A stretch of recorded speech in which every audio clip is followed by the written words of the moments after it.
fatti e sempre sotto l'impegno chiaramente di dire la verità che ha assunto nella prima udienza. Prego. Sì, Presidente, buongiorno. Sono il tenente colonnello Ugo Flocker, comandante del nucleo investigativo del gruppo di Frascati. Va bene, in atti già generalizzato. Allora, possiamo un attimo, aspettiamo un secondo, se possiamo riprendere un attimo di calma, scusate.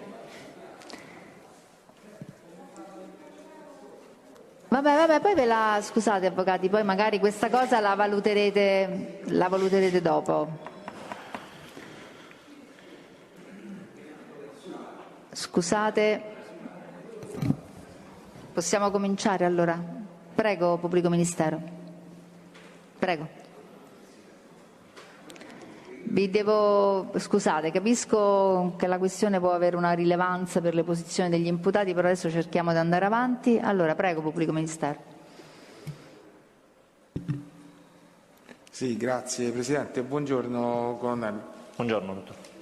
Allora, per riprendere un po' il filo del discorso, avevamo finito di affrontare alla scorsa udienza il capo YY, quindi diciamo tutti i riscontri che avete fatto per quel che riguarda la Volkswagen Golf, esatto, targata FM 102 ND. E allora, proseguendo, io le volevo chiedere, lei ha già accennato alla scorsa udienza che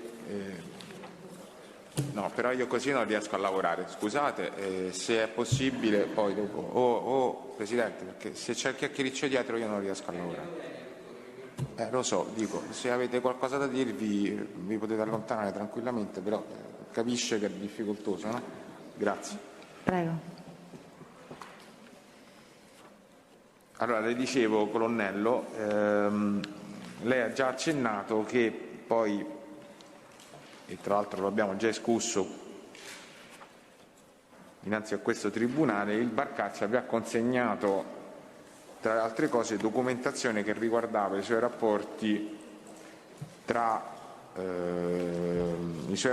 con Luciano Casamonica e Lauretta Casamonica. Allora, preliminarmente io le volevo chiedere se dalle attività tecniche che lei ci ha descritto alla scorsa udienza, per linea generale, vi erano emersi rapporti tra Luciano Casamonica e Barcaccia Christian e se sì, diciamo, di che natura, connotati in che maniera. Allora, guardi, i rapporti con Casamonica Luciano erano sicuramente diversi rispetto agli altri per quanto riguarda Barcaccia Christian. Con lui c'era un rapporto decisamente più confidenziale, dettato anche dal fatto che Luciano spesso, come è emerso diciamo, dall'attività tecnica, faceva un po' da mediatore con gli altri componenti della famiglia. Questo l'abbiamo già visto l'altra volta, insomma l'abbiamo ricostruito in merito a Casamonica, in parte Casamonica Rosario e Casamonica Giuseppe, e emerge insomma chiaramente con Casamonica Lauretta, la sorella, che insomma Barcaccia ha conosciuto proprio per il tramite di Luciano. E ci sono alcune intercettazioni in cui ecco, si percepisce che Casamonica Luciano si occupa anche di mediare con altre persone, oltre che i familiari stretti. Mediare a che fine? Allora, per curare degli interessi insomma, del Barcaccia, cioè il Barcaccia chiede insomma, di fare da mediatore con terze persone. Uno di questi è stato identificato poi un tale Roncolini Carlo, che è insomma, un contabile con il quale Barcaccia, che aveva conosciuto appunto Roncolini sempre tramite i Casamonica, voleva fare degli investimenti, insomma, degli affari. E Casamonica Luciano insomma, ha fatto anche in qualche misura da mediatore per questa situazione. Nel corso di questa intercettazione è emerso che Luciano, giocando anche su questo ruolo che rivestiva, chiedeva anche diciamo, dei benefit delle cose insomma, al Barcaccia Christian. Questo in parte l'avevamo già visto l'altra volta. Per quanto riguarda qui più nello specifico, ad esempio abbiamo dei progressivi in cui ad esempio Casamonica Luciano chiede indirettamente, insomma, del denaro per acquistare dei generi alimentari. Senta, Sì. se posso solo dare, diciamo, gli estremi dei RIT e dei progressivi e delle giornate di queste conversazioni, cui lei ha fatto cenno, in cui Barcaccia si rivolge a Casamonica Luciano per mediare queste situazioni, ma da quello che ho capito sono situazioni di carattere economico. Sì, sono situazioni di carattere economico, insomma, dove appunto si percepisce che Luciano, insomma, cerca di contattare questa terza persona, vuole per conto farlo del però Barcaccia e su richiesta del Barcaccia. su richiesta di Barcaccia. Guardi, faccio riferimento ad esempio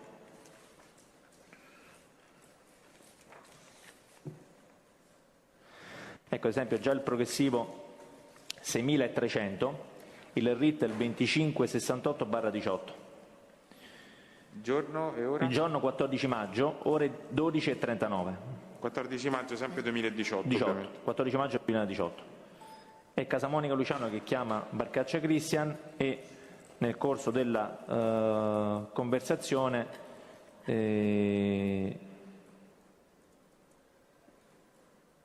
ecco appunto si percepisce. Il progressivo è 6300, il 2568/18. Luciano appunto, insomma, parla con Barcaccia e insomma, che si accordano appunto per risolvere un problema, insomma. Di Barcaccia. Poi? Sì. Il progressivo, poi c'è il progressivo del 7659. Sempre dello stesso RIT? Il RIT è il 2568/18. La telefonata è delle 18:56 del 16 maggio del 2018. È Barcaccia Christian che chiama Casamonica Luciano. E anche qui Luciano, insomma, si mette a disposizione, c'è un tratto in cui dice appunto: io sto facendo tutto questo per te, per me e per tutti quanti insieme. E Luciano dice: capito, io sto a chiamare, non mi va poi di spingerlo, capito? Sembra che poi lo so appressare, capito? Insomma, la conversazione è più o meno di questo tenore, insomma. Ce ne sono poi altre più o meno dello stesso tenore. Faccio riferimento al progressivo 9181, il RIT è sempre 2568/18, è una conversazione telefonica delle 19:20 del 18 maggio del 2018. Anche in questo caso è Barcaccia Christian che chiama Casamonica Luciano, che dice che non ha ancora notizie, non ha ancora aggiornamenti.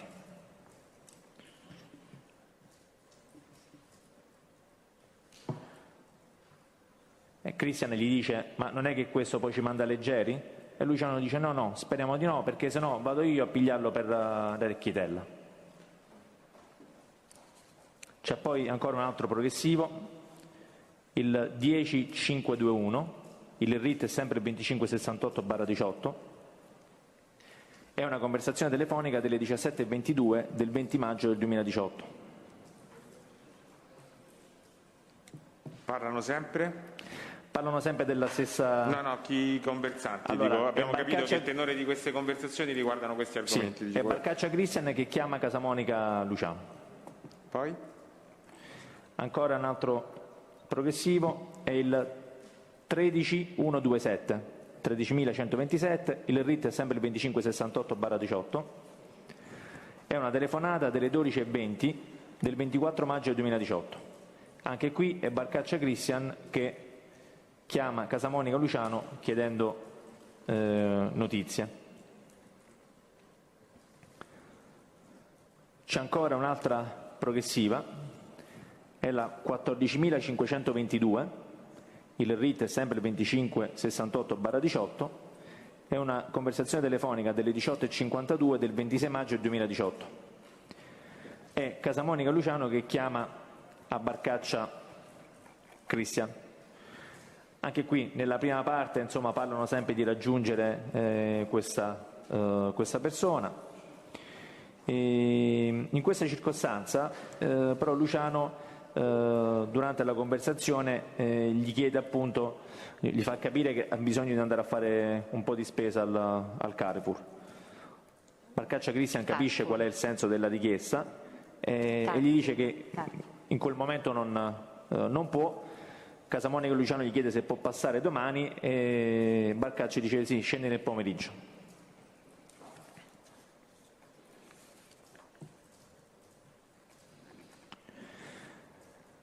C'è poi un altro progressivo, è il 29-19 delle ore 14:16 del 9 maggio 2018, del Casamonica Luciano a chiamare nuovamente Barcaccia Cristian. Anche qui parlano sempre della stessa vicenda e ad un certo punto Luciano fa capire a Barcaccia Cristian di essere a piedi, di non avere la disponibilità di una macchina. Di non avere? Di non avere, sì. Dice che a piedi sta a casa, insomma non sa come muoversi e Barcaccia Cristian si mostra disponibile a recuperare eventualmente una vettura, fa riferimento a una Smart. Ecco, questo per inquadrare un po', diciamo, per inquadrare un po' i rapporto che vi sono emersi dalle attività di intercettazioni tra i due. Proseguendo sul contenuto, diciamo, di queste dichiarazioni che vi ha reso il Barcaccia, che ha reso anche qui a dibattimento il Barcaccia sui rapporti che ha avuto con Casamonica Luciano e Casamonica Lauretta, preliminarmente le volevo chiedere se sono stati fatti accertamenti di natura patrimoniale su Casamonica Lauretta. Sì, sono stati fatti accertamenti patrimoniali come su tutti quanti gli altri. Le modalità sono quelle che ha già chiarito la volta sì, scorsa? Le modalità sono sempre ovviamente le stesse. Allora, Casamonica Lauretta dal 2004 al 2015 non ha dichiarato redditi. Solo nel 2016 e nel 2017 ha redditi per il 2016 per 96 euro e nel 2017 per 755 euro. 96 euro in un anno. Sì, diamo faccio anche riferimento i decimali così almeno siamo precisi. 96,86 e nel 2017 755,50. Entrambi forniti dalla Cattaleia SRL. Quindi per prestazioni cinematografiche, sì, nel mondo dello spettacolo, diciamo. Esattamente. Anche i redditi della società L'Angolo del Pulito, riconducibile a Casamonica Lauretta, insomma, sono di fatto esigui, nel senso che nel 2013 e nel 2014 sono addirittura passivi. Nel 2015 il positivo è di 982 euro, parliamo sempre ovviamente dell'anno intero, nel 2016 di 1158 euro, nel 2017 di 1887 euro. Anche il convivente Spinelli Guerino ha redditi praticamente dal 2004 al 2015 nulli, nel 2016 ha un reddito di 4.707,19 euro, nel 2017 25,02.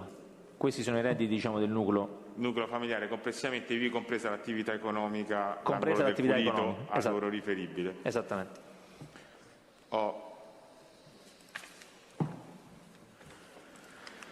Posta questa circostanza di natura preliminare, il Barcaccia ha reso poi delle dichiarazioni sui rapporti che aveva intrattenuto anche in riferimento alla sua attività commerciale con Casamonica Lauretta e Casamonica Luciano. Le volevo chiedere anche qua se dalle attività tecniche che sono state eseguite nell'ambito delle indagini Gravigna bis si sono trovati riscontri rispetto a ciò che il Barcaccia vi aveva dichiarato in merito a questi rapporti, allo svolgimento di questi rapporti. Allora, le intercettazioni hanno fornito riscontro.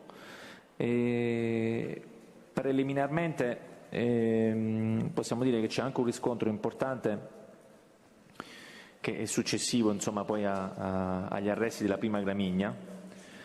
Si tratta di una conversazione telefonica che in parte abbiamo già citato l'altra volta, quando appunto abbiamo trattato la vicenda di Casamonica Rosario e Casamonica Giuseppe, ed è il progressivo 24.968. Il RIT è il 4156/18, che è quello riconducibile all'utenza di Barcaccia Cristian. La conversazione delle 22:21 del 9 agosto 2018. Questa è la serata, insomma, del primo giorno in cui Barcaccia ha reso dichiarazioni presso i nostri uffici. E in questa conversazione, che è abbastanza lunga, che in parte abbiamo già trattato, Barcaccia, insomma, si sofferma. Parla con chi? Parla con Grosso Valerio, che è un suo conoscente, un amico con il quale intrattiene più conversazioni, e lo ha chiamato sull'utenza 333 794 2463, intestata e in uso a Grosso Valerio.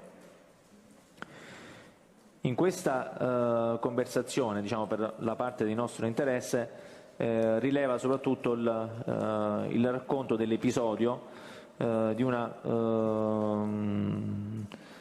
scenata che è stata fatta nei pressi dell'attività commerciale World Luce i primi di luglio, quindi riscontrando quello che una scenata fatta da chi? Da Casamonica Lauretta. Sì.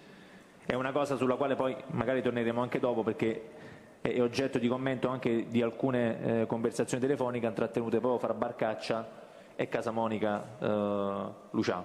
Ecco, però questo già è un riscontro, diciamo, granitico rispetto alla dichiarazione che aveva reso Barcaccia già quel giorno. Esattamente. Entrando più nello specifico, facendo, diciamo, una ricostruzione un po' cronologica di quelli che sono i contatti.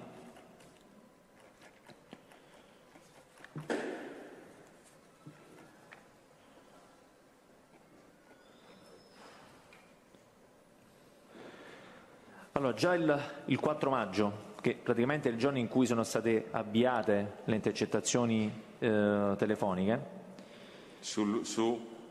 Allora, questa è le intercettazioni telefoniche su questa quale? È l'utenza in uso a Casamonica Luciano. Il RIT è il 2568/18. L'utenza, quella che abbiamo già citato l'altra volta, comunque la ripeto, è la 329 70 49 207, intestata in uso a Casamonica Luciano, che parla con Barcaccia Cristian con l'utenza che poi in un secondo momento è stata intercettata a partire dal 13 luglio. È l'utenza 389 01 31 784, intestata alla World Luce SRL ma in uso a Barcaccia Cristian. Faccio riferimento al progressivo 141, il RIT appunto il 2568/18, ed è una conversazione telefonica delle 16:36 del 4 maggio del 2018. Luciano chiama Barcaccia Cristian e ad un certo punto della conversazione interviene la sorella Casamonica Lauretta. Quindi col telefono di Luciano, Casamonica Lauretta interviene nella conversazione e chiede a Barcaccia Cristian dei mobili, chiede se ha notizie dei mobili. Barcaccia, insomma, cerca di chiudere subito la conversazione con Casamonica Lauretta, dice sì, non ti preoccupare, guarda, passami un attimo Luciano, fammi la cortesia, passami Luciano. E quindi dice a Luciano che poi si sarebbero sentiti in un secondo momento.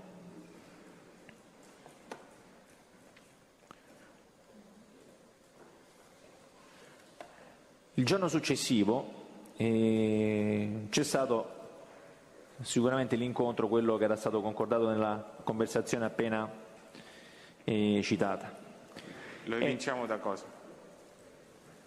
Ora entro nel merito insomma, ci sono una serie di conversazioni delle quali si comprende che quel pomeriggio si sono incontrati e Barcaccia Cristian ha consegnato una parure.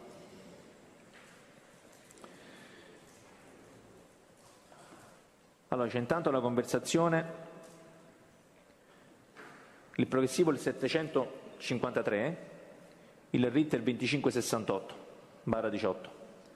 È una conversazione telefonica delle 18:48 del 5 maggio 2018. È Barcaccia Cristian che contatta Casamonica Luciano. Luciano gli chiede a che ora deve passare e Barcaccia gli dice alle 8:15. E quindi restano d'intesa che alle 8 si sarebbero incontrati.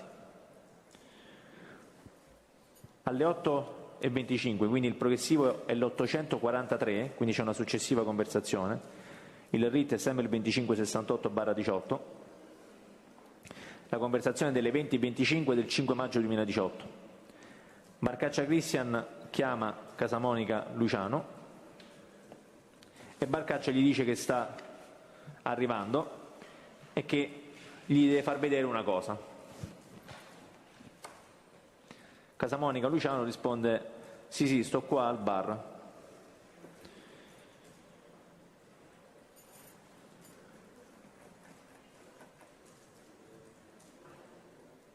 Il successivo 8 maggio, quindi a distanza di 3 giorni, Casamonica Luciano contatta Barcaccia Cristian. Il progressivo è il 2463, il RIT è il 2568/18 ed è una conversazione telefonica delle 16:53 dell'8 maggio 2018.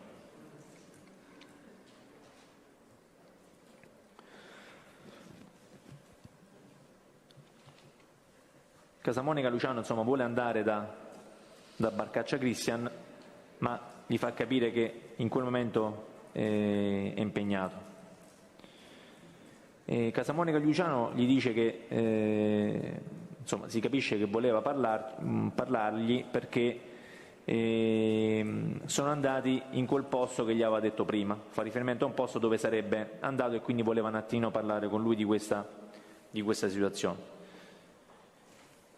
Dal tenore della conversazione si capisce come poi emergerà una conversazione successiva che fanno riferimento a quella parure, no, di cui abbiamo parlato, perché Barcaccia gli dice Cristian: è falso, Casamonica ride, lui dice è falso, dimmi, no, valgono, no, ma che sei matto, insomma, e quindi comunque parlano di questa conversazione, di questa parure. Tant'è vero che il 9 maggio, quindi il giorno successivo,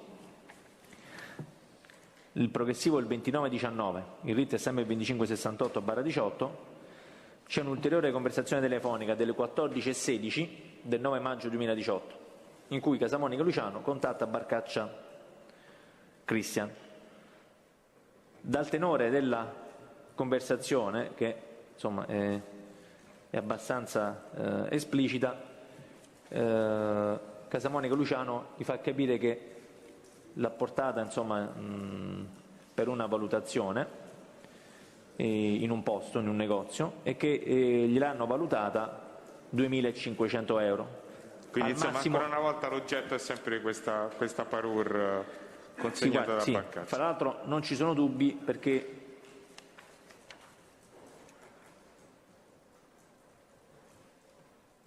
in un passaggio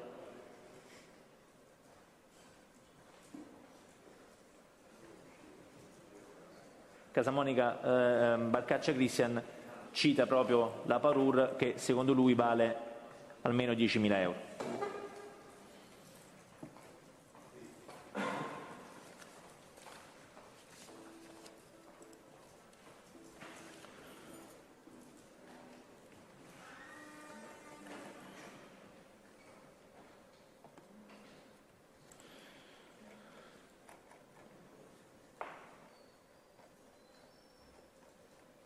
Ci sono poi altre conversazioni, ce ne sono diverse di questo tipo, no? Tornando al discorso che abbiamo fatto inizialmente, in cui si percepisce che Casamonica Luciano cerca di di pressare Barcaccia per risolvere i problemi legati, insomma, alla compravendita delle camere da letto.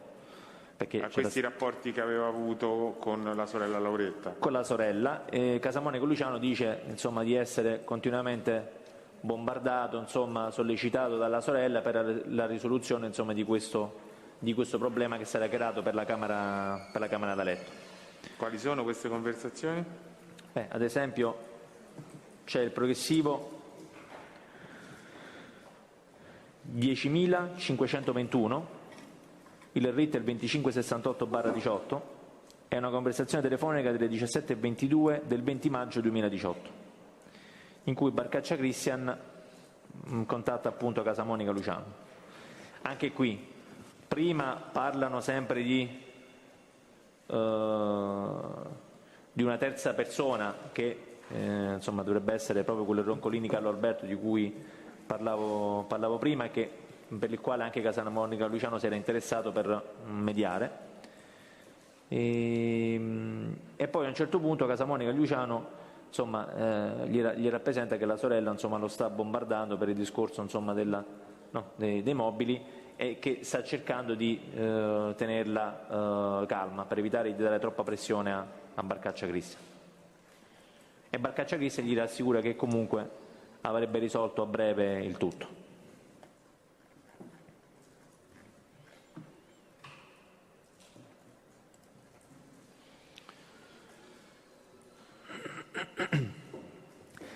A dimostrazione poi appunto della consapevolezza di questa complicità fra Casamonica Luciano e Casamonica Lauretta, ci sono delle conversazioni anche, diciamo, di interesse fra il 18 e il 19 giugno, quindi a distanza di un po' di tempo. Praticamente c'è una conversazione, è il progressivo 29.624, il RIT è sempre il 2568/18, delle ore 12:42 del 19 giugno 2018. Qui Casamonica Luciano chiama Casamonica Lauretta, la conversazione è in parte in italiano e in parte, diciamo, in sinti, quindi diciamo che dalla parte comunque trascritta in italiano si comprende che Casamonica Luciano ha parlato nuovamente con Barcaccia e che la stessa cosa ha fatto anche la sorella Casamonica Lauretta. Parlano appunto della camera da letto e lui dice, cerca di tranquillizzare la sorella, dice: guarda, ci ho parlato, mi ha detto guarda, pure la camera, pigliamo la camera da letto, pigliamo quello, quell'altro, io già ci ho parlato. E effettivamente il pomeriggio prima Casamonica Luciano, sempre dall'utenza a lui in uso, quindi il RIT il 2568/18, il progressivo il 29041, è un messaggio che manda alle 17:21 del 18 giugno 2018. In questo messaggio manda il numero di telefono di Barcaccia a Casamonica Lauretta. Quindi a conferma che Casamonica Luciano, questo. Casamonica Luciano manda alla sorella l'utenza telefonica in uso a Barcaccia Cristian. Ad ulteriore conferma che fino a quel momento Casamonica Luciano aveva tenuto i rapporti in via più o meno esclusivi, quindi con Barcaccia Cristian, anche per la gestione della situazione della sorella, che invece la mattina successiva ha sicuramente contattato Barcaccia Cristian. In quel momento le intercettazioni su Barcaccia non erano ancora in corso e quindi ovviamente non abbiamo, diciamo, la registrazione di questa conversazione, però la conversazione c'è stata sicuramente perché la mattina del 19 giugno, quindi poco prima rispetto alla conversazione di cui abbiamo parlato prima, che intrattenuta fra Casamonica Luciano e Casamonica Lauretta, Casamonica Luciano intrattiene una conversazione con Barcaccia Cristian. È il progressivo 29580, il RIT è sempre il 2568/18 ed è una telefonata delle 10:17 del 19 giugno 2018. Casamonica Luciano chiede a Barcaccia se lo ha chiamato la sorella.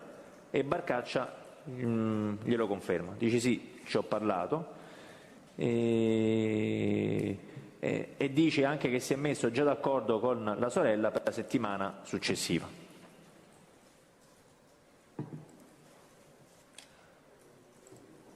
Nella stessa circostanza, fra l'altro, un po' come fatto anche prima, Casamonica Luciano fa capire di avere anche necessità, insomma, di un aiuto economico. Gli dice che deve andare ad Isernia e quindi in maniera più o meno criptica gli chiede se poteva passare. Barcaccia Cristian capisce subito qual è il motivo per cui Casamonica Luciano vuole passare, tant'è vero che gli risponde: guardi, in questi giorni ho investito veramente una cifra, ma vediamo, ci sentiamo dopo. Quindi ecco. Fanno riferimento a somme di denaro, insomma. Esattamente.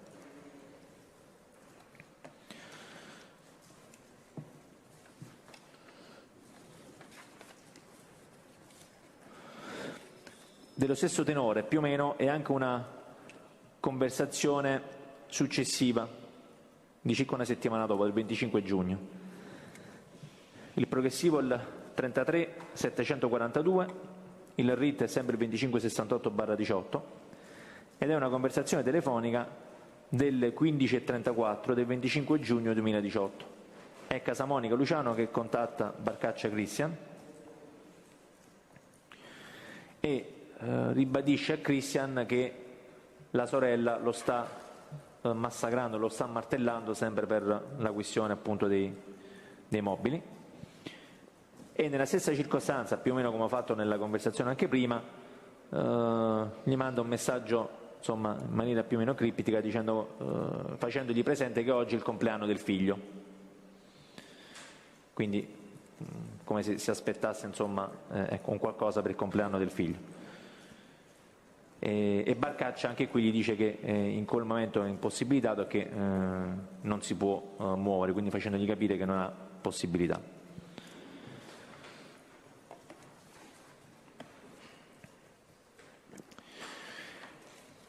In alcune conversazioni poi del 2 luglio, e mi ricollego a quanto ho detto prima, c'è il riscontro su questa diciamo aggressione verbale di questa scenata che c'è stata davanti al negozio da parte di Casamonica Lauretta, alla presenza anche di Casamonica Giuseppe e Casamonica Rosaria.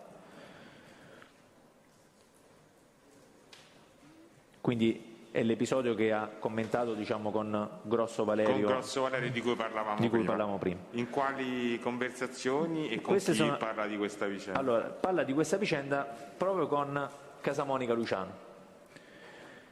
che anche qui ha cercato di fare, insomma, da mediatore.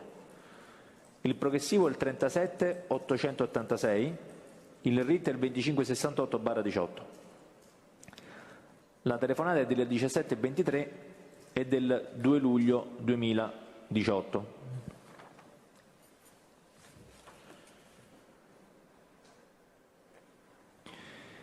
Fra l'altro, in questa conversazione fanno riferimento anche a un video che evidentemente qualcuno ha registrato, no, per questa questione, per questa bagarre che c'è stata, insomma, lì davanti al negozio, che non è passata inosservata alle persone che erano lì nei pressi.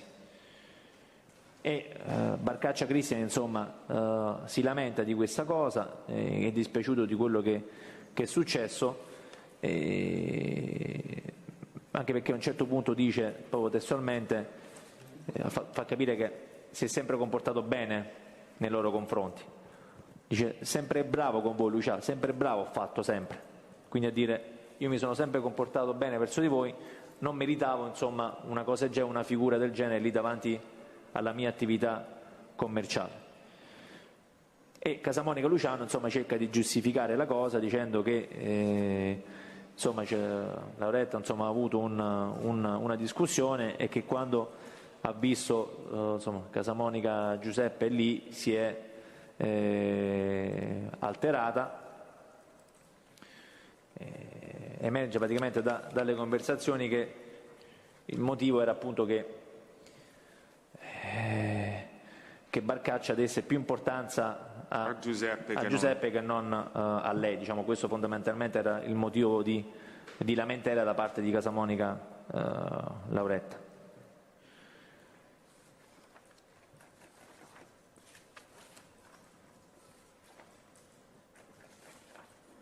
E più o meno dello stesso tenore è anche una successiva conversazione intrattenuta sempre la stessa sera, il progressivo il 37-987,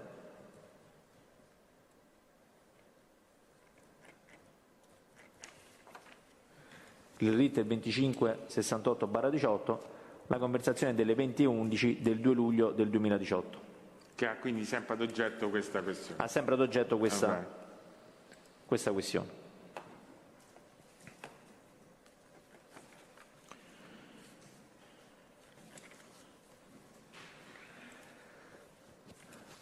Nonostante tutto, Barcaccia Christian, 2 giorni dopo, esattamente il 4 luglio 2018, faccio riferimento al progressivo 38-805, il RIT è sempre il 2568/18, è una conversazione telefonica delle 11:34 del 4 luglio 2018. Barcaccia Christian contatta Casamonica Luciano e gli dice che sono arrivati i mobili della camera da letto della sorella.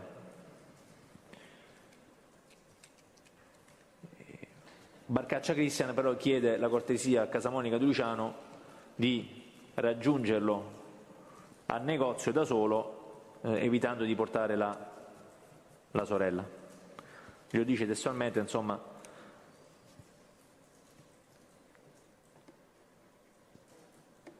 Lui gli chiede se deve venire con lei, lui dice no, fammi una cortesia, gliene faccio portare ma non venire, insomma, con lei. Il giorno successivo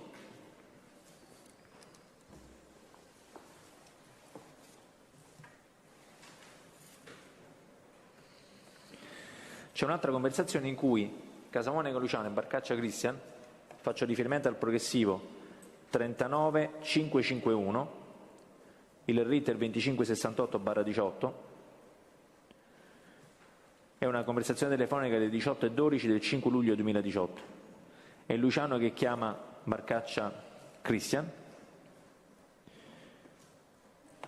e nella circostanza Barcaccia Christian gli dice praticamente che non ha un mezzo idoneo per trasportare i mobili e che avrebbe dovuto interessare un altro trasportatore, per cui c'erano delle spese pari a 80 euro che avrebbe dovuto affrontare Casamonica Lauretta.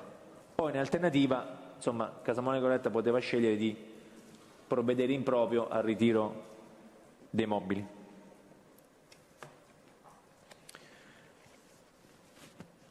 Ed effettivamente, subito dopo, il progressivo è il 39-556, il RIT è il 2568/18, è una telefonata delle 18:13 del 5 luglio 2018, Casamonica Luciano chiama la sorella.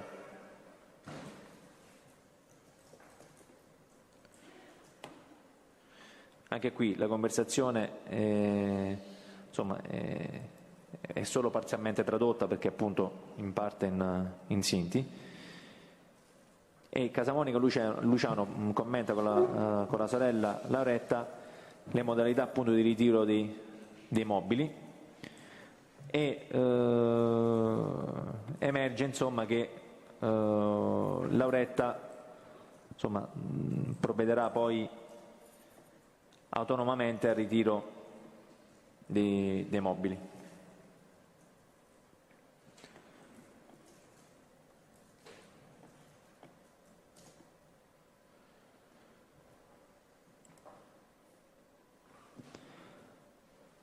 Vi emerge che poi effettivamente questo ritiro vi sia stato?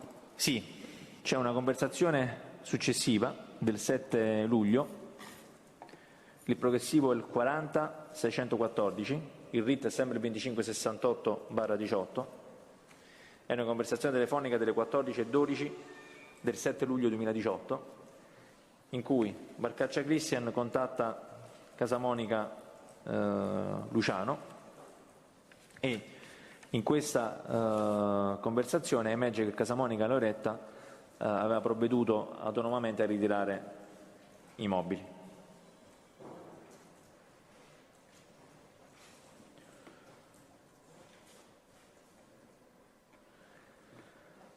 Nonostante l'avvenuto ritiro dei mobili, il successivo 11 luglio Casamonica Luciano contatta nuovamente Barcaccia Cristian. Il progressivo è il 43951, il RIT è il 2568/18 ed è una conversazione telefonica delle 14:25 dell'11 luglio 2018. È Casamonica Luciano che contatta Barcaccia Cristian e nella circostanza Luciano sollecita Barcaccia per la consegna di altri mobili sempre per la sorella Lauretta. E qui Barcaccia Cristian, insomma, gli chiede un po' di tempo.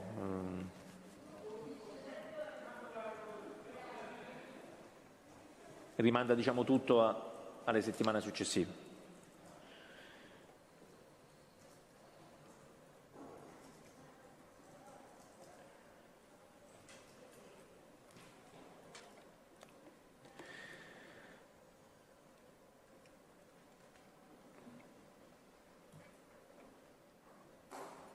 Poi c'è il 13 luglio, sono state appunto, come dicevo prima, avviate le intercettazioni dell'utenza in uso a Barcaccia Cristian. Proprio da una conversazione del 14 luglio, faccio riferimento al progressivo 1150, in questo caso il RIT è il 4156/18, è una conversazione telefonica delle 16:43 del 14 luglio 2018. Qui Casamonica Lauretta contatta, ci sono praticamente diciamo c'è questa conversazione in cui Casamonica Lauretta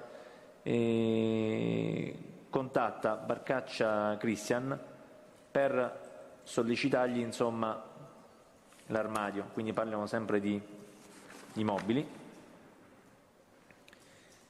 E nella circostanza Casamonica Lauretta fa riferimento anche a un appuntamento con una terza persona. In questa conversazione o in altra? Allora. Che lei ha parlato del progressivo 1150 4156, RIT 4156/18. No, allora, le conversazioni sono due. C'è questa conversazione, il progressivo 1150, e poi c'è la successiva conversazione che è il progressivo 1154, il RIT è sempre il 4156/18, è una conversazione delle 16:45 del 14 luglio 2018, che è praticamente il proseguo di quella precedente, perché a un certo punto quella si interrompe e quindi Casamonica Lauretta richiama Barcaccia Cristian. Infatti le conversazioni sono a distanza di pochi minuti, insomma, sono praticamente conseguenziali l'un l'altro. E diciamo dalla lettura di entrambe le conversazioni messe a sistema si capisce appunto che Lauretta fa riferimento a un appuntamento per il successivo lunedì con una terza persona e riscontra le dichiarazioni di Barcaccia, perché si comprende che questo appuntamento è legato a un prestito. Barcaccia a un certo punto in maniera esplicita gli dice: certo, sì, per gli interessi, per i soldi, là, sì, tranquilla, perché appunto Casamonica Lauretta gli aveva detto: noi ci vediamo lunedì per quello, perché io ho preso appuntamento con quello. Barcaccia gli risponde: certo, sì, per gli interessi, per i soldi, sì, tranquilla.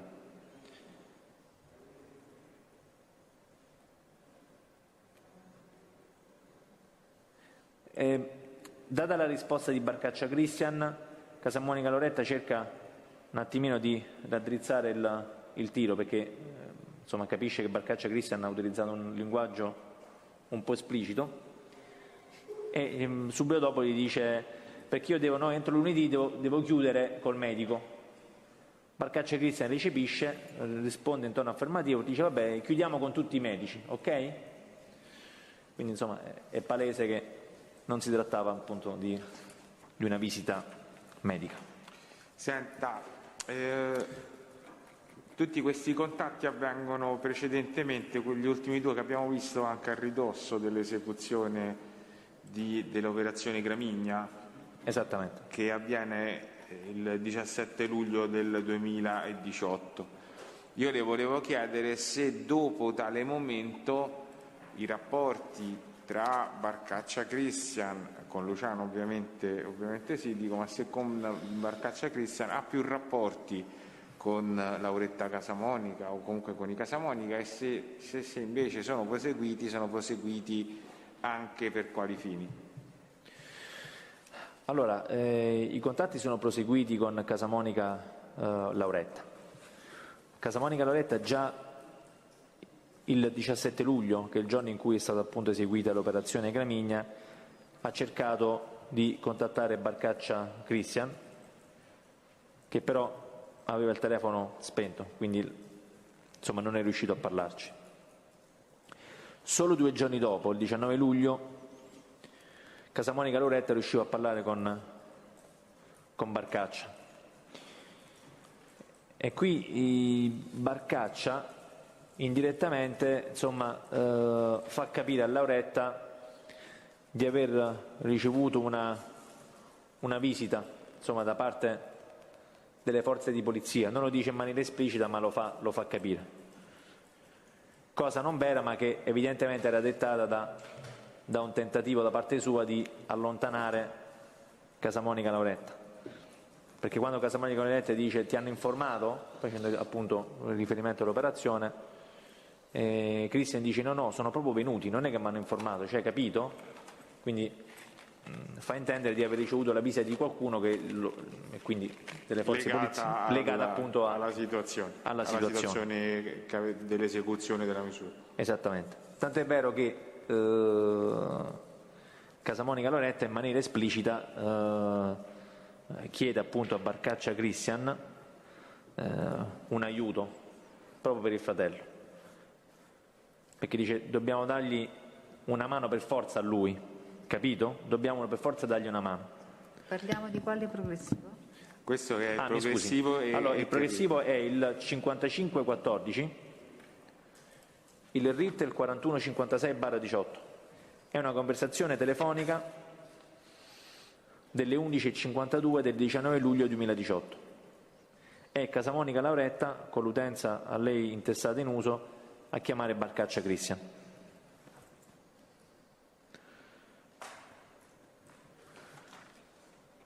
Quindi a questa richiesta d'aiuto da parte di Casamonica Lauretta, Barcaccia Christian cerca un attimino di glissare e poi l'argomento ricade nuovamente sulla camera da letto.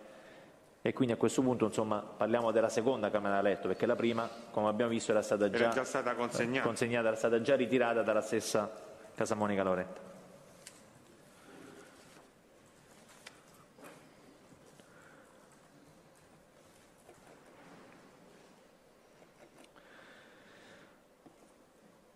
Anche qualche giorno dopo, il 22 luglio, faccio riferimento in questo caso al progressivo 79-74. Il RIT è sempre il 4156/18, è una conversazione telefonica delle 16:20 del 22 luglio 2018. È Casamonica Lauretta a chiamare nuovamente Barcaccia Christian. Nel corso di questa conversazione Casamonica Lauretta insiste sia per la consegna della camera da letto e anche sulla necessità insomma, di incontrarsi. Barcaccia Christian anche in questo caso insomma, si mostra un po' in difficoltà al telefono, cerca di prendere tempo e fa capire insomma, di essere anche lui scioccato da questa situazione e che per questo sono andate lì 300 persone dentro i negozi, a casa e tutto qua. Cioè, in qualche modo allude sempre al fatto che lui possa essere stato insomma, coinvolto e che quindi ha ricevuto la visita evidentemente delle forze di polizia, quindi sembra un modo per cercare di allontanare un attimino Casamonica Lauretta.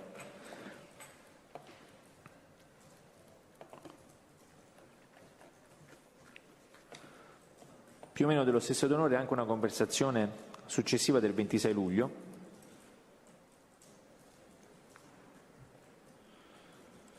faccio riferimento al progressivo 11.886, il RIT è il 4156/18. Questa volta è Barcaccia Cristian a chiamare Casamonica Lauretta.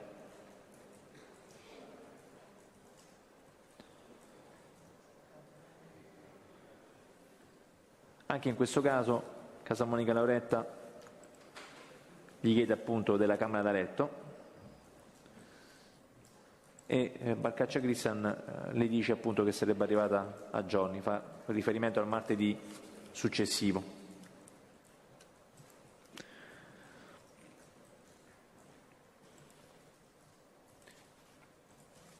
Effettivamente il 31 luglio il progressivo e che è il martedì successivo, giusto, sì, rispetto alla telefonata? Sì. Il progressivo è il 16.200, il RIT è il 4156/18. È una conversazione telefonica delle 15.56 del 31 luglio 2018. È Barcaccia Cristian a chiamare Casamonica Lauretta e si accordano insomma per incontrarsi il pomeriggio successivo. E alla domanda se c'era la camera da letto, Barcaccia Cristian la tranquillizza dicendo che c'ha tutto. Quindi il materiale, insomma, immobilio è effettivamente arrivato. Tuttavia nei giorni successivi Casamonica Lauretta tenta più volte di contattare Barcaccia Cristian senza riuscirci, fino a quando poi l'8 agosto Casamonica Lauretta si è presentata direttamente presso il negozio World Luce. Barcaccia Cristian viene informato da una dipendente.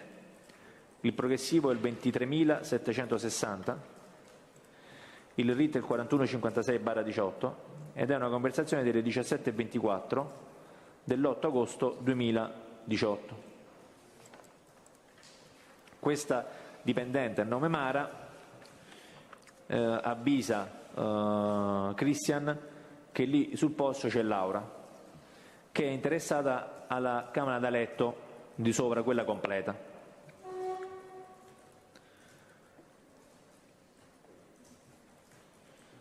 Barcaccia Cristian chiude subito la conversazione per poi subito dopo richiamare il negozio, quindi parla, faccio riferimento al progressivo 23.761, il RIT è il 4156/18, la telefonata è delle 17.25 dell'8 agosto 2018.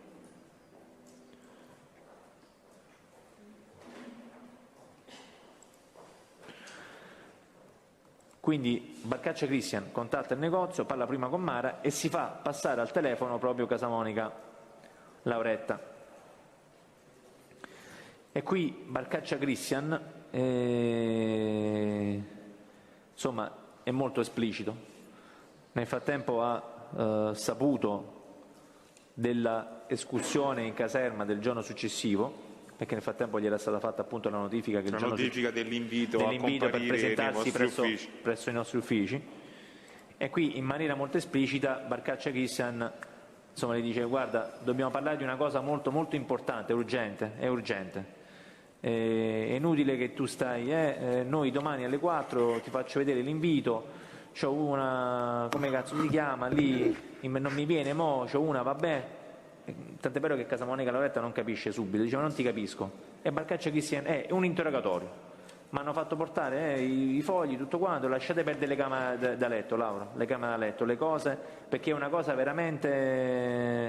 E quindi insomma fa capire che la situazione delicata è che è stato contattato appunto dai carabinieri il giorno dopo per essere sentito. E a un certo punto Casamonica Lauretta, compresa la situazione, gli dice: vabbè dai, lascia perdere tutto. Ok. Nei giorni successivi poi ci sono stati altri tentativi di chiamata da parte di Casamonica Lauretta, ma Barcaccia Cristian non ha più risposto al telefono, almeno fino a quando sono state attive le intercettazioni sulla sua utenza. Allora, questo quindi per quanto riguarda ciò che vi è emerso dalle attività tecniche in merito ai rapporti che vi aveva descritto il Barcaccia avuti con Casamonica Luciano e Casamonica Lauretta. Le volevo chiedere se vi è mai emerso nel corso dell'attività nel corso dell'attività di indagine, ovviamente, se vi è mai emerso il fatto che Casamonica Luciano effettuasse prestiti. Allora, abbiamo due episodi. Uno è proprio nei confronti di Barcaccia Cristian.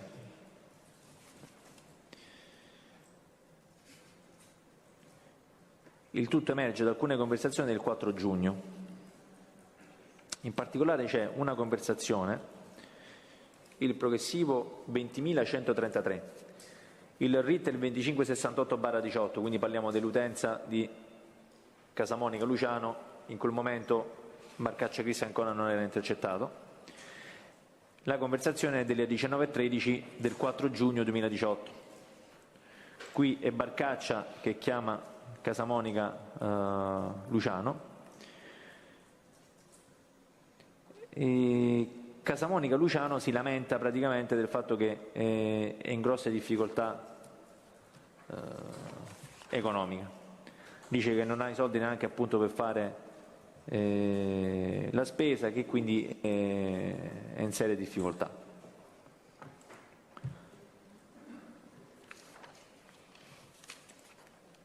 Quindi a un certo punto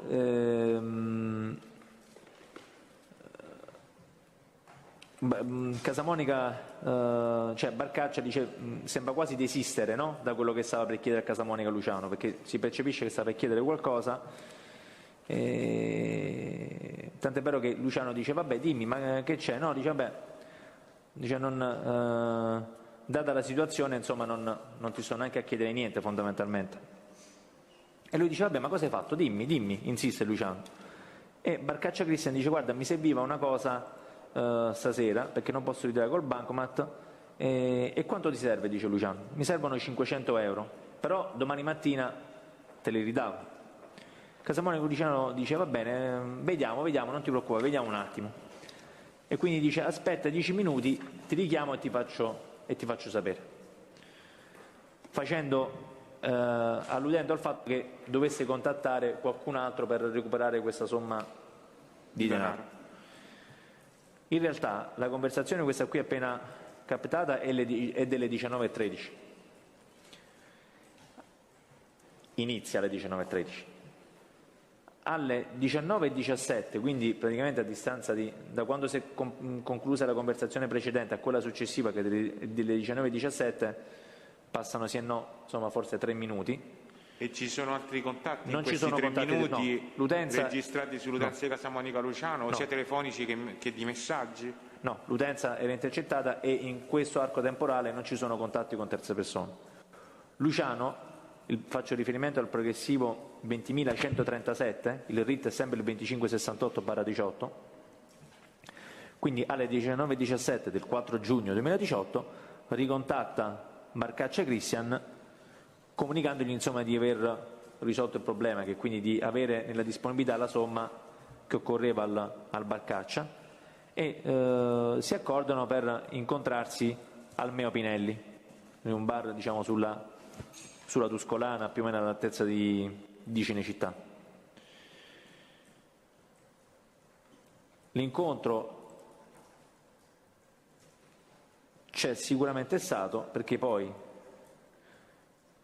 alle successive 19 e 29, quindi parliamo del progressivo 20.143, il RIT è sempre il 2568/18, telefonata delle 19 e 29 del 4 giugno 2018, Marcaccia Cristian contatta Luciano, gli chiede dove sta, Luciano dice guarda sto qui al Meo Pinelli, dice ma già sei arrivato? Sì, dice beh sto arrivando, ciao. Qui diciamo si conclude questo episodio per quanto riguarda l'attività appunto tecnica disponibile.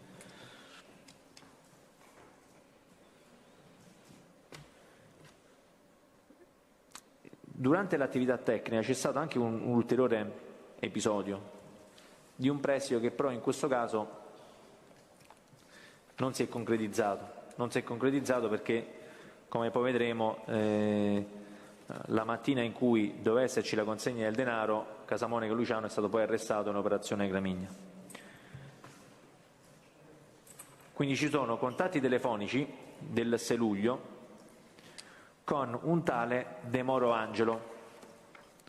Questo De Moro Angelo, con l'utenza numero 348 27 88 718, scheda telefonica intestata alla madre, Cordì Maria Annunziata, ma in uso a lui, De Moro Angelo, ha contattato Casamonica Luciano. Il progressivo è il 39 925, il RIT è sempre il 2568/18, la telefonata è delle 13:07 del 6 luglio 2018.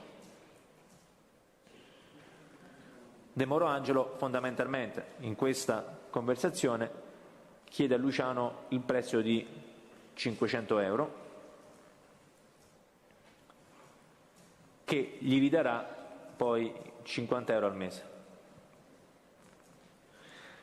Casamonica Luciano dice che in quel momento si trova di Isernia e che quando tornerà a Roma troverà poi una soluzione per lui. Dopo qualche giorno, esattamente l'11 luglio, faccio riferimento al progressivo 44012, il RIT è sempre il 2568/18, è una conversazione telefonica delle 16:39 dell'11 luglio 2018. De Moro Angelo ricontatta nuovamente Casamonica Luciano e gli chiede conferma del prestito perché lui insomma è in difficoltà e quindi ha bisogno di questo denaro, e quindi gli chiede conferma insomma che avesse la disponibilità di questi soldi, e Casamonica Luciano lo tranquillizza, gli dice se ti ho detto di sì è sì, quindi dandogli conferma che il denaro glielo presterà. Effettivamente il 16 luglio, e parliamo del progressivo 47.562, il RIT è sempre il 2568/18, questa volta è Casamonica Luciano, in una conversazione delle 23:01 del 16 luglio, a chiamare De Moro Angelo e a dirgli che ha la disponibilità del denaro, mostrandosi disponibile anche a incontrarsi la sera stessa. Tuttavia, siccome De Moro Angelo ha problemi per farsi accompagnare, rimanda l'incontro alla mattina successiva. Quindi restano d'accordo che il 17 luglio, quindi la mattina successiva, De Moro Angelo si sarebbe fatto accompagnare per andare a prelevare questa somma di denaro. Capitano, mi ripete un attimo il progressivo e il RIT, per favore? Sì, mi scusi. Allora, il progressivo è il 47562, il RIT è il 2568/18. Ah, ok, grazie. E poi il 17 luglio c'è l'esecuzione di Gramigna. Il 17 luglio c'è l'esecuzione di Gramigna e quindi ovviamente l'incontro non c'è più, però nel corso della perquisizione a Casamonica Luciano è stata trovata la somma contante pari a 1.000 euro. Senta, per chiudere questo argomento, chiedo scusa, colonnello, le volevo chiedere se sono stati svolti accertamenti patrimoniali su Luciano Casamonica e sul suo nucleo familiare, quindi da chi è composto il suo nucleo familiare, e se sono stati svolti accertamenti patrimoniali. sono stati svolti e sono stati comunicati soprattutto nella prima operazione, quindi sono stati già riferiti, diciamo, nell'operazione Gramigna.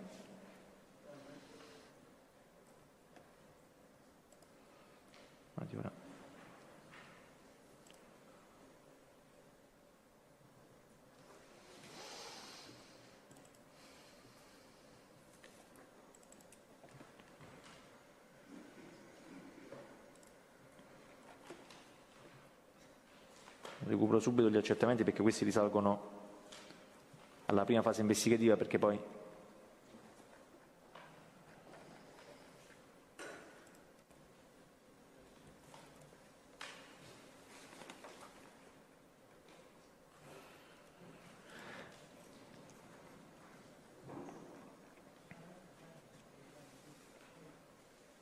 eccolo, Casamonica Luciano.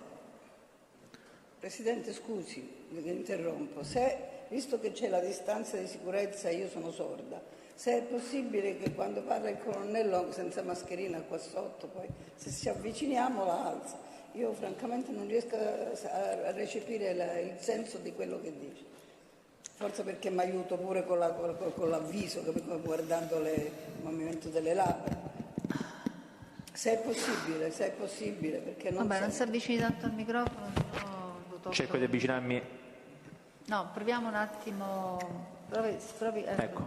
Penso che non si avvicini proprio al microfono, sennò lo tocco con il. No, ma il senso della richiesta dell'avvocato è se il colonnello poteva togliersi la mascherina, Questo questo. ho capito, nel senso ho detto se si prova, nel senso se la abbassa, però non si avvicini troppo, sennò lo tocco con le labbra. Va bene, cerco di stare più distante. Se abbassi un pochettino, vediamo se l'avvocato sente meglio, certo. Se l'abbassi un po', poi, okay. Se l'abbassi, vediamo se sente meglio. Va benissimo. Va bene così? Va meglio? Sì. Perfetto.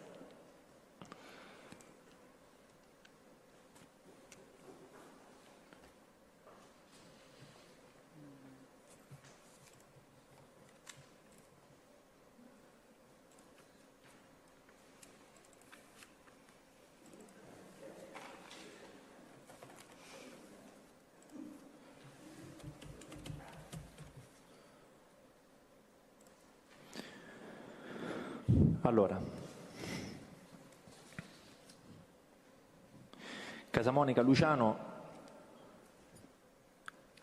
ha dichiarato redditi, parliamo dal 2005 al 2014, quindi ha dichiarato redditi del 2005 di 11.417 euro, poi dopo il 2005, chiedo scusa, i redditi sono praticamente nulli o esigui. Nel 2006 65 euro, 2007 8, 9, 10 e 11 negativo, nel 2012 908,19, nel 2013 15 euro, 2014 negativo.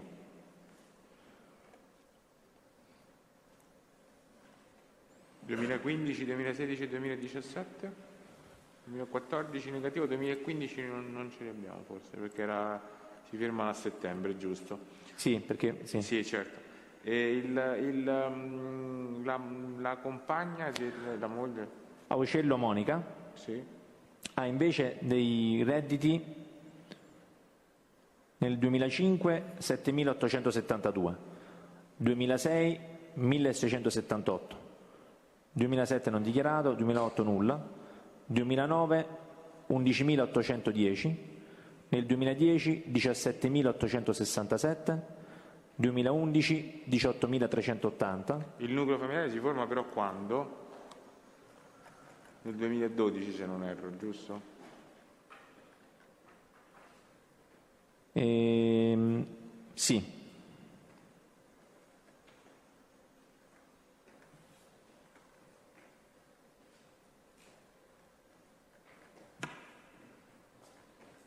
Sì, dal 2012.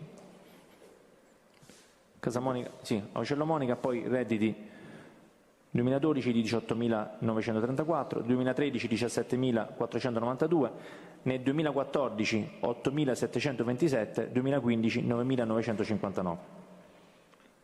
Ok. Senta, colonnello, cambiando argomento,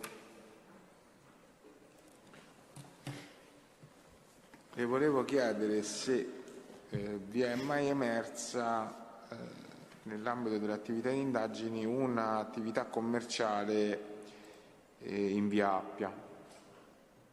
Se sì, innanzitutto qual è stato il dato originario che ve l'ha fatta emergere nell'ambito dell'attività? Non è riferito, poi adesso lo chiarirà, io non voglio fare domande suggestive, ho chiesto se è emersa un'attività. No, appositamente detto proprio. Se è mai emersa un'attività commerciale in via Appia. Allora, nel corso dell'attività tecnica, sempre intercettando l'utenza di Casamonica Luciano, è stata ricostruita la vicenda di un'apertura, poi non è andata più a buon fine, di un'attività commerciale, una paninoteca, da parte di Casamonica Lauretta e Spinelli Guerino. Clemente Luciano, faccio riferimento al progressivo 1817, il RIT è il 2568/18, è una telefonata delle 18:52 del 7 maggio 2018. Casamonica Luciano riceve una chiamata da parte del cognato Spinelli Guerino, intestatario e utilizzatore dell'utenza 388 16 37049.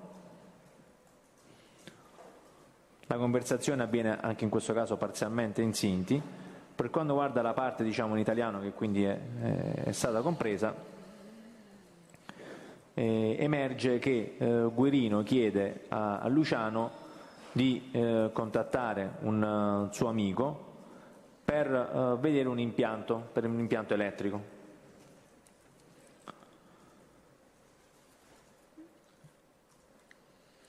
Subito dopo, quindi la stessa serata, la conversazione è avvenuta alle 18:52.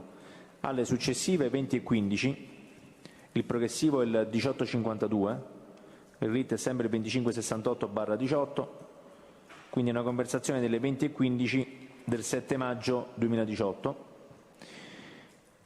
Casamonica Luciano contatta l'utenza 347 52 39 934, intestata e in uso a Tonni Mauro. Tonni Mauro e il fratello Tonni Bruno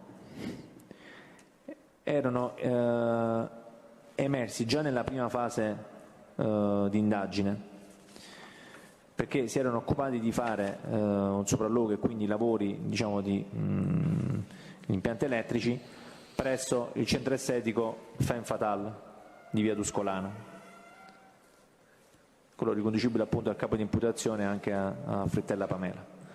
E qui nella prima fase di indagine erano stati documentati dei contatti telefonici con Casamonica Liliana, detta Stefania, ed era stato anche documentato con apposito servizio di OCP un incontro proprio nei pressi del centro estetico, avvenuto prima con Frittella Pamela e poi a seguire con Casamonica Liliana, detta Stefania. Questo per dire appunto che, insomma, Tonni Mauro e Tonni Bruno già erano emersi, insomma, quindi come in contatto con i Casamonica. Nella conversazione che ho citato prima, quindi il progressivo 18:52, Luciano chiede praticamente a Tonni Mauro un sopralluogo, perché deve realizzare un impianto elettrico presso un locale dove la sorella avrebbe aperto una paninoteca. I due si lasciavano già insomma, fissando un incontro per il giorno successivo. Incontro che evidentemente per un impedimento da parte di Tonni Mauro non è avvenuto, comunque non è avvenuto nella mattinata, tant'è vero che Casamonica Luciano nel pomeriggio, e faccio riferimento al progressivo 2540, il RIT è sempre il 2568/18, è una conversazione telefonica delle 18:46 dell'8 maggio 2018. Casamonica Luciano contatta il fratello Tonni Bruno. Dal tenore della conversazione è chiaro che appunto che si tratta di Tonni Bruno, lo dice in maniera esplicita Casamonica Luciano durante la conversazione, anche se l'utenza, la 351 28 23 55, in realtà è intestata ad una terza persona, ma dal tenore della conversazione lo chiama proprio, insomma fa riferimento a Tonni Bruno, e poi all'esito della conversazione si accordano appunto per incontrarsi lì al locale, e Tonni Bruno dice che sarebbe andato col fratello Mauro per fare questo sopralluogo. Di questo locale,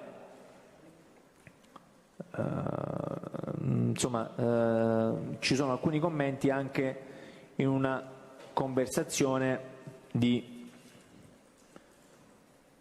circa 2 mesi dopo. Faccio riferimento al progressivo 38-876,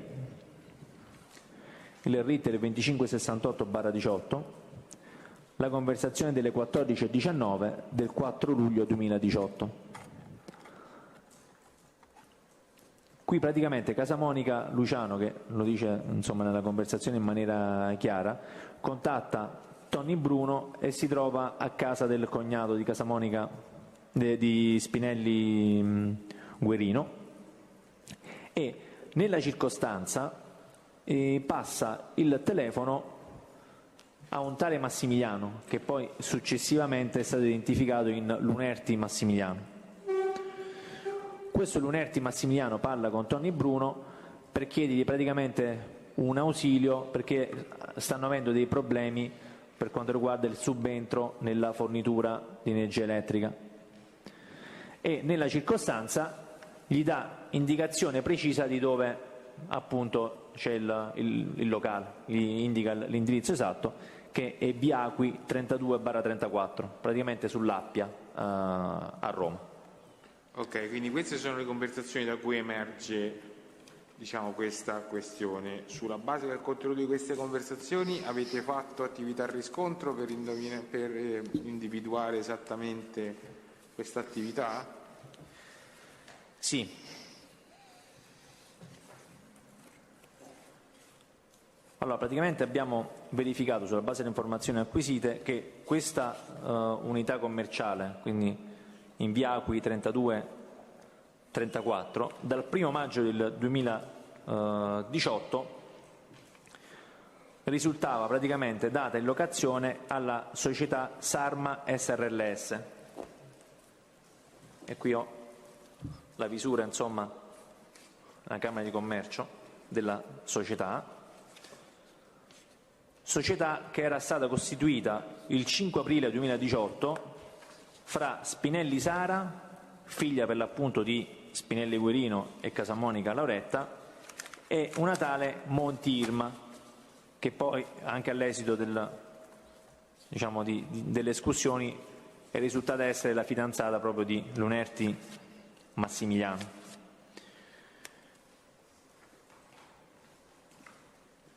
Avete acquisito... In data... Qui c'ho la visura, sì.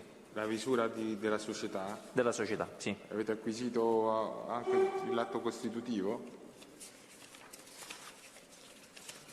C'è la visura praticamente alla Camera di Commercio. D'accordo. Io di riferimento... Vabbè, vado avanti così poi faccio un'unica produzione, colonnello.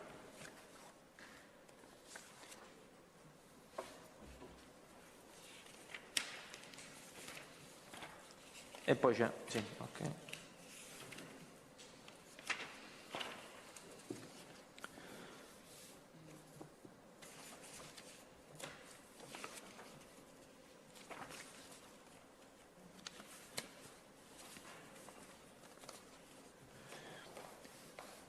Allora, abbiamo e sulla base quindi anche di queste informazioni poi il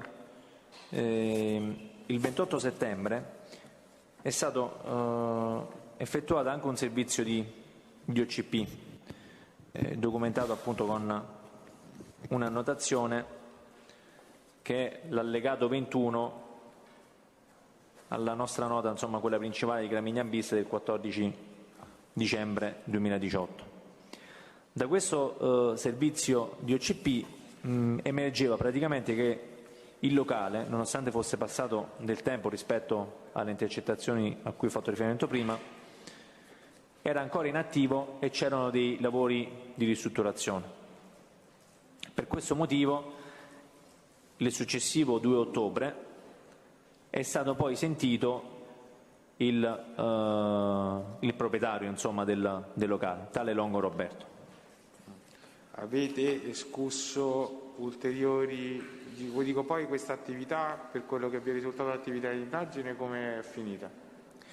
Di fatto non è stata più aperta e il riscontro è arrivato poi anche dalle altre escursioni, perché il successivo 5 ottobre abbiamo sentito anche proprio la stessa Monti Irma, che ha poi spiegato nel dettaglio, ovviamente non entro nel merito delle dichiarazioni, però insomma, ha spiegato insomma, la vicenda.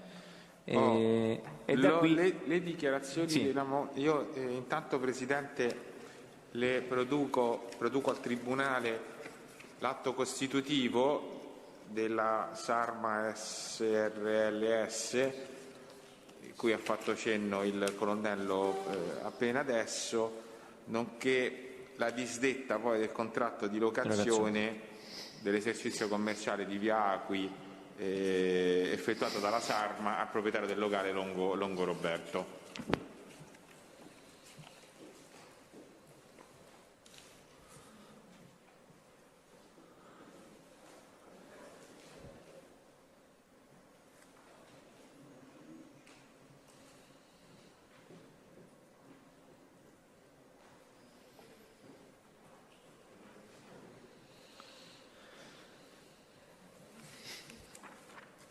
La visura camerale, la disdetta. Atto costitutivo, sì. Aspetta. No, l'atto costitutivo. Quindi allora, quindi prodotto l'atto costitutivo di questa società più la disdetta del contratto di locazione del 13 agosto 2018. Quindi il pubblico ministero produce atto costitutivo della società Sarma, atto costitutivo della società Sarma, responsabilità limitata semplificata, e in più il disdetto del contratto di locazione relativo al locale di Via Acqui 3234. Le parti non lo osservano, il Tribunale, stante la natura documentale degli atti, ne dispone l'acquisizione del fascicolo per il dibattimento. Ovviamente, senza entrare nel merito delle dichiarazioni, le volevo chiedere se sulla base di ciò che vi aveva dichiarato Monti Irma voi poi svolgete ulteriori attività a riscontro. Sì, abbiamo fatto ulteriori attività a riscontro e abbiamo verificato che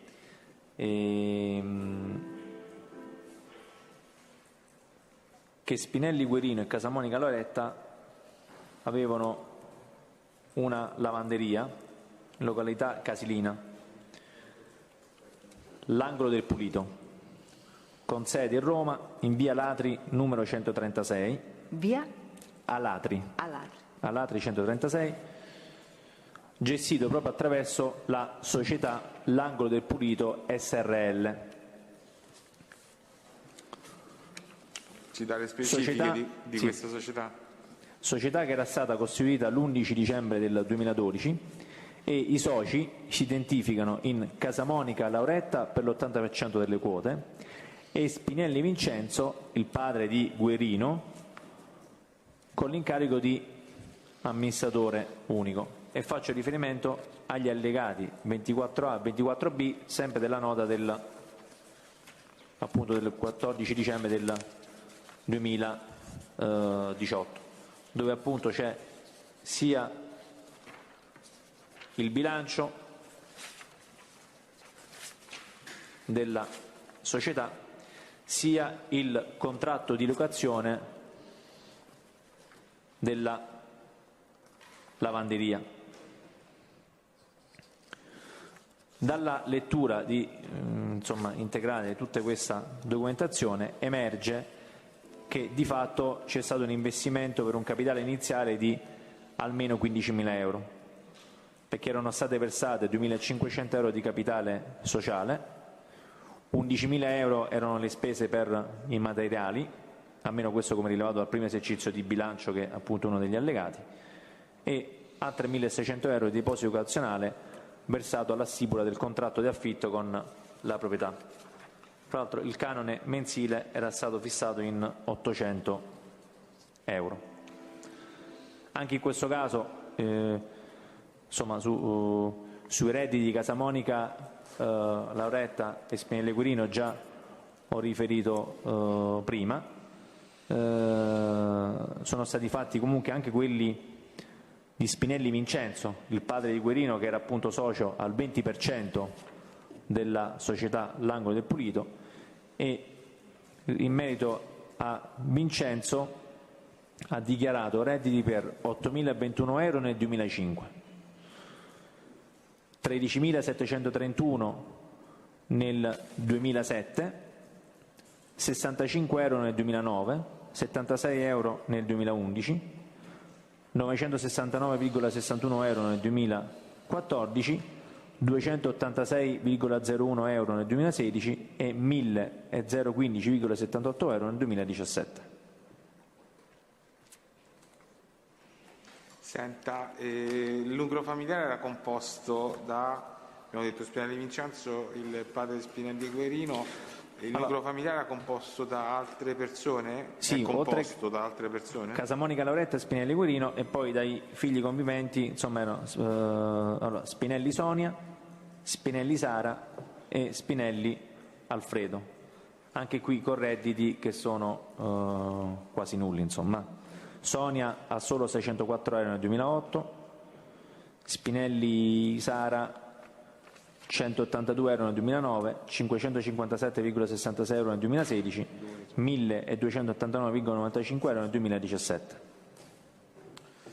D'accordo. Presidente, io le produco gli allegati di cui ha parlato ora il colonnello, che sono allegato 24A e 24B alla nota, e si tratta alla nota, diciamo la prima nota di Gramigna bis, quella del 2 dicembre del 2018, e sono nel dettaglio il bilancio d'esercizio dell'Angolo del Pulito SRL, allegato 24A, e l'allegato 24B, il contratto di locazione stipulato dalla società con la documentazione allegata, quindi col pagamento dei relativi oneri. Poi io ho terminato questo argomento, se la ritiene facciamo una pausa, altrimenti vado avanti, non è un problema. Formalizziamo innanzitutto la produzione. Per me possiamo anche andare avanti, insomma, mi sembra, se il colonnello, scusi, abbiamo pure il capitano per tanti giorni. Se lei ce la fa, se no ci interrompiamo 5 minuti. Io non ho problemi, come preferisci. Non ho problemi, allora magari andiamo un altro pochino avanti. Magari. Presidente, mi scusi la carta di setta. Sì, prego. L'imputato Casamonica Luciano, non è opportuno, vuole fare delle dichiarazioni. Ma su quale tema? Perché insomma magari in genere le faccio fare o all'inizio o alla fine, no? Per non interrompere l'esame. Quindi magari ce lo ricorda quando facciamo la pausa e gli facciamo fare la dichiarazione, d'accordo? Allora, ci sono... Presidente, credo siano, scusi se interrompo, credo siano dichiarazioni relative alle dichiarazioni precedenti del Casamonica Giuseppe. Vuole fare delle precisazioni abbastanza brevi. Il suo assistito? Sì, Casamonica Luciano. Va bene, allora parli, prego.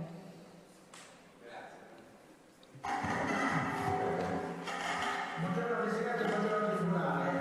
Le dichiarazioni fatte da Giuseppe Casamonica, calunniose nei miei confronti, sono tutte bugie. Signora Presidente, già dal fatto che lui ha con me per il fatto del terreno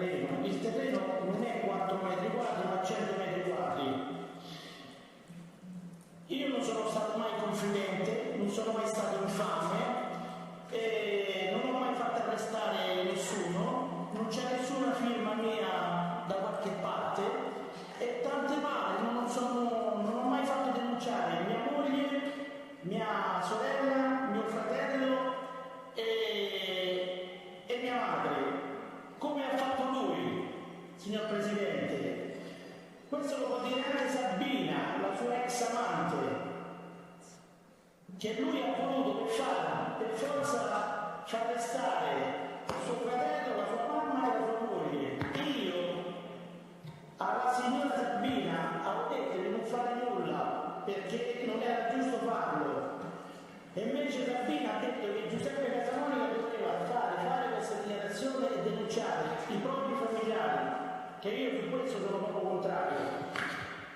E vorrei citare anche il maresciallo di Carabinieri, che lui dice che questa persona io conosco, questa persona io non l'ho mai vista, l'ho vista dopo 2 anni che mi è venuto appresso al locale, mi fermava e non sapevo neanche chi era. E io questa persona lo vorrei citare se è possibile. Il signor Giuseppe Casamonica ha fatto delle dichiarazioni a me non risultano.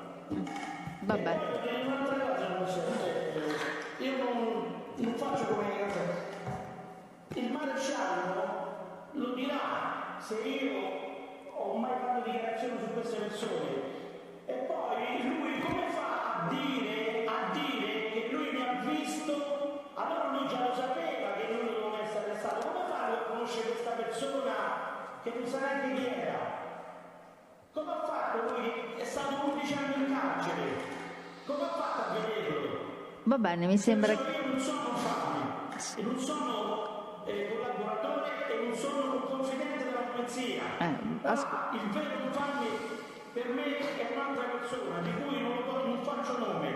Perciò io non ho mai denunciato nessuno, non mia moglie, non mio fratello e non nessuno. Signor Presidente, questa cosa voglio andare in fondo. Il mio avvocato adesso prende l'atto. Va bene, ascolti, lei si può tutelare nelle sedi e nelle forme più appropriate, anche se questa vicenda non rileva per questo processo, quindi vi ho fatto parlare perché all'inizio sembravano che fossero delle dichiarazioni, diciamo, che riscontravano dichiarazioni dei testimoni o che le smentivano. Lei adesso ha avuto la parola di rispondere, però insomma per me l'incidente è chiuso. Allora, diamo atto che il Pubblico Ministero produce il bilancio appunto dell'Angolo del Pulito SRL dell'esercizio 2013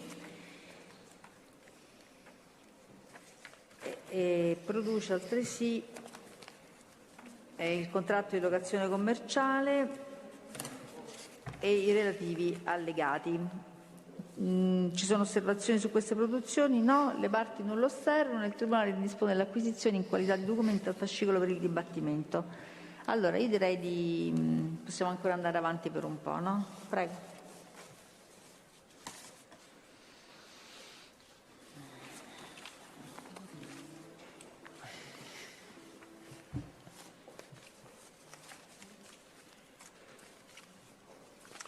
Allora, colonnello,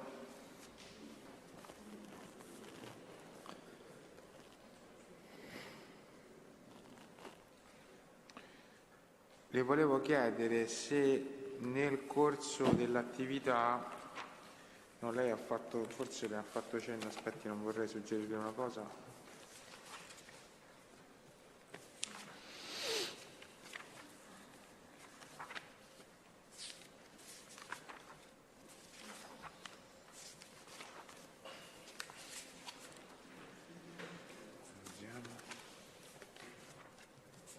Chiedo scusa Presidente, sto verificando una cosa per evitare di suggerire involontariamente al colonnello.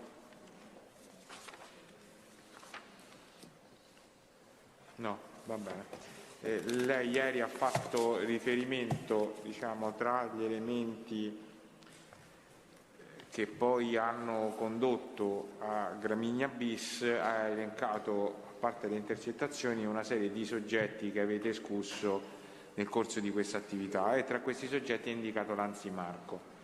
Le voglio chiedere come prima domanda come e in che maniera emerge la figura di Lanzi Marco all'interno dell'indagine. Allora, Lanzi Marco che premetto essere intestatario e utilizzatore dell'utenza 380 18 72 438.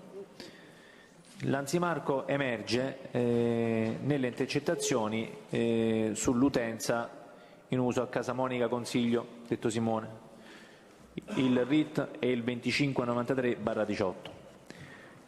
Si tratta dell'utenza 366 224 7237, intestata e in uso a Casamonica Consiglio. Il primo contatto emerge proprio il 4 maggio, cioè il giorno in cui sono state avviate le intercettazioni telefoniche. Faccio riferimento... Telefoniche sul Consiglio? Sul Consiglio, sì.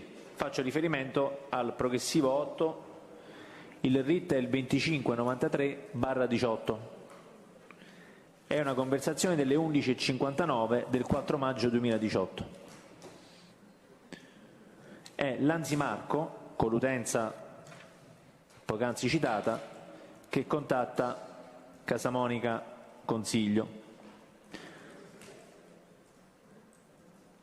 Nella conversazione, insomma, si capisce che i due, insomma, devono fissare un incontro per i giorni a seguire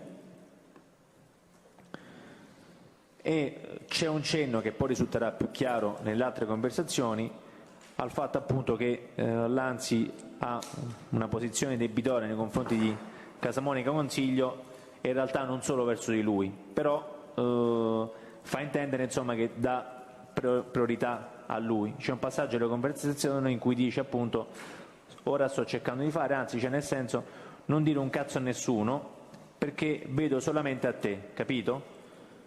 Quindi fa intendere, ma questo insomma risulterà più chiaro poi all'esito di altre intercettazioni, che ha una posizione debitoria non solo nei confronti di Casamonica Consiglio, ma che ci tiene, insomma, a privilegiare questo rapporto con lui.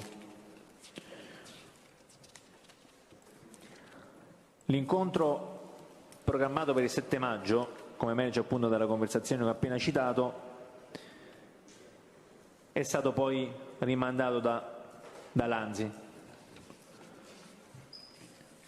Faccio riferimento al progressivo 423, il RIT è sempre il 2593/18, è una conversazione telefonica delle 12:26 del 7 maggio 2018. In questa conversazione Lanzi prendeva altro tempo pur dicendo di aver comunque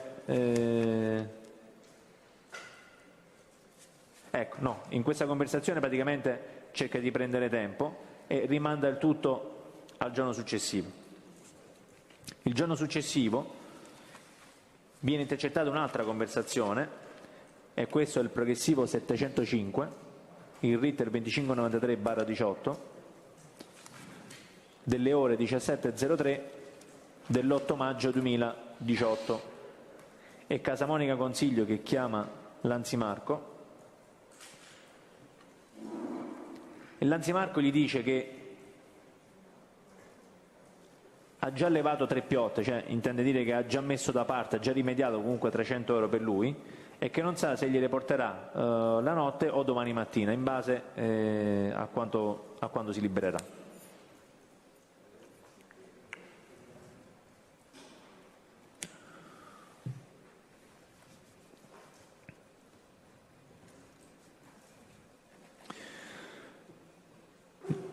C'è poi un'altra conversazione del giorno successivo dove si ha la conferma di quella che era prima solo una percezione, no? Indica appunto col fatto che Lanzi avesse dei debiti anche nei confronti di altre persone. E faccio riferimento al progressivo 827, il RIT 2593/18. È una conversazione delle 13:38 del 9 maggio 2018. Casamonica Consiglio richiama nuovamente Lanzimarco e qui Lanzimarco gli dice appunto che domani lo chiamerà e che deve parlare anche con Ciccillo. Ciccillo è Spada Ottavio, detto Ciccillo. E anche qui rimarca sempre lo stesso concetto: prima di vedere i fatti degli altri devo vedere prima i tuoi. Quindi conferma ancora una volta il fatto che cerca di dare comunque priorità al debito che ha nei confronti di Casamonica Consiglio.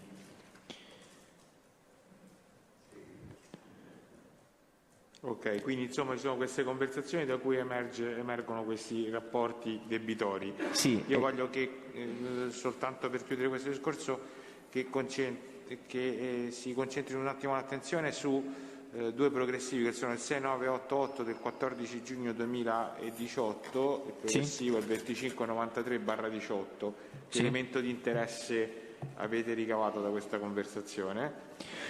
Allora, da questa conversazione, che è delle 13:21 del 14 giugno del 2018, e Casamonica Consiglio che chiama sempre Lanzimarco, qui in questa conversazione Lanzimarco cerca di convincere Casamonica Consiglio a dotarsi di una post pay sulla quale poi poter ricaricare il denaro che gli deve.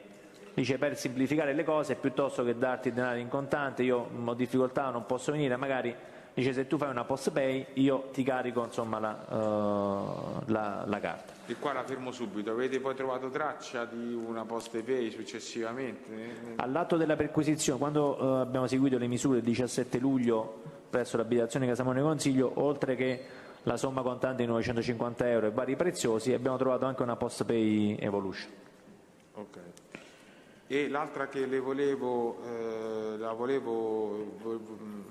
sulla quale la volevo compulsare è il progressivo 8177 del RIT 2593/18 del 20 giugno 2018.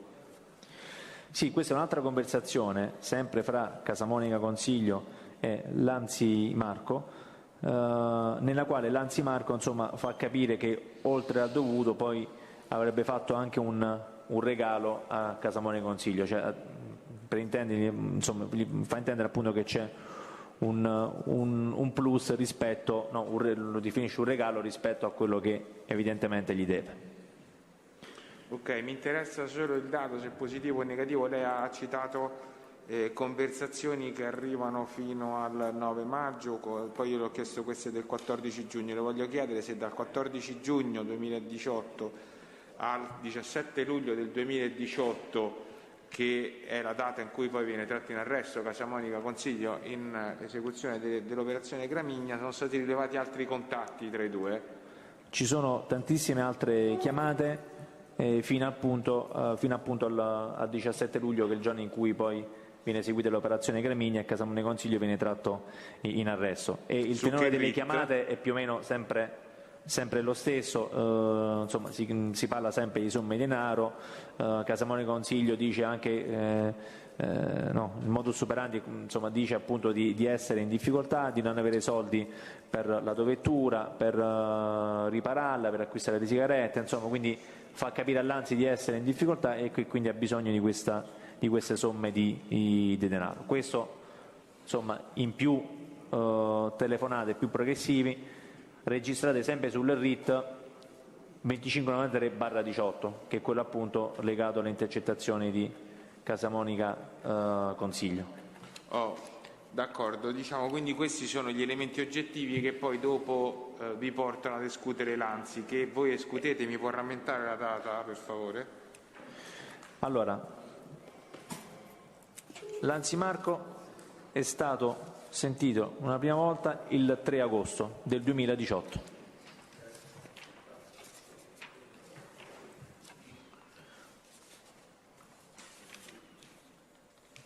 Ovviamente insomma, gli viene anche sottoposto in visione un fascicolo fotografico e diciamo che lui insomma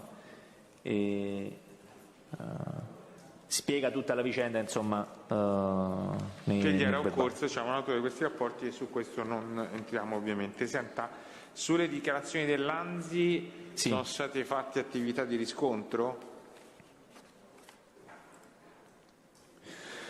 Allora, sì, sono state fatte attività di riscontro, perché emergevano, insomma, dei contatti anche con Casamonica Giovannina, detta Romina,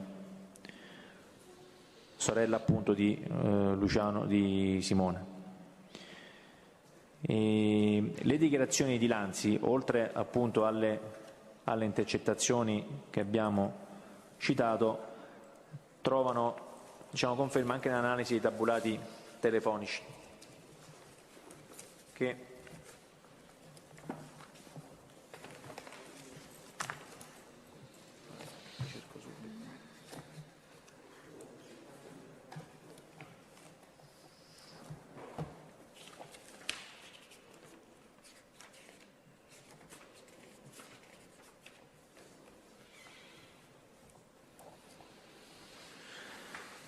tabulati telefonici che sono l'allegato 2 ad uno dei seguiti e la nota 200-2 del 16 gennaio del 2019.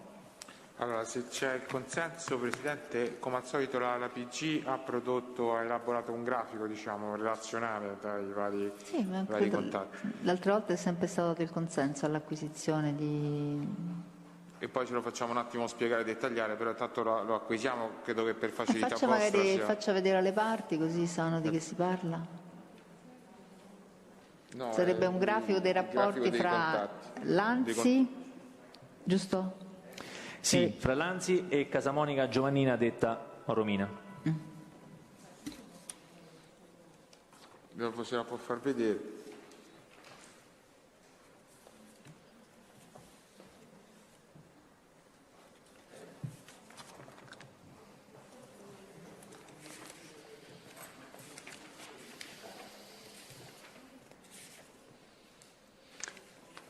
Diamo atto che il test esibisce un grafico riepilogativo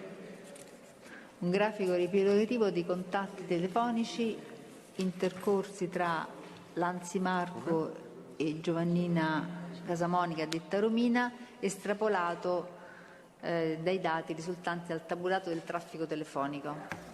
Prego. Ora che il Tribunale ha anche visivamente la disponibilità, Colonnello, se lo spiega il Colonnello ce l'ha, diciamo okay. così, il Tribunale ha la possibilità di apprezzare. Le serve a lei questo? No, Presidente, grazie. No. Diciamo dall'analisi del tabulato telefonico si vince chiaramente che le due utenze in uso a Marco Lanzi, e si tratta di due utenze che sono state fornite da Marco Lanzi durante l'escursione, quindi riconducibili senza dubbio a lui, hanno registrato dei contatti telefonici con l'utenza 348 91 74 220, intestata e in uso a Casamonica Giovannina, detta Romina. I contatti sono fondamentalmente, considerando tutte e due le utenze, sono ricompresi fra il 23 giugno 2017 e l'11 luglio 2017. Diamo atto su questa produzione che le parti non lo osservano e che viene acquisita al fascicolo per il dibattimento. Prego. Colonnello, le faccio una domanda di un'ovvietà, però mi scuserà, ma glielo devo chiedere. I contatti WhatsApp si rilevano dai tabulati telefonici? Non ho capito, chiedo scusa. In generale, sto chiedendo se i contatti WhatsApp si rilevano dal tabulato di traffico telefonico. Assolutamente no. Lei ha accennato anche a quella conversazione nella quale il Lanzi, parlando con Consiglio, fa riferimento a Ciccillo. L'abbiamo detto, era il progressivo 827 del 9 maggio 2018, RIT 2593/18. Le voglio innanzitutto chiedere su questo aspetto se a voi risultava che il Lanzi sia mai stato detenuto in carcere? Sì, Lanzi è stato in carcere, è stato arrestato il 9 marzo del 2013 per violenza sessuale. Ha avuto un periodo di detenzione in carcere, poi ha avuto l'affidamento in prova ai servizi sociali nel comune di Collarmele, provincia dell'Aquila, e dal 27 gennaio del 2016 ha potuto far ritorno a Roma. Lei ha già citato l'utenza che risultava, me la ripete per favore, che risultava intestata in uso a Lanzi nel periodo delle attività tecniche? Sì, l'utenza era 380 18 72 438. Avete avuto elementi da cui desumere se quella sia sempre stata l'utenza utilizzata da Lanzi o se in epoca pregressa ne avesse utilizzata qualche altra? Allora, Lanzi Marco oltre a questa utenza ne hanno usata anche un'altra. Intanto, ecco, poi a fugare ogni dubbio, diciamo che entrambe le utenze sono state comunque fornite da Lanzi durante l'escussione, quindi non ci sono dubbi sulla riconducibilità delle schede a Lanzi Marco. Durante le intercettazioni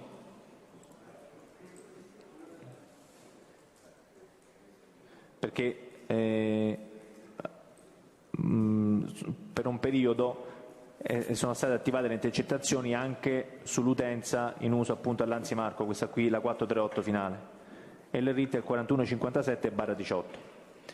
Da una conversazione di Lanzi Marco del 5 agosto 2018, faccio riferimento al progressivo 7563 del RIT 4157/18, e una chiamata delle 22.04 del 5 agosto 2018, Lanzi Marco viene contattato dal cugino, tale Antidormilino, e dalla conversazione emerge che l'altra utenza che detta durante la conversazione, quindi la 388 56 12 756, che era intestata alla madre, non era più utilizzata da Lanzi Marco.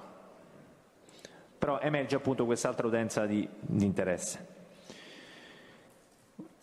Sulla base di questo sono stati poi fatti appunto anche ecco, sì, spadotta, ok.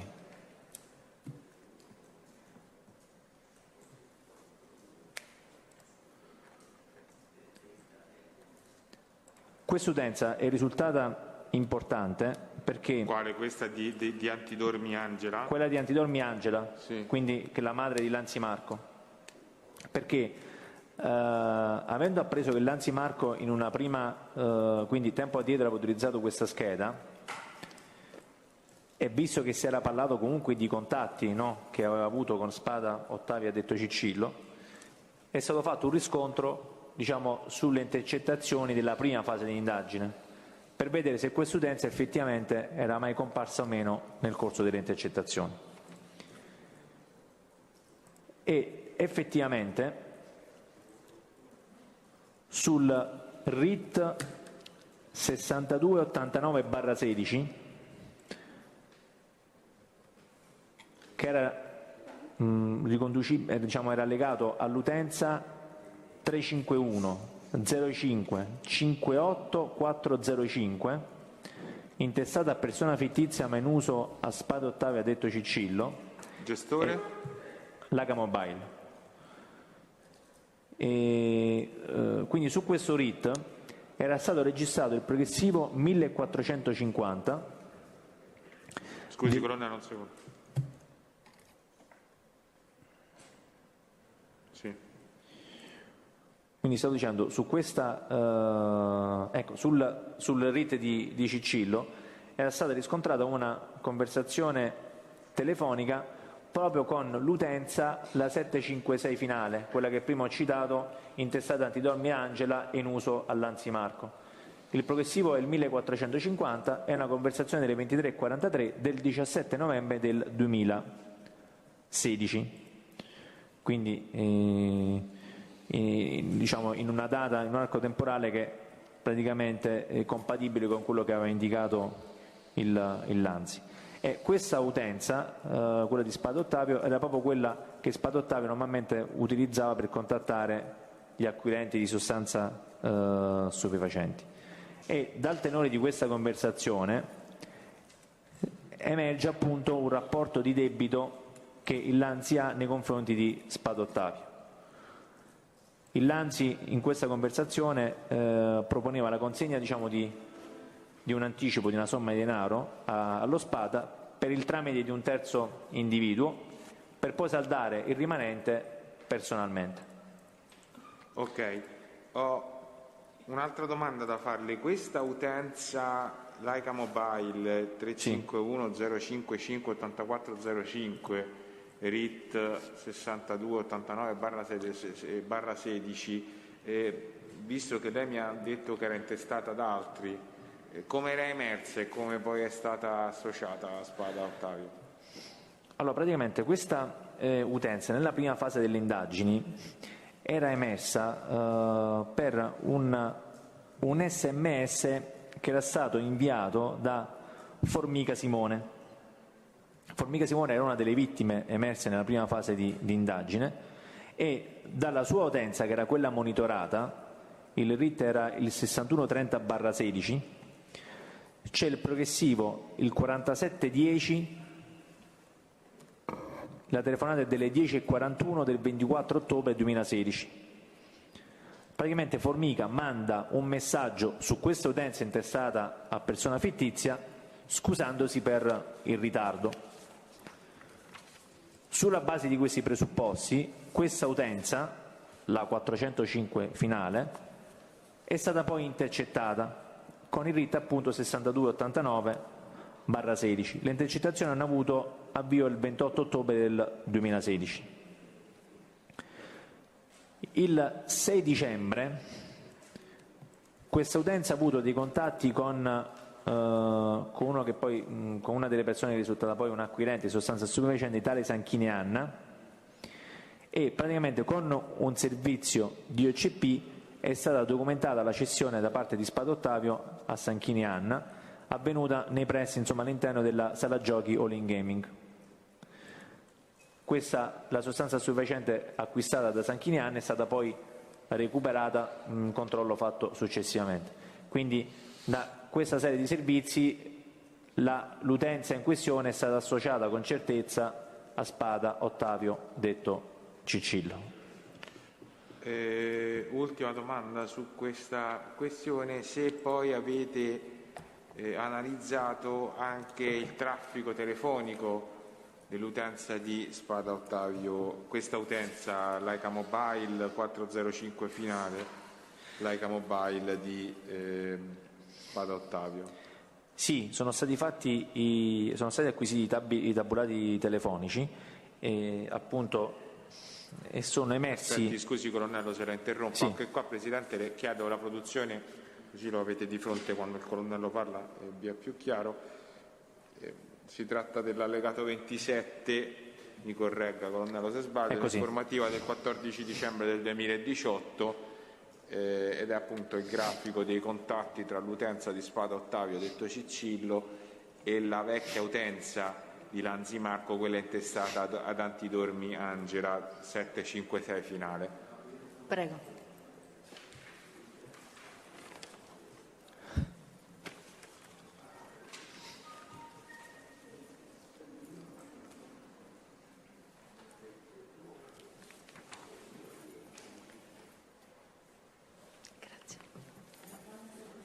Quindi, nulla opponendo le altre parti, viene prodotto un grafico che è ripilottivo di contatti tra le due utenze riferite, riferibili a Spada Ottavio e Marco Lanzi. Quindi viene acquisito al fascicolo del dibattimento. Prego. Sì, come si evince chiaramente dal grafico del tabulato, i contatti sono ricompresi fra il 14 settembre del 2016 al 2 gennaio del 2017.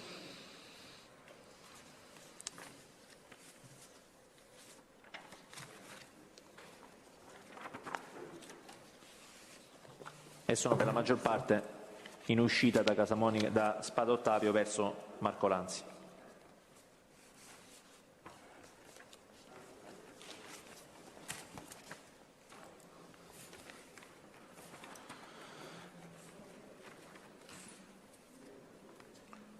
Facciamo 10 minuti di pausa?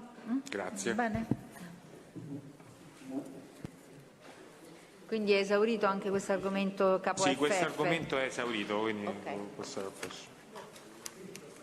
Scusate, prima di esaurirlo, volevo fare una domanda così non ci torniamo più sopra. Siccome lei ha fatto riferimento ai rapporti tra Consiglio e l'Ansi e ha detto che c'erano stati, su domanda del Pubblico Ministero, tra il 14 giugno e il 17 luglio, una serie di ulteriori contatti tra i due che insomma possiamo dire in linea con i rapporti precedentemente evidenziati. Può dare questi progressivi? Assolutamente sì, Presidente.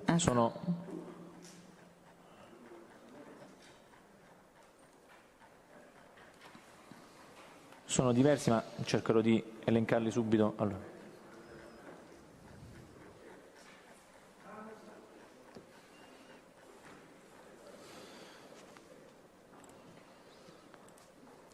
Ho predisposto una tabella che poi è inserita nella nostra nota del 14 dicembre.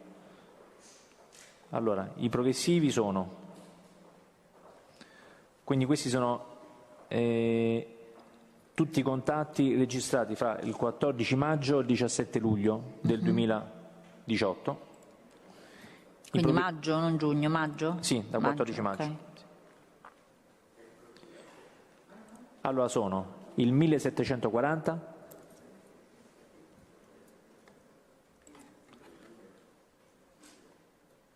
abbiamo inserito ovviamente anche i tentativi di chiamata oppure insomma, le chiamate col telefono spento, l'aggancio segreteria, quindi tutti i vari tentativi di chiamata abbiamo inserito in questa tabella. Quindi c'è il progressivo 1779. Il RIT me lo ricordo un attimo? Sì, scusi. Il RIT è il 2593/18. Ma questi, scusi, Pubblico Ministero, avete fatto una richiesta di trascrizione di questi altri progressivi? Dottore? Scusi. No, avevate fatto una richiesta di trascrizione di questi progressivi? No, perché appunto volevamo vedere se era tra le conversazioni. Vabbè, lei li citi No, velocemente. Però poi... questi sono anche tentativi di chiamata, quindi probabilmente non c'è la trascrizione perché sono solo tentativi di chiamata. Che dubito ok. che abbiamo. Però le posso citare invece le conversazioni. Sì, Così. vediamo.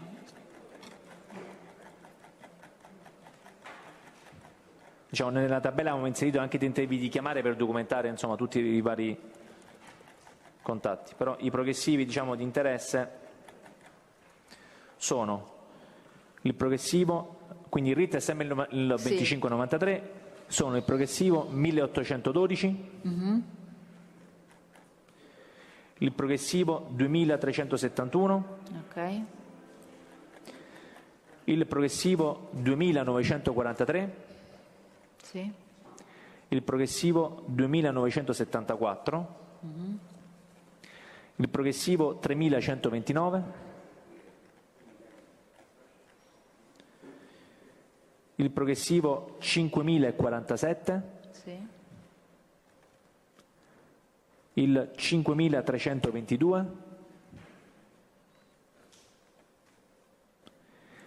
il 5618,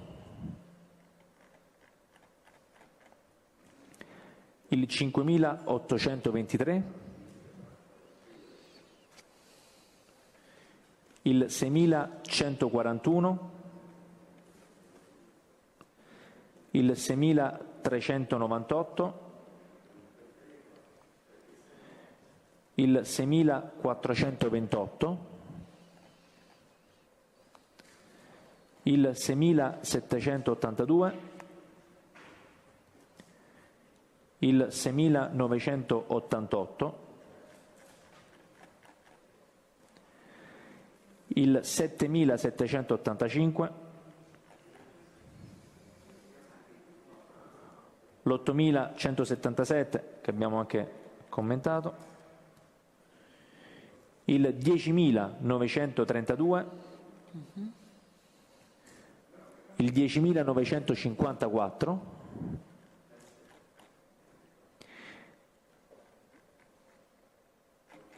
il 10.984,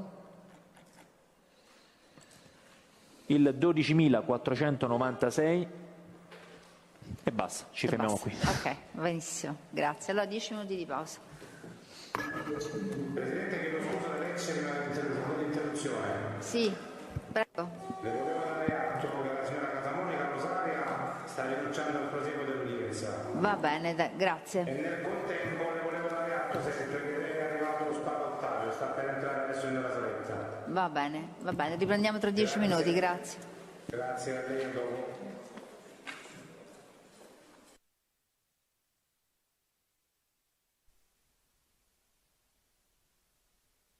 Allora, possiamo riprendere? Eccoci. Allora.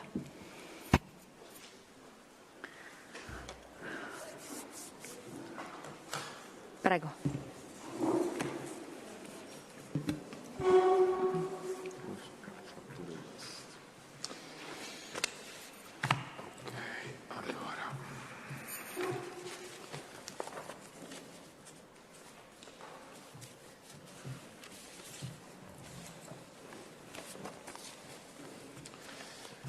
Allora, Colonnello, tra le persone di cui lei ha sempre fatto cenno alla scorsa udienza come elementi dichiarativi che poi sono confluite in questa seconda tranche dell'indagine, lei ha parlato anche di Fusco Fabio.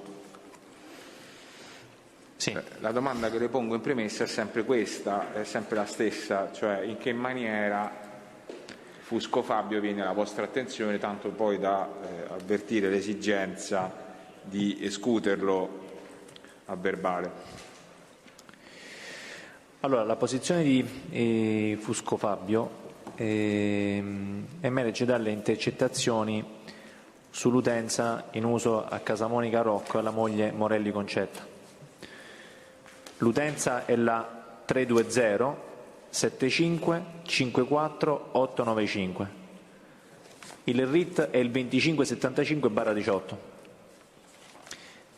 utenza che è stata intercettata dal 4 maggio al 20 luglio 2018. La scheda è intestata a Morelli Concetta, ma di fatto veniva utilizzata da entrambi. Fra l'altro, nel corso delle intercettazioni era emersa anche un'altra utenza telefonica, sempre in uso a Casamonica Rocco, che è la 388 92 83 029, che è stata poi intercettata a partire dal 13 luglio del 2018. Dalle intercettazioni appunto di Casamonica Rocco emergevano contatti con un tale Fabio, che è stato poi identificato successivamente in Fusco Fabio, che già dai primi contatti era apparso in una posizione debitoria verso i coniugi.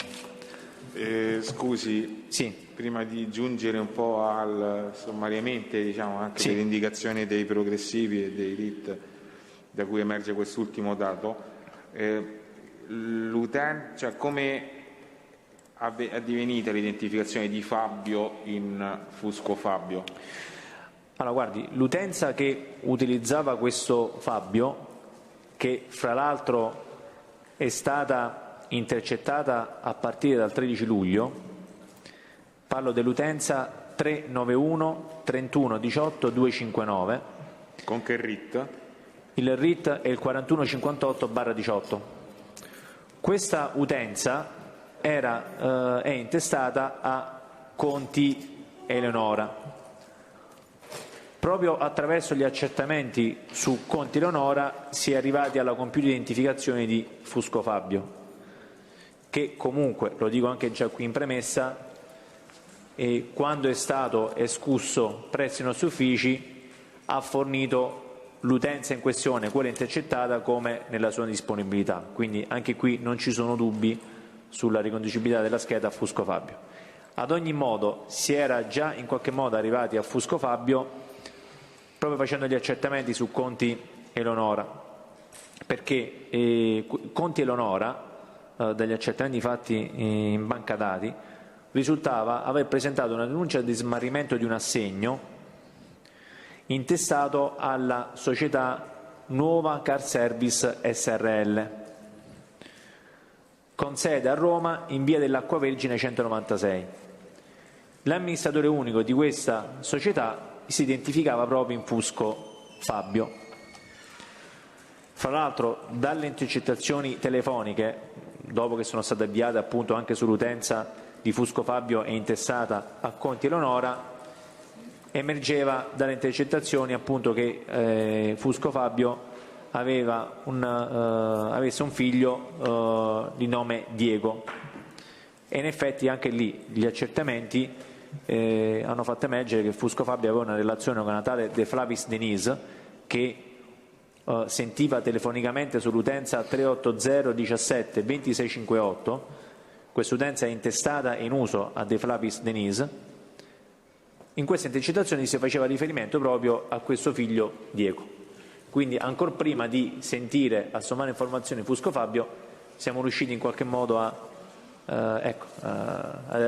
divenire alla sua identificazione. Ok, tanto chiarito preliminarmente, lei stava accennando a queste conversazioni dalle quali si evinceva la sussistenza di un rapporto debito-credito tra questo Fabio, che poi rettificate in Fusco Fabio, e Casamonica Rocco. Se può indicare quali erano queste conversazioni da cui si evinceva questo rapporto esistente tra i due.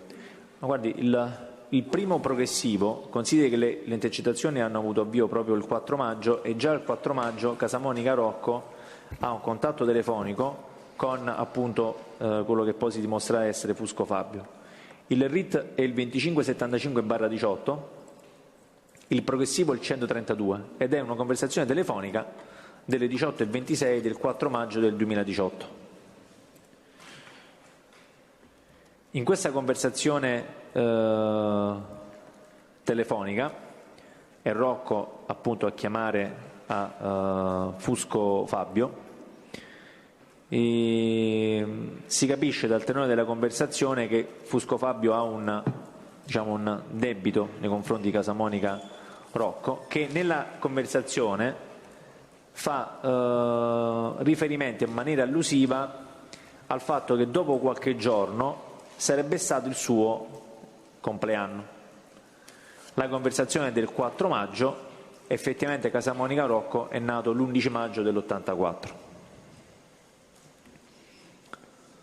Quindi Casamonica Rocco dice: ti volevo solo, ti sto dicendo, cioè testualmente dice, ti sto di soltanto il compleanno mio fra 3 giorni, appunto a stare a indicare che lo esortava a pagare. Scusi, mi sono distratto un attimo perché c'è stata una telefonata. L'ha indicato quando è il compleanno di Casamonica Rocco? Sì, Casamonica Rocco è nato l'11 maggio dell'84. La conversazione è del 4 maggio. Del 4 maggio e si dice tra 2 giorni è il mio compleanno. Sì, però insomma.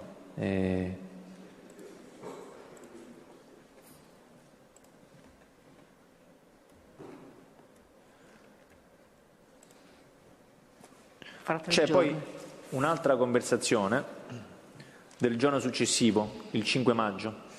Il progressivo è il 314, il RIT è sempre il 2575/18. La conversazione è delle 10:56 del 5 maggio del 2018. Qui è Fusco Fabio che contatta Casamonica Rocco e gli chiede fondamentalmente di procrastinare l'appuntamento, gli chiede di incontrarsi il lunedì successivo.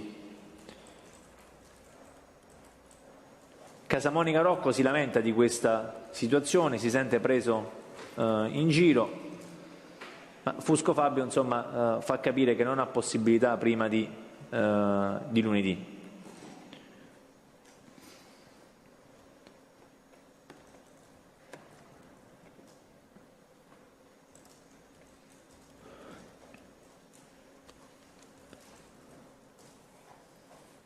E quindi si accordano alla fine per incontrarsi il lunedì successivo. Effettivamente il 7 maggio Fusco Fabio ha raggiunto l'abitazione di Casamonica Rocco, che insomma è residente in via Salvatore Barzilai 116, e questo emerge da una conversazione esplicita del 7 maggio per l'appunto. Il progressivo è il 949, il RIT è il 2575/18 e la telefonata è delle 16:18 del 7 maggio 2018. Quindi Casamonica Rocco contatta Fabio e Fabio gli dice praticamente che è lì sotto, gli chiede se poteva salire e lui dice dai vieni, sto qua.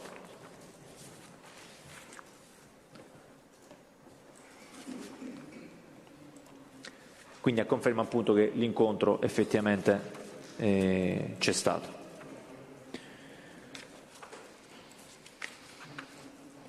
Il fatto che poi Fusco fosse diciamo, in una situazione debitoria nei confronti di Casamonica Rocco emerge in maniera altrettanto chiara anche da altre conversazioni registrate insomma, il 21 maggio.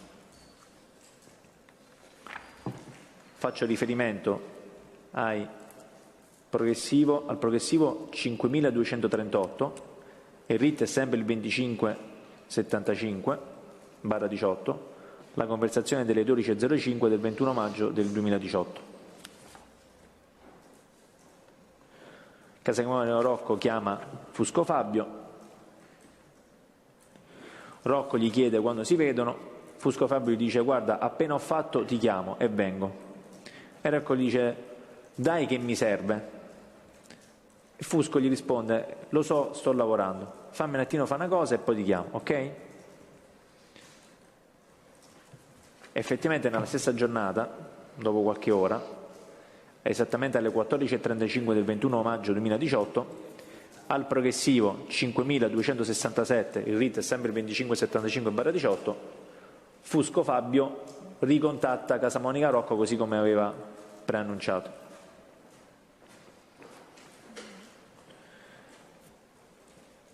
Nella circostanza Fusco Fabio insomma, chiede del tempo a Casamonica Rocco.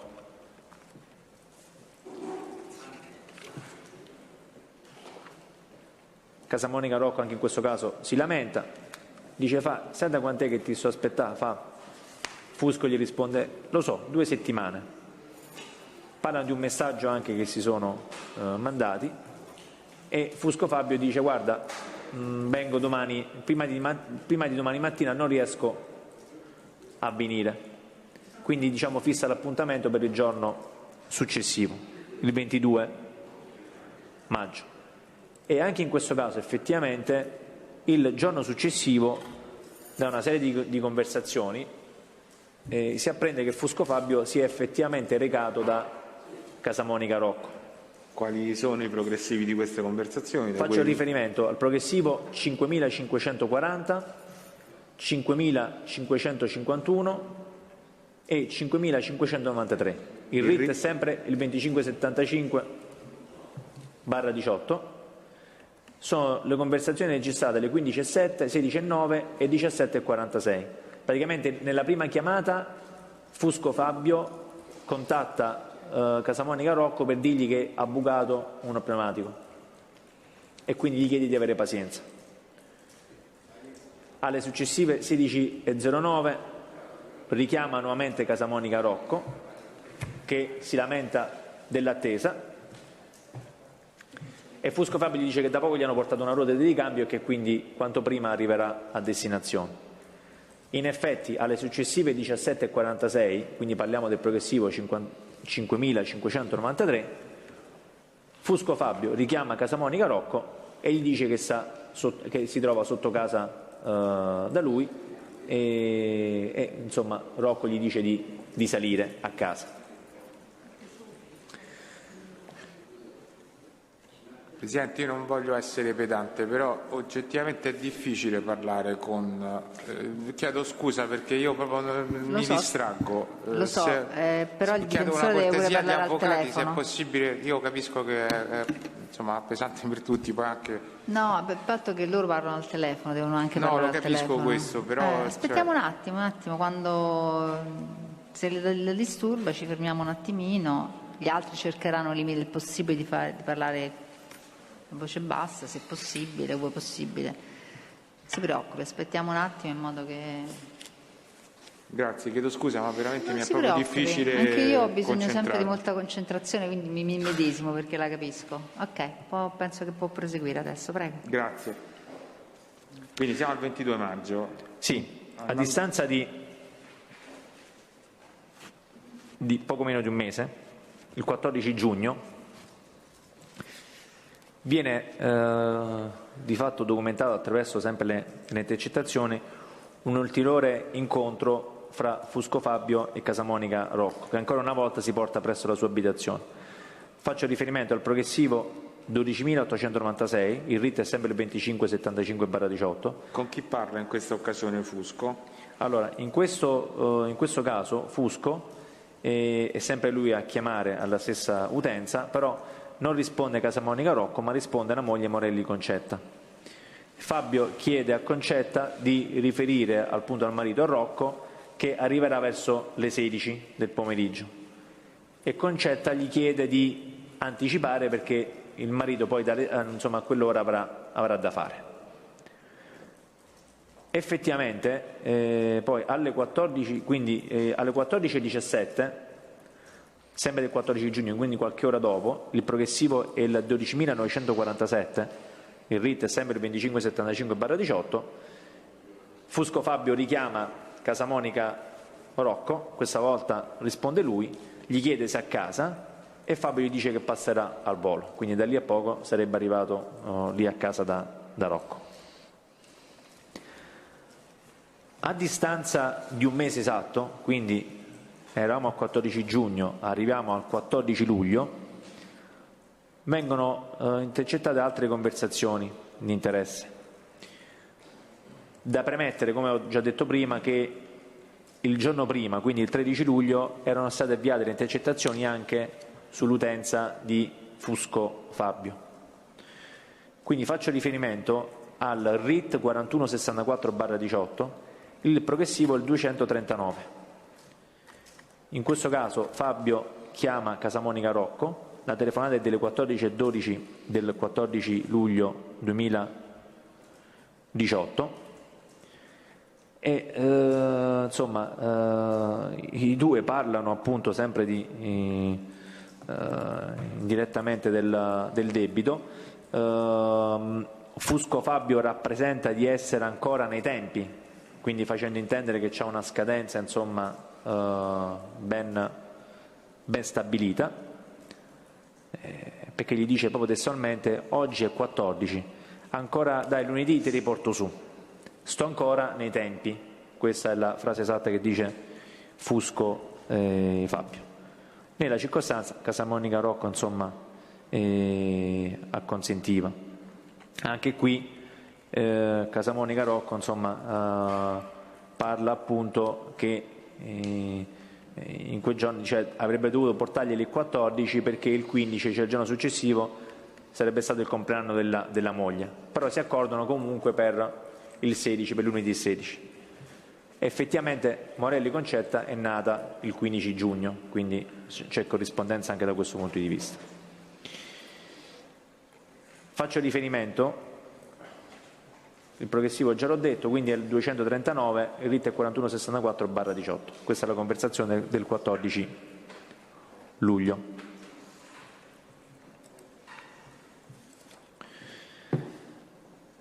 Ancora più chiara, ancora più esplicita è una conversazione captata 2 giorni dopo, quindi il 16 luglio del 2018. 2018. In questo caso faccio riferimento sempre al RIT 4164/18, il progressivo il 773, è una conversazione telefonica delle 13.02 del 16 luglio 2018. In questo caso è Casamonica Rocco che contatta Fusco Fabio e Casamonica Rocco nella circostanza fa capire a Fusco Fabio che aveva bisogno dei soldi, quindi, e che si sarebbe anche accontentato di una parte della rata, dicendogli anche che se gliel'avesse pagata subito avrebbe anche potuto saltare la rata di agosto. Testualmente dice: sto alle strette, se tu mi dici c'ho tot, solo questi, io ti dico guarda, me serve questi, e se vediamo, ti dico pure se vediamo pure a settembre, se vediamo, agosto non se vediamo ad agosto.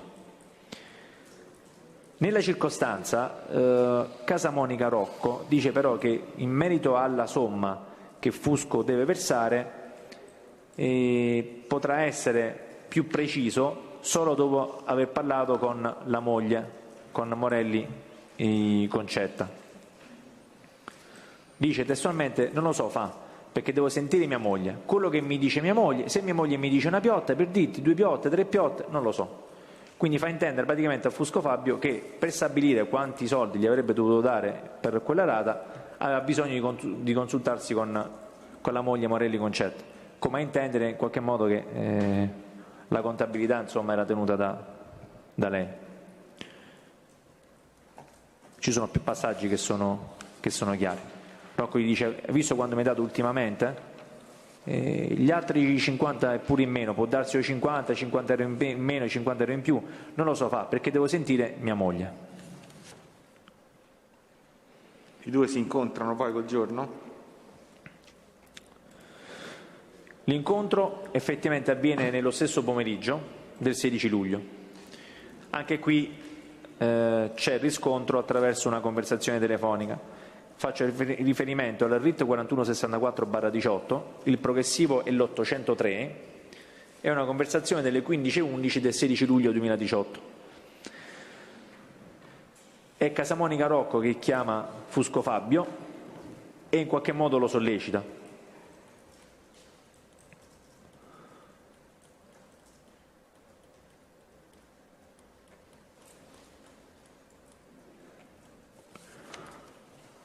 Nella conversazione,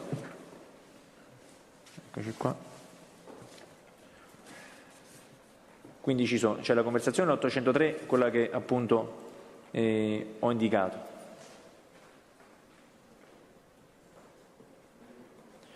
C'è una conversazione successiva, il progressivo è l'819, il RIT è sempre il 4164/18. È una conversazione delle 16.08 del 16 luglio del 2018. Qui Fusco Fabio gli dice che si trova alla Prenessina e il tempo di arrivare, quindi gli sta dicendo che praticamente lo sta raggiungendo a casa, e il riscontro poi definitivo si ha col progressivo 827, il RIT è sempre il 4164/18, delle ore 16.40 del 16 luglio 2018, quando Fusco Fabio richiama Casamonica Rocco e gli dice che è là sotto, è sotto casa. Qui siamo al 16 luglio. Qui siamo al 16 luglio. Il 17 luglio si va ad esecuzione con Gramigna e Casamonica Rocco viene tratto in arresto. Esattamente. Nell'ambito delle attività eseguite, quindi delle perquisizioni eseguite in occasione degli arresti, in particolare nei confronti di Casamonica Rocco, acquisite elementi utili alle indagini? Allora, nel corso della perquisizione, oltre a trovare vari preziosi che sono stati elencati, che sono stati anche insomma catalogati e valutati, è stata trovata nella disponibilità di Morelli Concetta la somma contante pari a 6.120 euro. Durante la perquisizione in casa c'era anche la Spinelli Giovinella, madre di Casamonica Rocco, e a lei sono stati invece trovati 2.450 euro, sempre in denaro contante. L'esito di queste attività è stato commentato in qualche maniera da Morelli Concetta, da questa Spinelli Giovinella, insomma dalle persone nei cui confronti era stata eseguita la perquisizione e nei cui confronti erano state rinvenute queste somme? Allora, ci sono,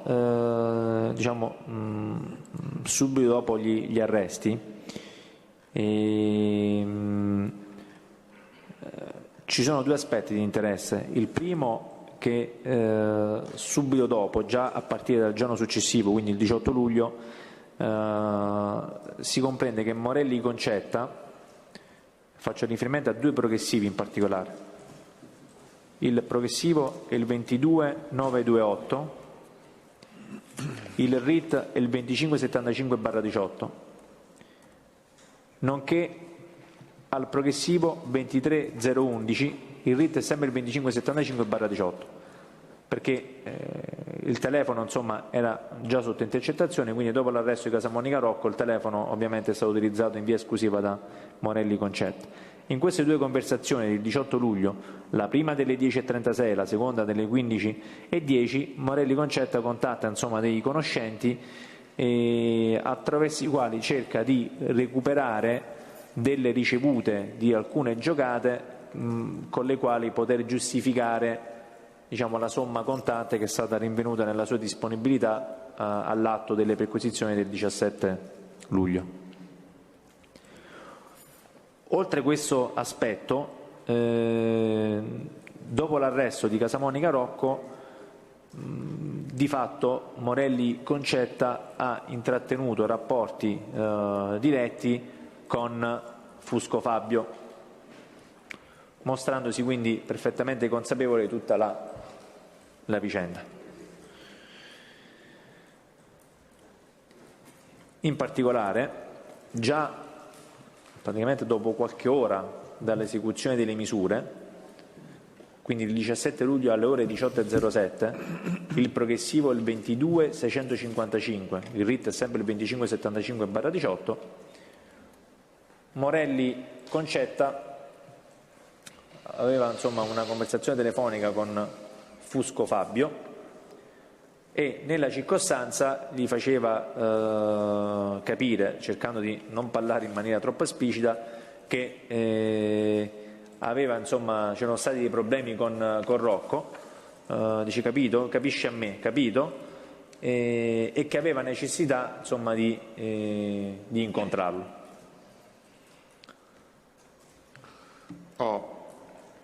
A me qui interessa solo il dato e se può dettagliare le eventuali conversazioni. Quell'indagine, quella esecuzione aveva coinvolto anche direttamente Casamonica Rocco, che era stato tratto in arresto. Dalle attività di intercettazioni avete riscontrato commenti da parte di Fusco su questa vicenda, che in qualche modo appunto lo riguardava? Se sì, in quali conversazioni, intrattenute con chi? Mi interessa solo il dato, poi le conversazioni sono in atto, sono molto lunghe, quindi saranno apprezzate. Allora, molto sinteticamente, Fusco Fabio nei giorni successivi, dopo appunto l'esecuzione delle misure, ha contatti telefonici con Conti Eleonora, che è fra l'altro l'intestataria della scheda che utilizzava anche Fusco Fabio, con il quale c'era un rapporto molto stretto, in parte lavorativo, perché lei comunque ha lavorato anche con Fusco Fabio, e sicuramente anche di amicizia. Quindi Conti Eleonora, per come poi è emerso, era a conoscenza di tutta la situazione di Fusco Fabio, avendo anche avuto un ruolo attivo nella vicenda, e quindi i due hanno commentato l'esito dell'attività degli arresti, e faccio riferimento in particolare a due progressivi.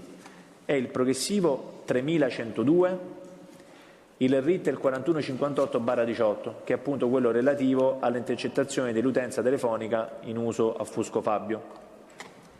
Questa conversazione è delle 16:30 del 20 luglio del 2018. E c'è un'altra conversazione subito dopo è il progressivo 3108, quindi il RIT è sempre il 4158/18, la conversazione delle 16:38 del 20 luglio 2018. Nel corso di queste due conversazioni, Fusco Fabio e Conti Eleonora commentano appunto gli arresti.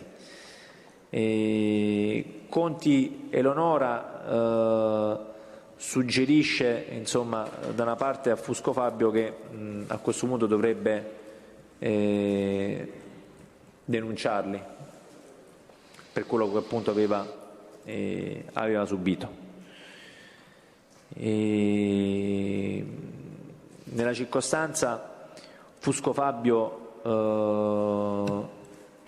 commenta che era stato cercato da Morelli Concetta, oltre che telefonicamente, come emerso anche dalle intercettazioni, fa riferimento anche ad una videochiamata, che quindi non è stata ovviamente intercettata, che ha avuto appunto proprio con Morelli Concetta. Altro dato di interesse è che i due, sia Fusco che Conte Eleonora, insomma, parlando dei sequestri, degli arresti, parlano anche della disponibilità di soldi che Morelli Concetta e Casamonica Rocco hanno, perché li hanno proprio visti personalmente. Fanno proprio un commento: ce l'hanno i soldi loro dentro casa, lo sappiamo.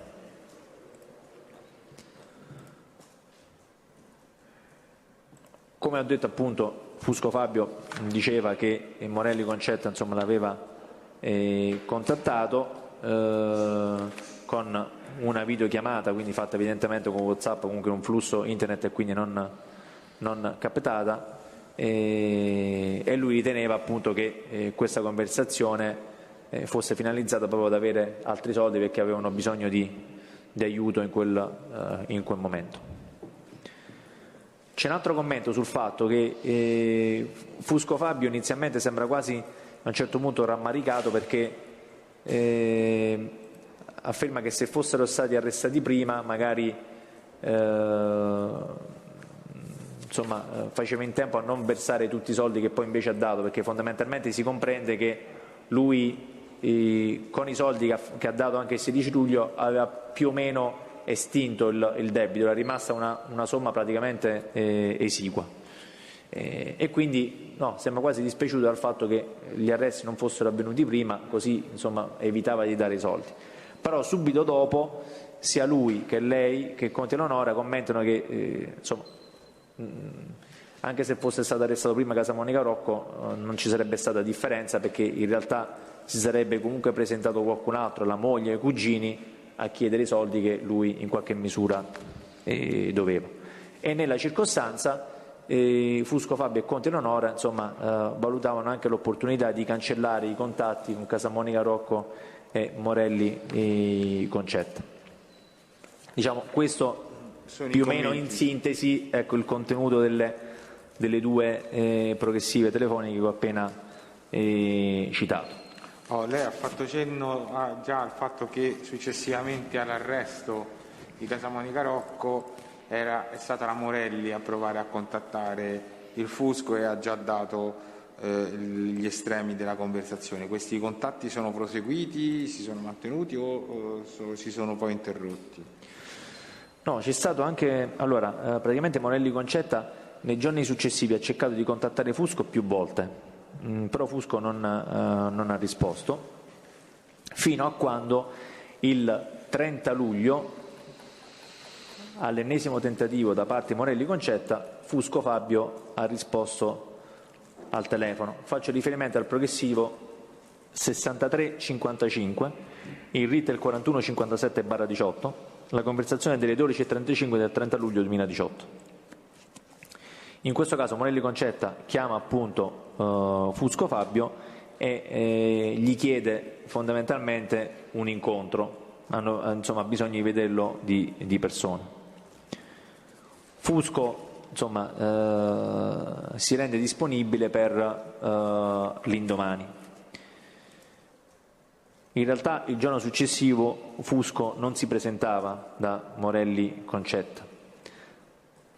Tant'è vero che Morelli Concetta, faccio riferimento al progressivo 7079, il RIT 4158/18, la conversazione delle 16:34 del 31 luglio 2018, Morelli Concetta richiama nuovamente Fusco, quindi nel pomeriggio del giorno successivo, per contestargli che non si è fatto più vedere, che non sarà più presentato, e Fusco insomma prende tempo e dice: guarda, fra poco ho fatto, non ti preoccupare, quindi le fa intendere che a breve l'avrebbe raggiunta.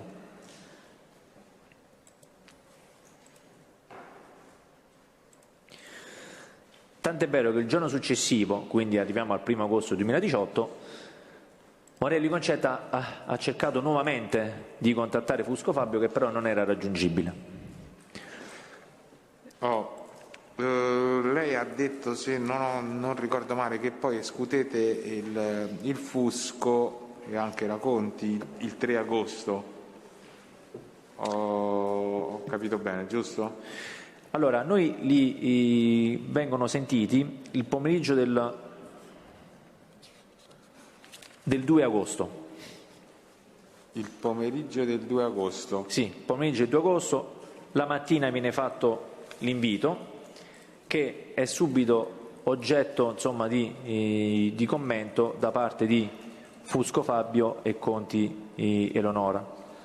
Faccio riferimento al progressivo 7909, il RIT è il 4158/18,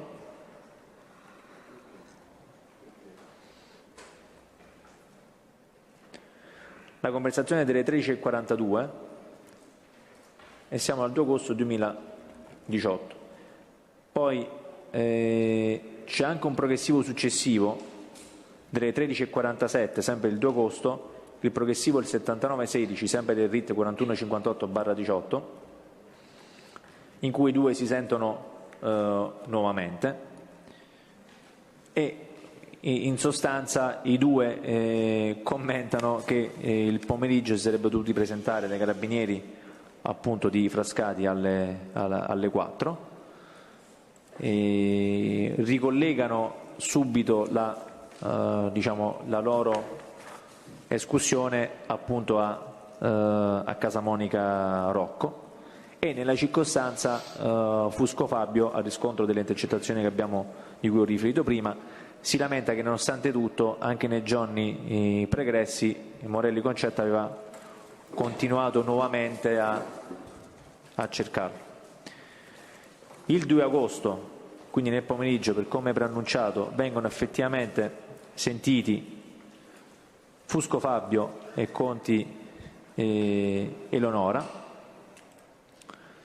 e anche qui c'è un altro dato di interesse, nel senso che proprio mentre era in corso l'escussione c'era un'utenza che Fusco Fabio non poteva conoscere, ed è l'utenza 370 14 60 402.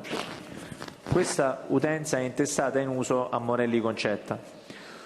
Questo numero cerca di contattare Fusco Fabio, che però non rispondeva perché era in caserma da noi per essere sentito, e la stessa utenza il giorno successivo, quindi la mattina del 3 agosto, ricontatta nuovamente Fusco Fabio. Faccio riferimento al progressivo 8163, il RIT è il 4158/18, è una conversazione delle 9:51 del 3 agosto 2018. Fusco Fabio, che non poteva conoscere questo numero perché era diverso da quello con cui fino a quel momento era stato contattato da Casamonica Rocco e Morelli Concetta, risponde al telefono. Alla sua domanda chi è, l'interlocutrice risponde la moglie di Rocco. A quel punto Fusco Fabio aggancia il telefono e non ha più contatti poi con Morelli Concetta, almeno non nel periodo in cui poi ci sono state le intercettazioni in atto.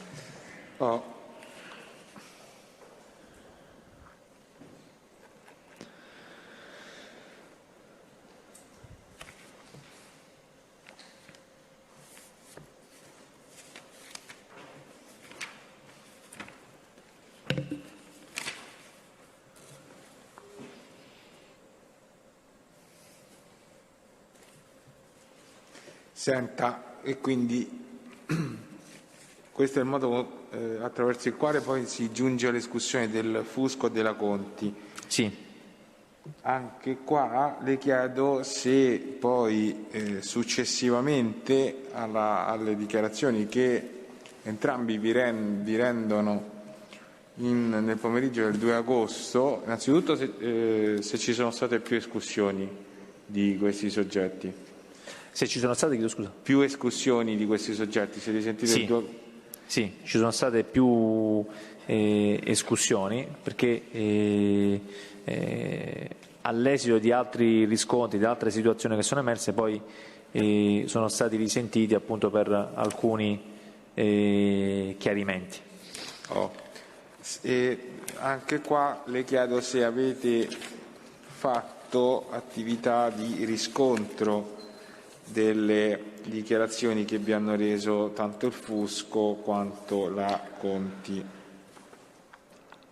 Assolutamente sì. Allora, intanto anche qui abbiamo acquisito, diciamo, il traffico telefonico pregresso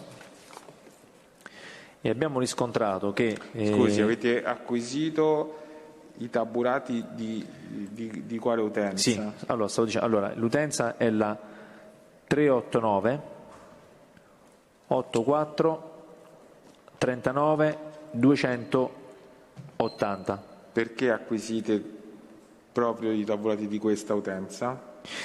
Perché questa era un'utenza che era stata indicata dal Fusco come in uso a Casa Monica Rocco al momento del prestito.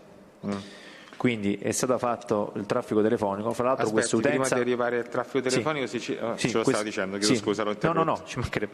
Questa utenza effettivamente era intestata a Casa Monica Rocco, è stata attivata il 21 gennaio del 2016 ed è stata poi disattivata il 5 luglio 2018. E, fra l'altro anche nel corso delle intercettazioni che abbiamo fatto nel corso di Carmigna bis, questa utenza, sebbene senza risposta, quindi senza fornire risposta, è stata più volte cercata sia da Morelli Concetta, con appunto l'altra utenza monitorata, quella intercettata, che è il RIT 2575/18, ed era stata cercata anche da Casa Monica Consiglio, detto Simone. Il RIT è il 2593/18. Quindi diciamo questo era un altro riscontro indiretto di come quell'utenza fosse effettivamente in uso a Casa Monica Rocco. E quindi avete cercato dai tabulati acquisiti di questa utenza 280 finale che il Fusco vi indicava come in uso a Rocco Casamonica al momento in cui era stato erogato il prestito di cui vi ha parlato, avete cercato i contatti con quale utenza? Allora, sono emersi contatti con... Perdoni, colonnello, la interrompo. Intanto vi produco questo, mi rendo conto solo ora che è un po' troppo piccolo, quindi vedrò di stamparlo e di produrvelo in maniera un po' più intellegibile. Intanto ve lo produco, ovviamente se c'è il consenso. Avete redatto come al solito il grafico sui contatti di questa utenza, che era l'allegato. Era l'allegato 32, alla nota sempre quella del 14 dicembre del 2018. Ok, è su 2 pagine, diciamo si allarga, poi lo produrrò in formato un po' più intellegibile. Forse, vengo io.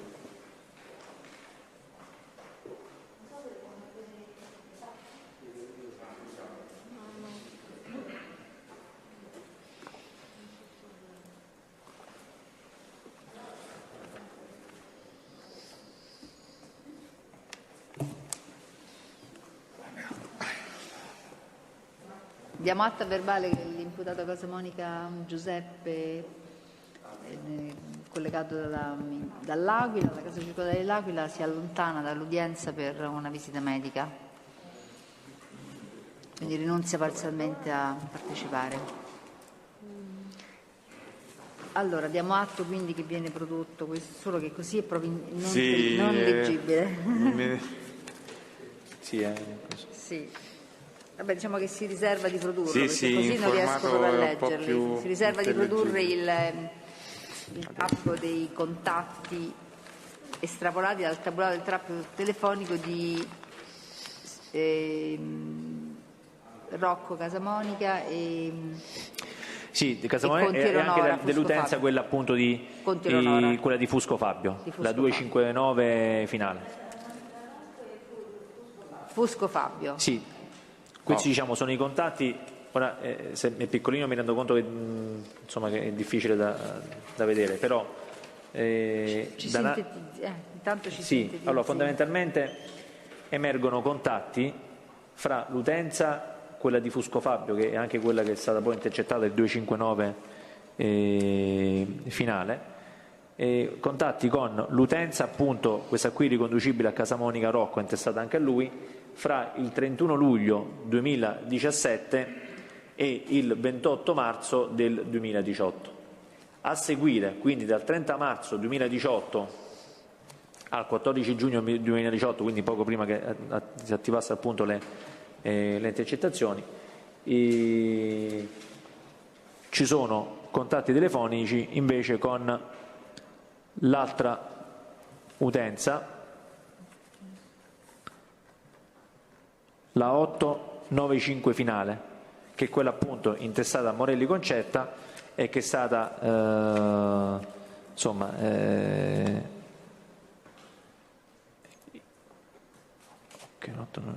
che è stata anche intercettata, il RIT 4157/18. Senta, non so se l'ha detto mi è sfuggito, ma comunque vorrei che lo precisasse. Il primo contatto che viene registrato tra queste due utenze a che data ha? Il primo contatto è il 31 luglio 2017, quindi in periodo perfettamente compatibile con quelle che erano state le dichiarazioni di Fusco Fabio. D'accordo.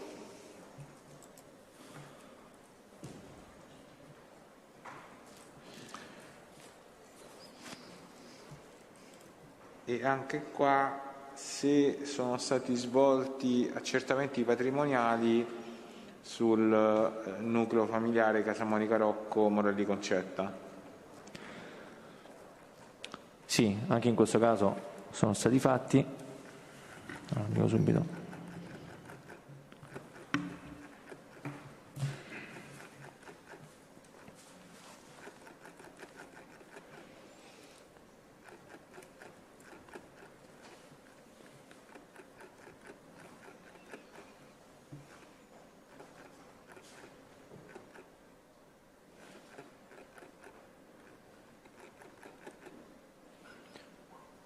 Allora, anche in questo caso Casamonica Rocco dal 2008 al 2017 ha tutti i redditi zero, ad eccezione fatta per il 2015 dove ha dichiarato 2.737,64 euro. Morelli Concetta invece aveva redditi zero fra il 2008 e il 2015 e invece nel 2016 ha dichiarato 2.863,79 euro, nel 2017 12.279,03 euro.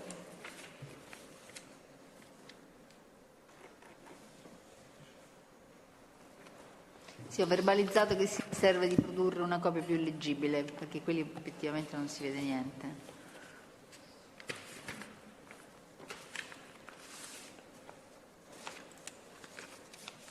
Senta, sempre nell'ottica delle riscontri alle dichiarazioni rese da Fusco e da Conti, le voglio chiedere se avete accertato l'esistenza di rapporti tra Fusco Fabio e Parlato Giuseppe.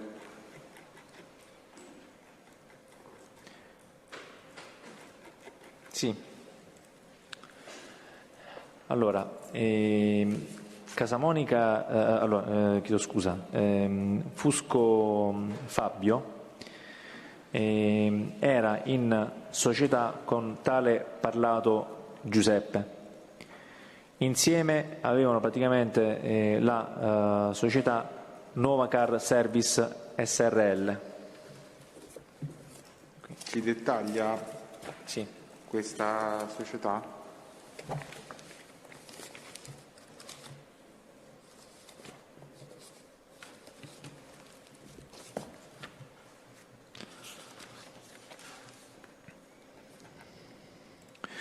Allora, praticamente dagli accertamenti, quindi fra misura camerale, poi c'è anche la successiva cessione di quota che abbiamo acquisito. Praticamente questa società, insomma, ovviamente è un'officina per di autovetture, aveva sede a Roma in via dell'Acqua Vergine 196. Era stata costituita da Parlato Giuseppe e Fusco Fabio, quindi con quote al 50%, il capitale sociale era di 10.400 euro. Successivamente, il 23 marzo 2015, come appunto emerge dagli atti, Parlato Giuseppe ha ceduto le sue quote a Fusco Fabio, che di fatto è divenuto socio unico amministratore della società, che poi risulta inattiva dal successivo 6 luglio del 2017. Senta, questo glielo dico io, lo abbiamo ascoltato anche qua, il Fusco ha parlato anche di un terzo socio sostanzialmente della loro società. Siete riusciti, un tale Paolo, lui indica come cittadino polacco, siete riusciti a individuare questo soggetto? No, sulla base delle indicazioni fornite non siamo riusciti a risalire l'identità esatta di questo Paolo. Abbiamo detto che Casamonica Rocco viveva all'epoca dei fatti? In via Barzilai 116, che fra l'altro è dove abitava anche Parlato Giuseppe.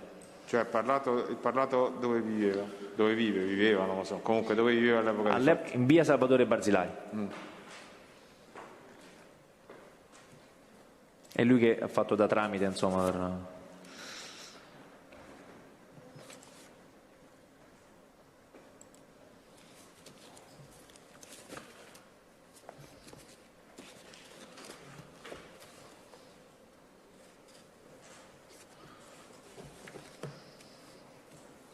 Avete eseguito ulteriori riscontri in merito ai tabulati che avete acquisito?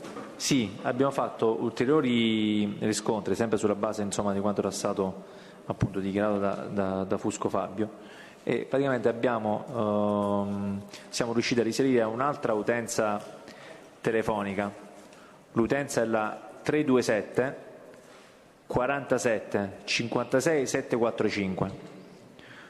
Questa utenza telefonica, intestata alla Nuova Car Service, era sicuramente riconducibile a Fusco Fabio, e questo si desume anche dal traffico telefonico dell'utenza 345 42 73 276.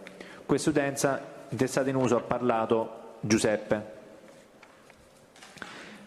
In più abbiamo integrato questi tabulati anche con i tabulati dell'utenza 391 13 18 259, che è quella fra l'altro che è stata appunto intercettata, che era sempre in uso a Fusco Fabio. E dagli accertamenti dei tabulati è emerso che sullo stesso telefono, quindi parliamo dell'email, dello stesso apparato cellulare dove Fusco Fabio, con il quale Fusco Fabio ha utilizzato l'utenza 259, che è quella appunto che era stata intercettata, sullo stesso email è stata inserita anche questa scheda di cui ho parlato prima, la 327 47 56 745, che quindi era sicuramente una disponibilità di Fusco Fabio. Dai tabulati telefonici, e faccio riferimento all'allegato 33 della nota del 14 dicembre 2018, emergono contatti appunto fra questa utenza, la 745, con Conti Eleonora, con Parlato Giuseppe e anche con Vincenzo Spinelli. Su quali utenze? Allora, Parlato Giuseppe sull'utenza 345, allora, sì, 345 42 73 276. C'erano contatti telefonici poi con l'utenza di Spinelli Vincenzo intestata a lui, la 324 58 67 558, e contatti anche con l'utenza di Eleonora Conti 393 62 62 914, che è quella che poi è emersa anche nel corso delle intercettazioni come in uso appunto a Conti Eleonora.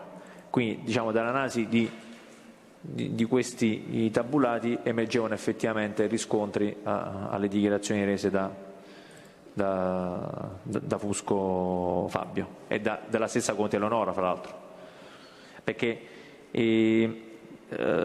come si vede in questo allegato nel 33 ci sono contatti telefonici anche fra la stessa Eleonora Conti e Spinelli Vincenzo, nonché con l'utenza di Rocco Casamonica. Quindi anche questo a suffragare le dichiarazioni rese da entrambi, compresa la Conti Eleonora, che ha avuto rapporti in prima persona con tutte e due.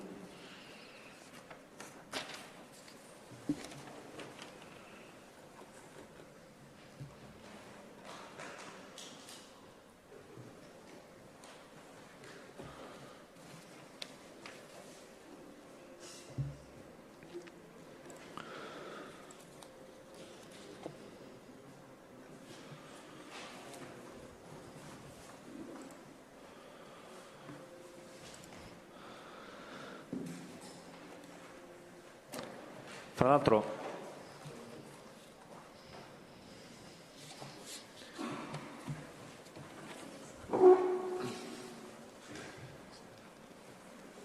sempre a riscontro delle dichiarazioni rese da Conti Eleonora e da Fusco Fabio, come avevo preannunciato prima,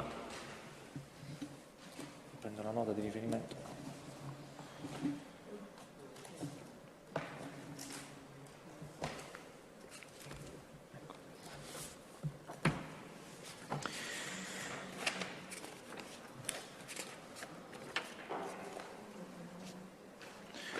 Allora, Fusco Fabio e Conti Eleonora il successivo 11 marzo 2019 sono stati nuovamente sentiti. Scusi, prima di arrivare a questo le volevo chiedere, sempre dai tabulati telefonici, sto facendo riferimento all'allegato 34 della vostra informativa, li avete ulteriormente sviluppati sempre in relazione alle dichiarazioni al di là dei contatti in generale, ma proprio il contenuto specifico del rapporto che avevano avuto con Spinelli, Vincenzo e Casamonica Rocco, se avete sviluppato i tabulati in connessione con questa parte delle dichiarazioni. Sì, diciamo l'allegato 34 entra nello specifico di quelli che sono stati proprio i contatti diretti che Spinelli Vincenzo ha intrattenuto con Eleonora Conti e Fusco Fabio, che è l'utenza di cui abbiamo parlato prima. L'utenza di Fusco Fabio è quella intestata alla Nuova Car Service ed è la 327 47 56 745. Eleonora Conti invece è l'utenza 393 62 62 914, che appunto è quella che è emersa anche dalle intercettazioni, e Spinelli Vincenzo invece è l'utenza 324 58 67 558, appunto intestata a lui. E i contatti praticamente sono con entrambi, quindi sia con Eleonora Conti che con Fusco Fabio, e partono dal 26 settembre del 2016 e arrivano fino al 12 dicembre del 2016. Quindi in un periodo che è perfettamente compatibile con quello che era stato dichiarato. Presidente, anche qua per la stessa ragione che le ho già spiegato mi riservo la produzione di questi due allegati 33-34. Li ho dietro, ma ahimè sono poco intellegibili, quindi Va bene. ve li produrrò alla prossima udienza. Quindi mettiamolo Prima di arrivare a quello che mi stava dicendo, colonnello, Sì. ho altre due domande da farle. La prima, se avete fatto accertamenti su dove abitasse Spinelli Vincenzo. Assolutamente sì. Allora,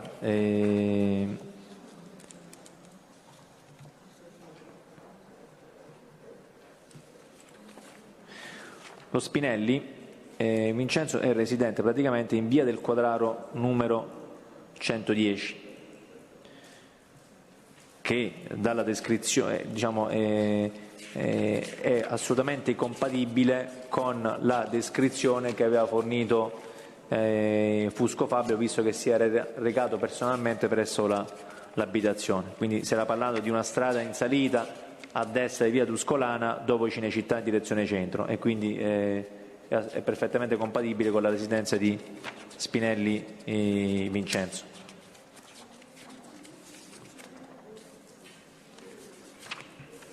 E l'altra cosa,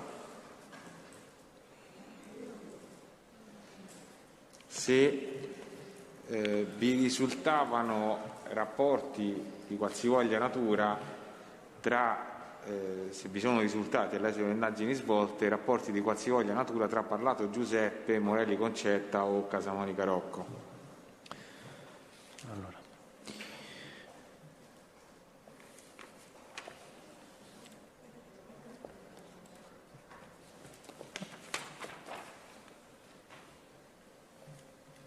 Allora, praticamente dagli accertamenti è emerso praticamente, accertamenti reddituali, quindi all'Agenzia delle Entrate, era emerso che era stato fatto un contratto preliminare di vendita di un'abitazione, in un cespite, fra Parlato Giuseppe e Morelli Concetta. Questo contratto preliminare era stato sottoscritto in data 29 dicembre 2009. Faccio riferimento all'allegato 35 della nota del 14 dicembre del 2018. In questo contratto preliminare, che appunto questo contratto preliminare è stato registrato da Morelli Concetta il 9 agosto del 2016. Qual era il termine stabilito? Allora, in questo contratto preliminare si prevedeva che il termine ultimo per la firma del contratto, quindi per appunto il contratto definitivo di compravendita, era stato fissato nella data del 29 maggio 2015.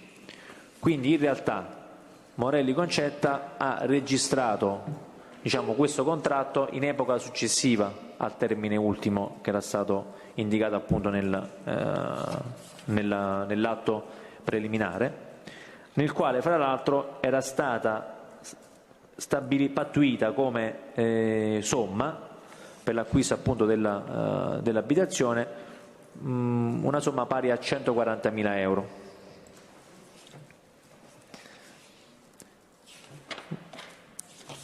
Tuttavia,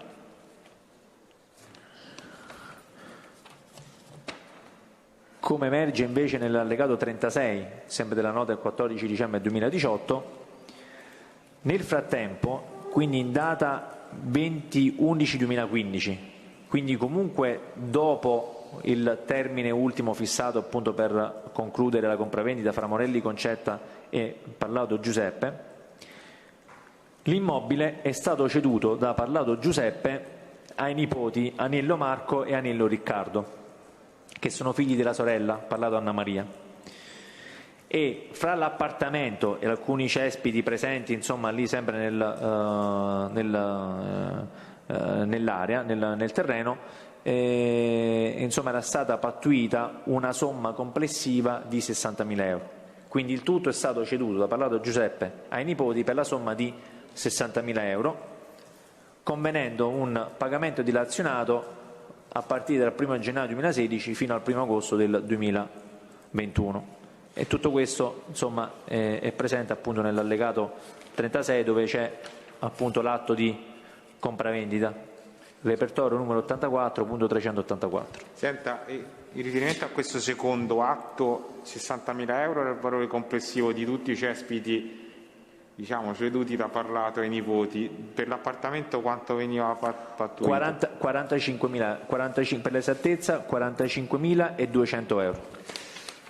Presidente, io le produrrei al Tribunale questi due allegati di cui ha parlato il colonnello poc'anzi, cioè l'allegato 35 e dunque il preliminare di vendita e tutto quello di cui ha parlato il colonnello, l'allegato 36, cioè la successiva vendita dell'immobile e di altri cespiti dal Parlato ai nipoti, sono spillati insieme l'uno presso all'altro.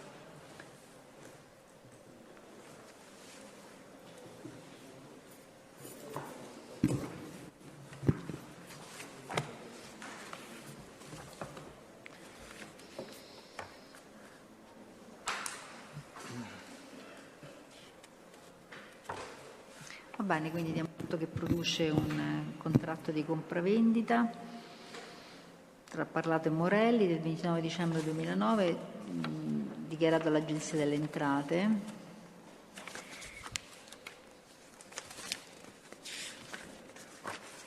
E il successivo atto di compravendita del 20 novembre 2015 tra Parlato, Giuseppe ed altri, in relazione al medesimo immobile, con i relativi allegati.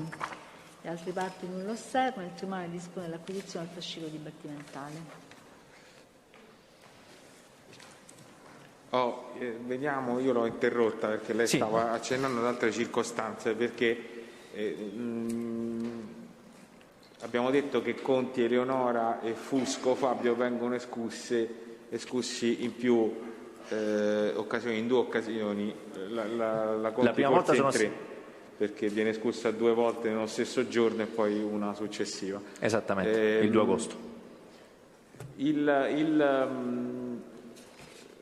In relazione alla seconda escussione del Conti e della Fusco, Di Fusco e della Conti. Va bene, ci siamo capiti. Facciamolo concludere questo argomento, poi facciamo la pausa pranzo. Grazie. Della Conti e del Fusco. In relazione a questa seconda porzione le volevo chiedere anche qua se avete compiuto accertamenti e riscontro. Sì, praticamente il successivo 11 marzo abbiamo risentito nuovamente Fusco Fabio e Conti e Eleonora. Come diceva lei, Conti e Eleonora per la terza volta, perché il 2 agosto era stata sentita 2 volte nell'ambito della stessa giornata. Erano stati sentiti proprio per alcuni chiarimenti sulla base di accertamenti che avevamo fatto. Nella circostanza Conti e Eleonora ha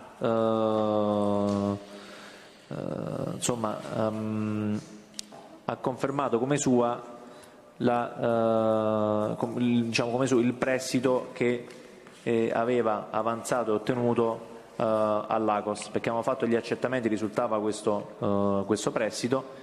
Effettivamente la Conti Eleonora ha poi consegnato copia del contratto di finanziamento. Il finanziamento era il 5418 5692, era stato sottoscritto da Conti Eleonora con l'Agos. Il prestito era stato fatto il 29 marzo del 2016 e la somma del denaro era stata liquidata il successivo 5 aprile del 2016. La somma però erogata era inferiore a 20.000 euro, perché poi, come precisato, in realtà una parte di questi soldi serviva per compensare un altro prestito che aveva già chiesto la Conti Eleonora, quindi la somma totale che loro hanno utilizzato era pari a 15.000 euro. E quindi abbiamo acquisito copia del contratto di finanziamento, che appunto è l'allegato 1 alla nota 176/11-200-4 del 21 marzo del 2019. E quindi durante l'escussione hanno poi chiarito, senza entrare nel merito, come erano arrivati a questa somma. Nella circostanza abbiamo fatto anche un ulteriore accertamento, perché era emerso come Parlato Giuseppe avesse dato una disponibilità a Casamonica Rocco di farlo figurare nella sua officina per ottenere dei permessi. E effettivamente abbiamo riscontrato che nel 2015 Casamonica Rocco aveva presentato un'istanza al Tribunale di Sorveglianza di Roma, con la quale chiedeva di essere appunto affidato in prova ai servizi sociali, esibendo un contratto di assunzione proprio presso l'officina di Parlato Giuseppe e di Fusco Fabio. Tuttavia, come emerge appunto dagli atti del Tribunale di Sorveglianza di Roma, la richiesta era stata rigettata. Il provvedimento è il 4315/15 del 28 luglio del 2015, che è stata allegata sempre alla nota di cui ho parlato prima, perché sulla base degli accertamenti che avevano fatto gli agenti del commissariato Casilino Nuovo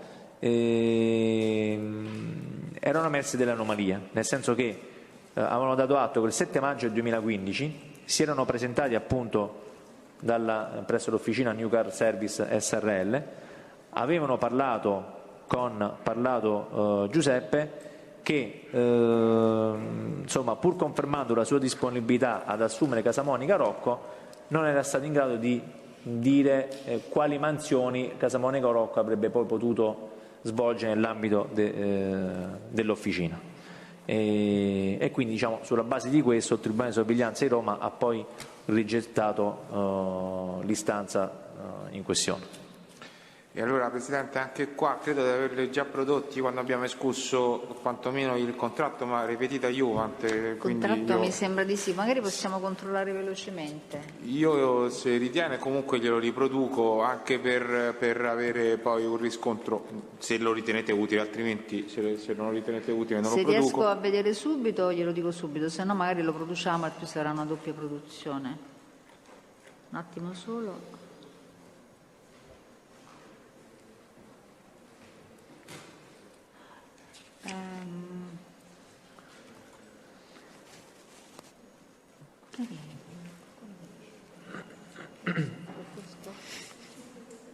(5 febbraio? Ok. Allora abbiamo tutto. In realtà avevamo anche il contratto di compravendita e il preliminare che ci ha prodotto prima. Abbiamo il contratto di finanziamento, aspetti che lo apro. E poi abbiamo la sentenza del Tribunale di Sorveglianza, che dovrebbero essere i due documenti a cui ha fatto cenno ora. Tribunale di Sorveglianza del 10 agosto 2015. Un attimo che apro il... È depositato il 15 luglio 2015, depositato il 28 luglio 2015. Angela, non me lo apre.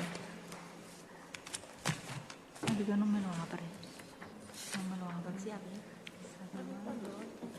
Sì, ci sto facendo 2 volte. Vedi? Ma il nostro... Guardi, penso di averlo, però guardi, aspetti, me l'ha aperto. Sì, ok, sì, questo è il contratto di finanziamento di Conti Eleonora.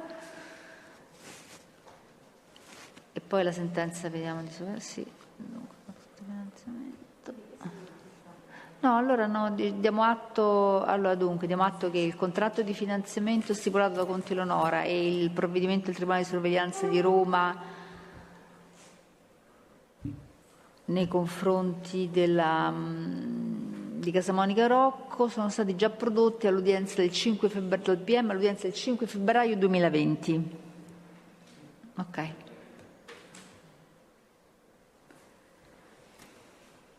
Basta riportarlo. No, 5 febbraio 2020. Sì, no, basta che nell'appunto riportiamo i prodotti già prodotti all'udienza. Ok, perfetto. Prego.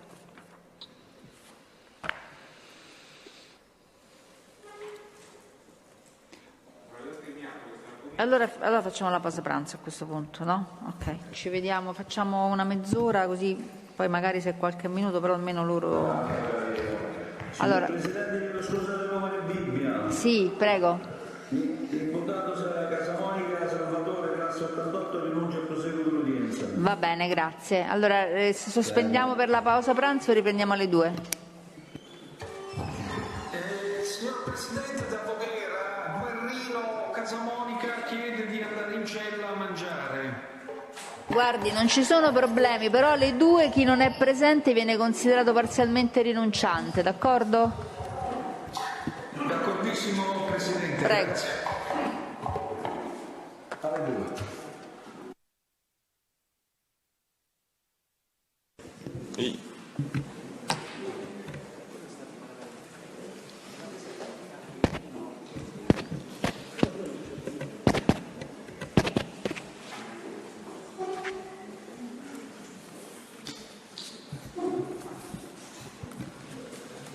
Ok. Va bene, possiamo riprendere. Sì. Allora, colonnello, sempre all'udienza di ieri, nell'elencare un po' le fonti di prova, poi confluite nella informativa Gramigna bis nelle successive integrazioni, lei ha fatto riferimento anche all'escussione di De Biase Ettore e Nardoni Federica. Sì, esatto. Stessa cosa anche qui, come si arriva, diciamo, a individuare queste due persone quali soggetti da escutere o comunque di possibile interesse investigativo? Allora, anche in questo caso sono persone emerse dall'attività tecnica di intercettazione. Noi a partire dal 4 maggio veniva intercettata l'utenza telefonica 334 11 77 101 RIT 2596/18. Era stata richiesta l'intercettazione di questa utenza perché risultava in uso a Spada Cristina, convivente di Spada Ottava e detto Ciccillo. Risultava in uso perché fornita da lei durante un controllo di polizia, quindi risultava censita poi in banca dati come utenza fornita dalla stessa. In realtà dall'avvio delle intercettazioni è emerso che in quel momento l'utenza era nella disponibilità poi di fatto dell'intestataria della scheda, cioè della madre Casamonica Celeste, detta Paparella, madre per appunto di Spada Cristina. E Casamonica Celeste è residente e domiciliata unitamente al convivente Spada Lizio, detto Leonard, padre per l'appunto di Spada Cristina, in un'area periferica di Frascati, ai confini insomma con la zona di Vermicino. Fra l'altro, proprio presso l'abitazione dei genitori, Spada Cristina ha trascorso anche un periodo agli arresti domiciliari. Quindi dalle intercettazioni emergevano appunto contatti fra Casamonica Celeste detta Paparella e due soggetti che sono stati poi identificati successivamente in De Biase Ettore, intestatario e utilizzatore dell'utenza 331 18 9 085. Fra l'altro è stata anche fornita a SIT, quindi è certa la riconducibilità a lui. E sono emersi contatti anche con tale Nardoni Federica, utilizzatrice dell'utenza 389 31 63 745, intestata al compagno Cerboni Luca. Anche in questo caso l'utenza è stata poi fornita a SIT, quindi anche per la Nardoni è certa la riconducibilità della scheda. Prima di andare un po' a dettagliare i contatti di cui si sta parlando tra l'utenza in quel momento in uso a Casamonica Celeste Paparella e appunto il De Biase da una parte e la Nardoni da un'altra, le volevo chiedere se Casamonica Celeste, Paparella e Spada Lizio erano già emersi in qualche maniera dalla pregressa attività condotta. Allora, erano emersi già nella precedente attività in rapporto proprio con Casamonica Giuseppe detto Bitolo e il suo nucleo familiare, e anche nell'ambito delle nuove intercettazioni è stato registrato un contatto il 9 maggio. Faccio riferimento al progressivo 1013, il RIT è il 2596/18. Scusi Colonnello, lei ha detto nel 2016 erano in contatto con... Allora, nel 2016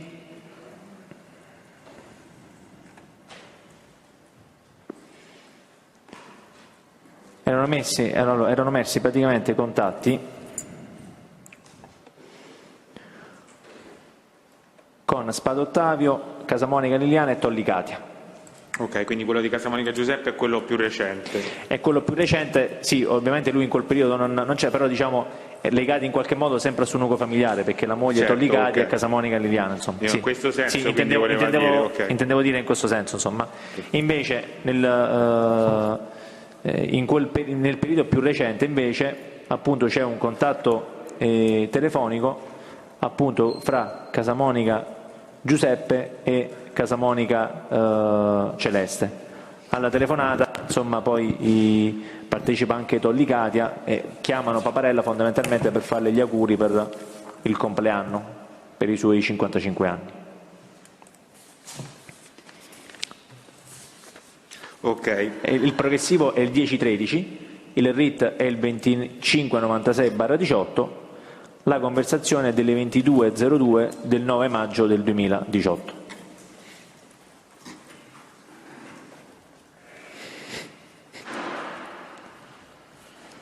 Perfetto. E allora venendo un attimo a dettagliare quello da cui siamo partiti, e quindi i contatti che erano stati registrati tra quell'utenza che lei ci ha detto essere in quel momento storico in uso a Casamonica Celeste Paparella e De Biase Ettore. Sì, allora, i primi contatti sono stati registrati proprio già il primo giorno nell'avvio delle intercettazioni, quindi faccio riferimento al 4 maggio, ci sono due conversazioni che si susseguono, nel corso delle quali insomma, si parla prima di un appuntamento, di un incontro, cioè De Biase Ettore deve praticamente portarsi presso l'abitazione di Casamonica Celeste, e poi in una seconda conversazione si capisce che lo scopo è quello appunto che De Biase Ettore deve consegnare una somma di denaro a Paparella. Ci può dare gli estremi di queste conversazioni? Allora, la prima conversazione è il progressivo 90, il RIT 2596/18. Qui Casamonica Celeste chiama De Biase Ettore, gli dice appunto che lo sta aspettando e De Biase insomma, gli dà conferma che il giorno successivo, la mattina successiva, prima di mezzogiorno, si sarebbe recato da lei. E fanno riferimento anche a Leonard, quindi al marito al convivente di Casamonica Celeste. Questa conversazione è delle 19:15. Alle 19:21, sempre del 4 maggio 2018, quindi il progressivo 98, il RIT è sempre il 9596/18, Casamonica Celeste richiama De Biase Ettore e lo sollecita nuovamente. De Biase dice che appunto che sarebbe passato domani mattina, anche perché dice domani mattina poi mi pagano. Casamonica Celeste gli dice sì, ma mi serve adesso mi servono. E De Biase Ettore risponde dove li vado a prendere? Mo mi pagano domani mattina. No, ti porto, non ti preoccupare. Quindi da questa conversazione è chiaro che si riferiscono a una somma di denaro.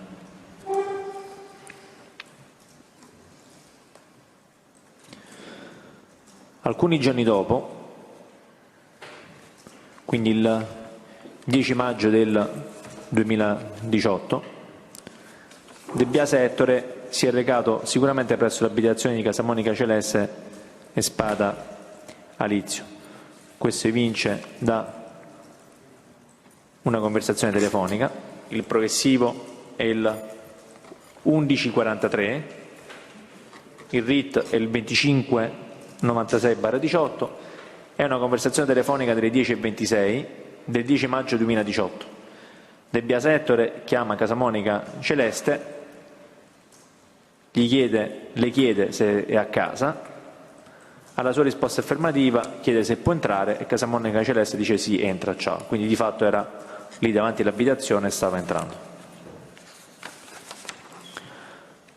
Nei giorni successivi, fra il 12 e il 14 maggio, Casamonica Celeste ha fatto numerosi tentativi di chiamata nei confronti appunto di De Biasi Ettore. Se qua può dettagliare, dico, a prescindere dalla, però questo per dare un po' il senso, anche perché poi i file sono agli atti, quindi indipendentemente dalle trascrizioni o meno, se può dettagliare i progressivi. Il RIT è sempre lo stesso, giusto? Il RIT è sempre lo stesso, quindi parliamo del RIT 2596/18. Ok, se può dettagliare questi tentativi che vengono fatti dal 12 al 14 maggio del 2018 di rintracciare De Biasi Ettore. Allora, guardi, sono tutti tentativi. Allora, i progressivi sono diversi.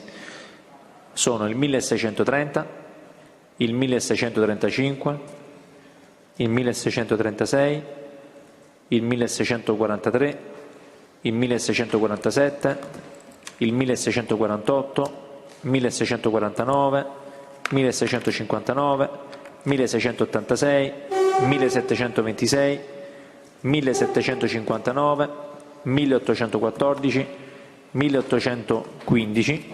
E qua la fermo. Questi di che giorno sono e diciamo solo l'arco temporale in cui avvengono? Allora, questi sono tutti del 12 maggio.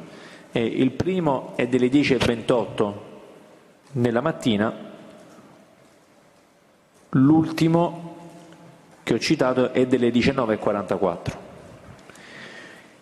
Il 14 maggio si registra una situazione simile, quindi ci sono i progressivi 2082, 2083, 2084, 2085, 2086, 2087.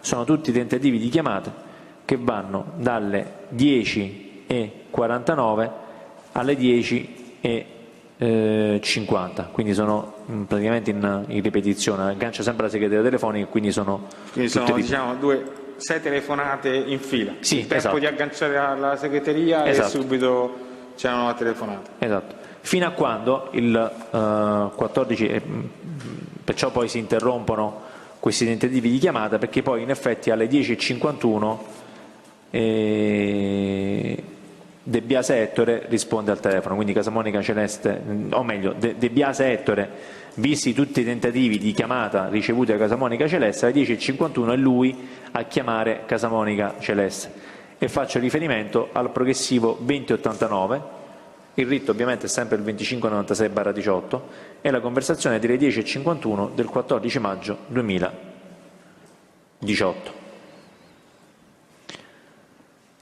In questa conversazione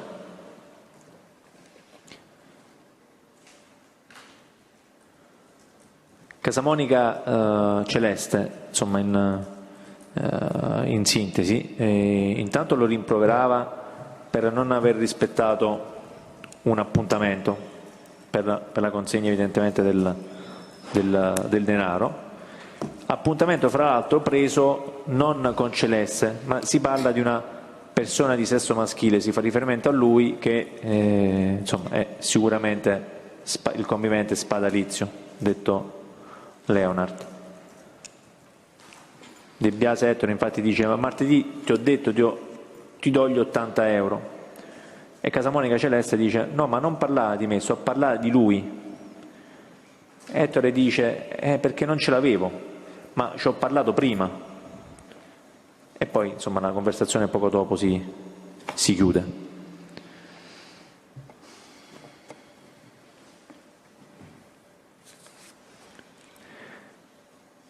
Successivamente, quindi dopo 2 giorni, siamo al 16 maggio del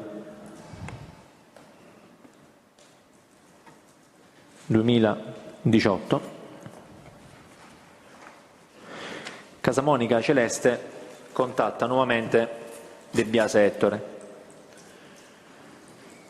Il progressivo è il 2778, il RIT è il 2596/18, la conversazione è delle 17:41 del 16 maggio del 2018.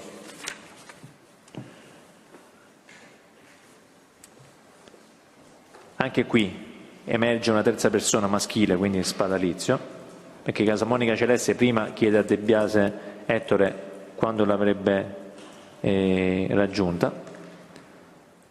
De Biase Ettore risponde: devo andare giù da lui, mi ha detto. E Casamonica Celeste invece gli dice di andare direttamente da lei.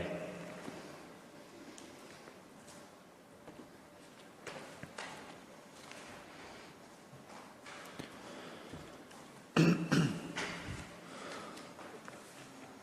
diciamo il contenuto, quindi anche la riconducibilità, no, di questo lui a spadalizio, poi ovviamente è stata poi confermata da De Biase quando è stato escluso il 18 settembre del 2018. Ovviamente lo vedremo con De Biase.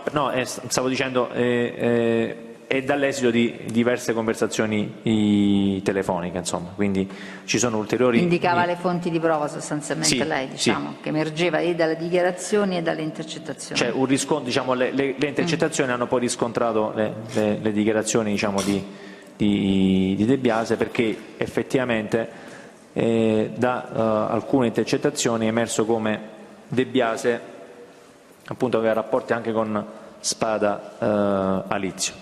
C'è ad esempio una conversazione del 21 maggio del 2018, il progressivo è il 4029, il RIT è il 2596/18, è una telefonata delle 18:51 del 21 maggio del 2018. Casamonica Celeste chiama De Biase Ettore,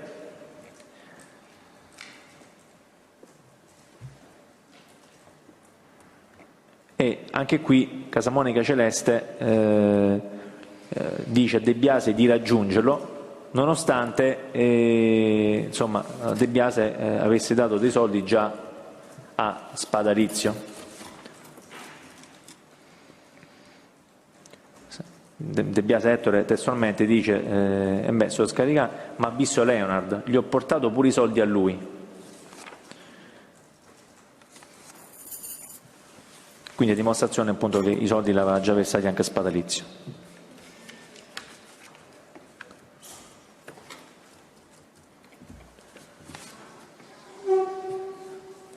Diciamo, questo rapporto e la convergenza, insomma, di Spadalizio e Casamonica Celeste rispetto alla situazione di De Biase emerge poi in maniera più chiara anche da altre conversazioni. Faccio riferimento ad esempio a quella del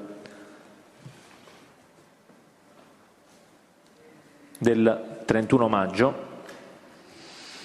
il progressivo è il 6031, il RIT è il 2596/18 ed è una telefonata delle 9:55 del 31 maggio 2018. È De Biase Ettore che chiama Casamonica Celeste,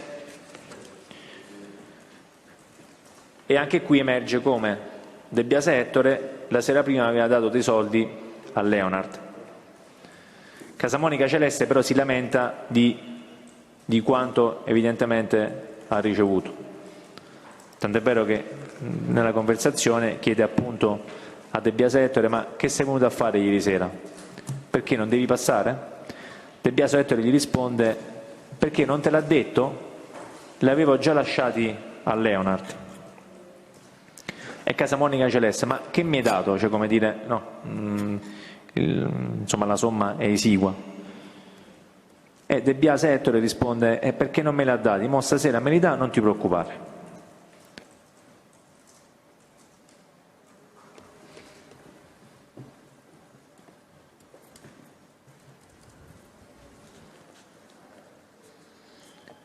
Il giorno successivo, quindi siamo al 1° giugno, c'è un'altra conversazione, il progressivo è il 6309, il RIT è sempre il 9596/18 ed è delle 14:16 del 1 giugno del 2018. È Casamonica Celeste che contatta nuovamente De Biase Ettore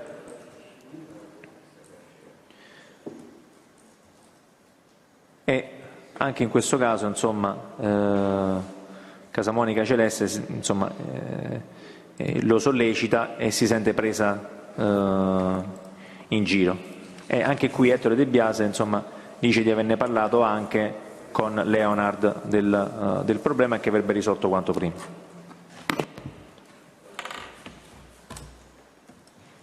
In effetti, a distanza solo di qualche ora, quindi sempre il 1 giugno alle ore 18:39, Casamonica Celeste richiama De Biase Ettore. Il progressivo è il 6353, il RIT è sempre il 2596/18.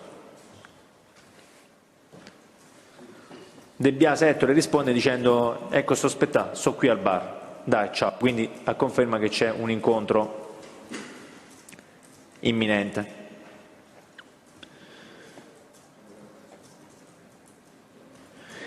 E in effetti da una conversazione successiva si comprende che De Biase stava aspettando proprio Spadalizio, al quale aveva consegnato una somma di denaro. La conversazione è la 6359, il progressivo, il RIT è 2596/18 ed è una telefonata delle 19:12 del 1 giugno 2018.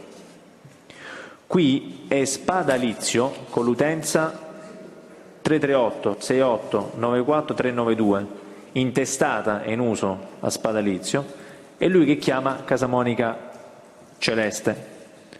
La conversazione in parte è solo in parte in italiano, però si comprende che fanno riferimento a una somma di 150 euro, parlano di Ettore. Quindi il riferimento è appunto a De Biase Ettore che poco prima Spadalizio aveva sicuramente visto. Tant'è vero che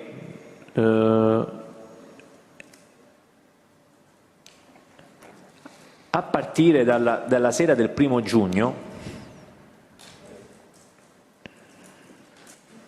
Casamonica Celeste aveva cercato già da subito di contattare De Biase Ettore, con il quale riusciva a parlare solo il successivo 4 giugno, dopo diversi appunto tentativi. Il progressivo è il 6918, il RIT è sempre il 2596/18, la conversazione è delle 9:04 del 4 giugno. Quindi anche qui De Biase Ettore, trovando tutti i tentativi di chiamata di Casamonica Celeste, la contatta. Casamonica Celeste risponde subito in malo modo dicendo appunto che la sta prendendo in giro. De Biase Ettore dice di avergli ridati a Leonard. Casamonica Celeste gli risponde: ma che mi hai dato? 20 euro?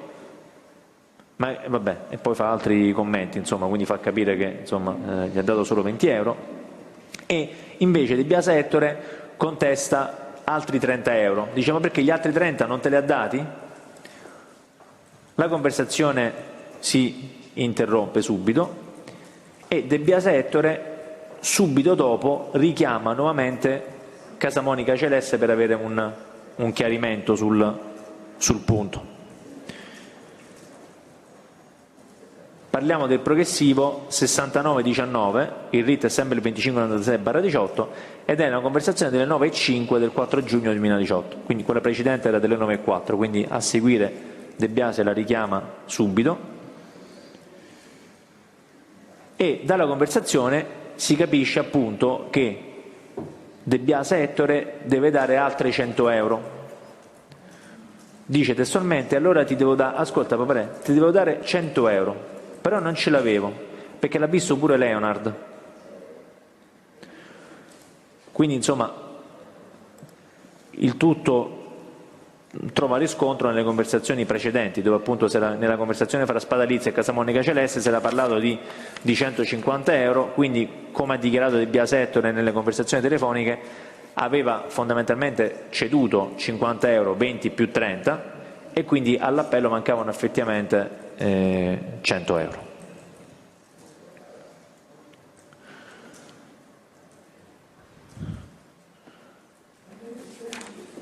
Somma che, come aveva preannunciato De Biasi, poi consegna lo stesso giorno. Casamonica Celeste nel progressivo 7103, il RIT del 2596/18, Casamonica la conversazione delle 16.09 del 4 giugno, Casamonica Celeste chiede appunto a De Biasi Ettore quando l'avrebbe raggiunto. E anche qui De Biasi Ettore dice che si sarebbe portato il giorno successivo presso la loro abitazione.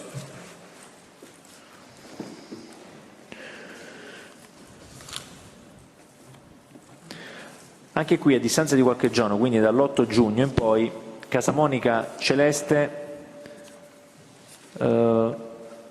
nuovamente cercava di telefonare con insistenza De Biasi Ettore.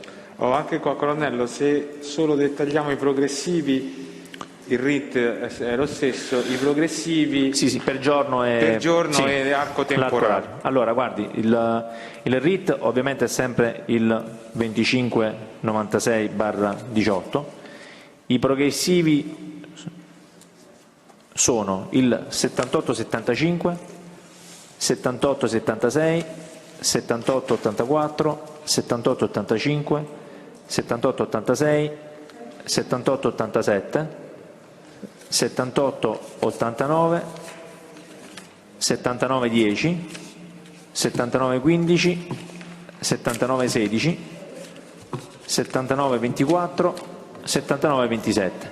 Tutti questi che ho appena citato sono riferibili al giorno 8 giugno 2018 e il primo progressivo è delle 19.15, l'ultimo che ho citato è delle 20.15, quindi nell'arco di un'ora. Poi il giorno dopo ci sono altri tentativi, il progressivo 80-38, 80-37, 81-02, 81-48. Questi sono tentativi riferibili al 9 giugno e sono il primo delle 9.11, l'ultimo delle 20.38. Ancora l'11 giugno ci sono altri 3 tentativi. I progressivi sono 84-68, 84-69, 84-70 e sono tutti tentativi di chiamata fatte fra le 9.08 e 9.09. Questo fino a quando, appunto, l'11 giugno alle 9.14, quindi poco dopo l'ultimo tentativo che ho appena citato, Casamonica Celeste riesce a parlare nuovamente con De Biasi Ettore. Anche qui lo rimprovera per aver tenuto il telefono spento e De Biasi Ettore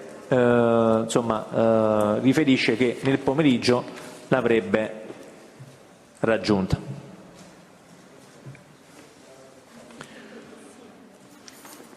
Incontro che... Scusi colonnello, il progressivo forse c'è... mi scusi, sì. Non so se l'ho detto, ci è sfuggito. Il progressivo è l'8479, il RIT 2596/18 ed è una conversazione delle 9.14 dell'11 giugno 2018. È Casamonica Celeste che contatta De Biasi Ettore. Ok, grazie.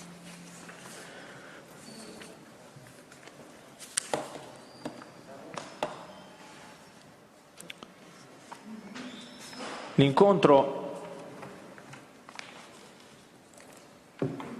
in questione è sicuramente avvenuto per come emerge da una successiva conversazione telefonica del pomeriggio.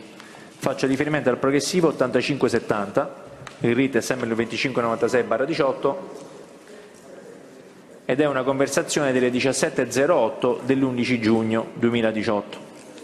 È sempre Casamonica Celeste che chiama De Biasi Ettore e anche qui Casamonica Celeste si lamenta della somma ricevuta, perché testualmente gli dice: ma che sono quelli che mi hai portato?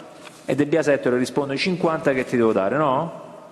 E Casamonica Celeste: e quell'altra che mi devi dare, quando me li dai?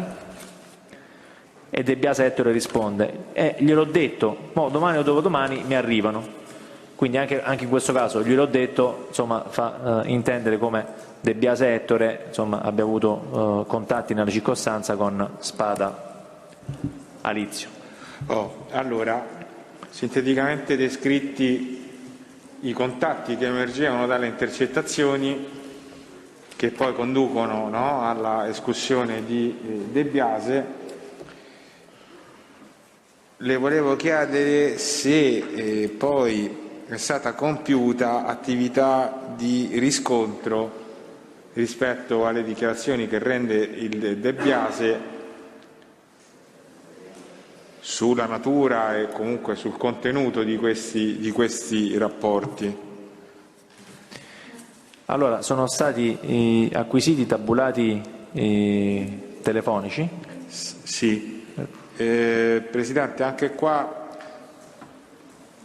l'allegato lo dice lei, colonnello? Così. Sì, l'allegato è l'allegato 38 della nota del 14 dicembre del 2018. Anche qua chiediamo l'acquisizione, questa volta è abbastanza comprensibile, del grafico relazionale redatto ed allegato appunto alla nota, all'allegato 38 della nota a cui ha fatto riferimento il colonnello, così prendelo di fronte. Va bene, mostriamo le parti se qualcuno lo vuole vedere. Avvocato Colem.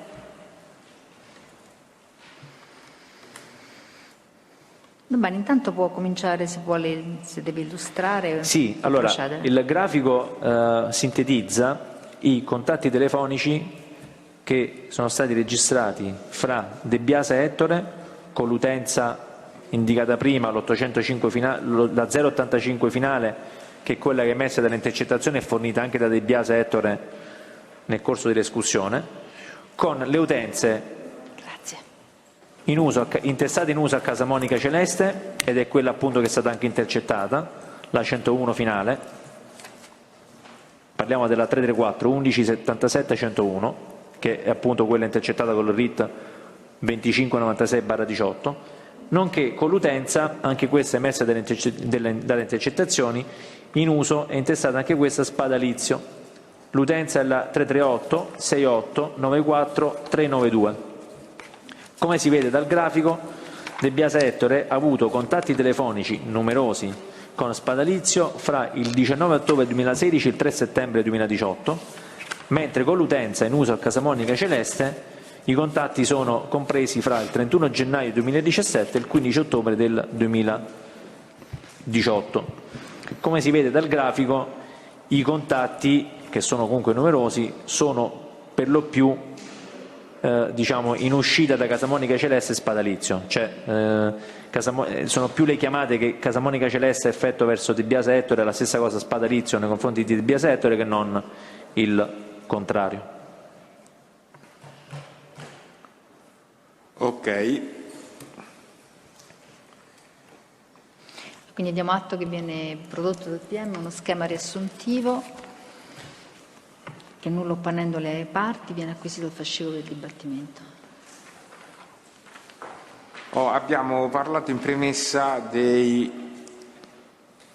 anche dei contatti, o meglio, insomma, delle evidenze investigative che poi hanno condotto all'escussione di Nardoni Federica. Anche qua, colonnello, le chiedo di dettagliare sinteticamente quelli che erano gli esiti. Abbiamo già chiarito che l'esigenza era poi sorta sulla base del contenuto di quella che era stata l'attività tecnica condotta sull'utenza di cui abbiamo fin qui parlato, e quindi le volevo chiedere di dettagliare un po', sia pur sinteticamente, quali sono stati questi contatti intercettati tra la Nardoni e Casamonica Celeste. Bene, allora, intanto anche qui, come già detto in premessa, i contatti sono stati registrati sul RIT 2596/18, che è quello appunto riconducibile all'intercettazione dell'utenza telefonica 101 finale intestata in uso a Casamonica Celeste, di cui prima abbiamo parlato. Il primo contatto viene registrato il 12 maggio del 2018. Praticamente dopo vari tentativi di chiamata sull'utenza della Nardoni, che ripeto è la 389 31 63 745, intestata al compagno Cerboni Luca, ma in uso a Nardoni Federica perché fornita anche durante le sommarie informazioni testimoniali. E ecco, appunto, dopo vari tentativi c'è questa chiamata di Casamonica Celeste.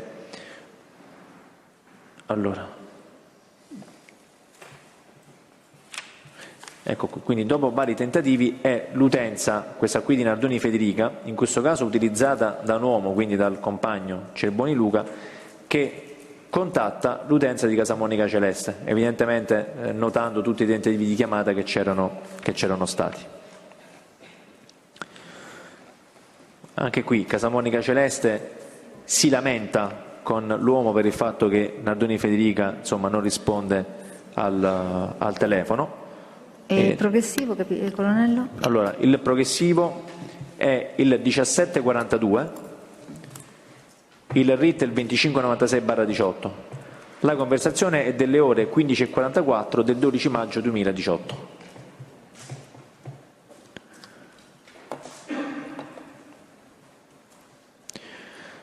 Cerboni Luca cerca di giustificare la compagna dicendo che si trova al lavoro, ma nonostante tutto Casamonica Celeste, insomma, gli ribadisce che quando stacca di lavorare deve andare da lei, si deve far sentire, altrimenti insomma, dice che sarebbe andata dalla mamma, riferito ovviamente a Nardoni Federica. Quindi le dice testualmente a Cerboni Luca: falla venire un attimo a casa.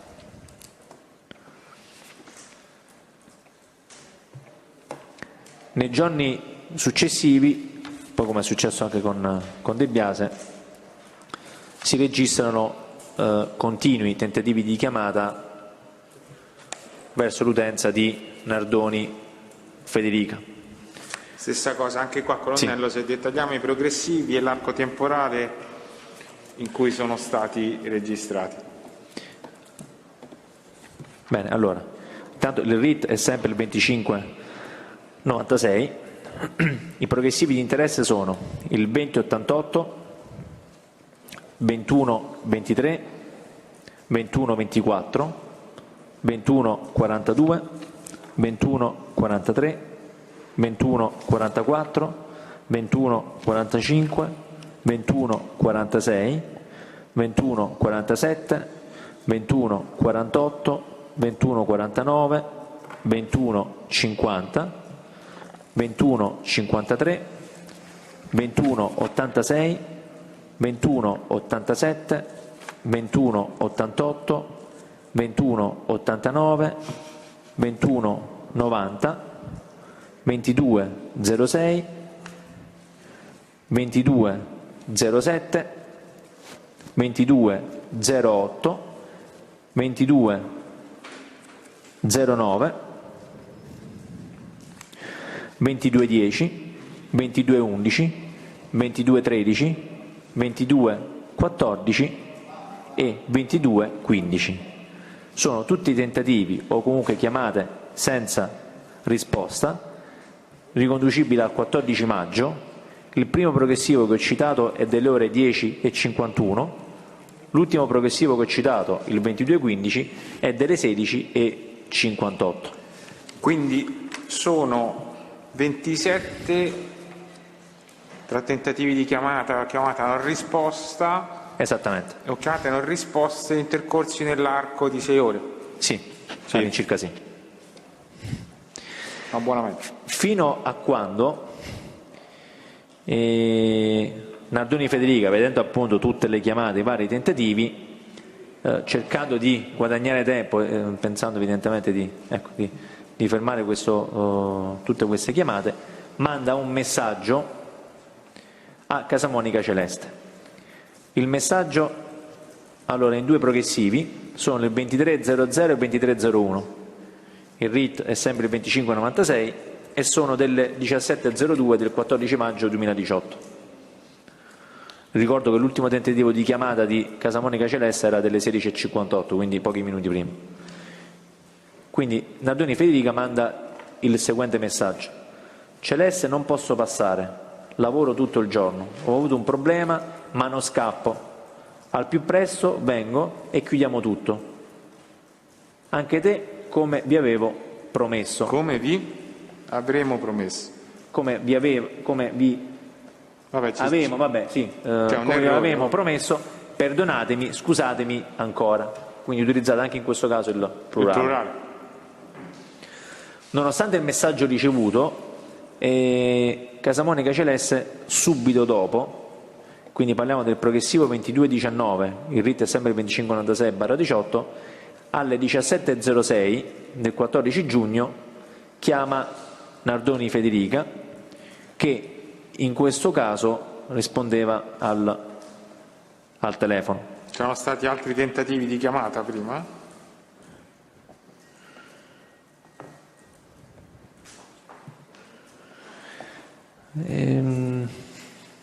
Che questo è il progressivo 22. No, che progressivo è quello che sta facendo riferimento? 2219, ok. Tra il messaggio mandato e questa telefonata sono stati registrati ulteriori tentativi di Casamonica Celeste di mettersi in contatto con l'utenza della Nardoni?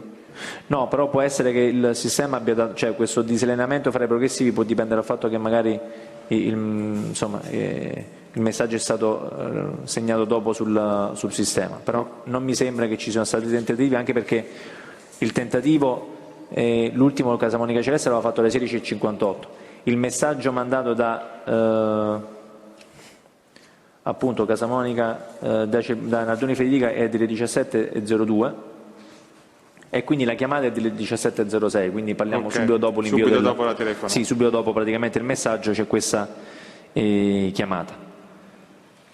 E da questa conversazione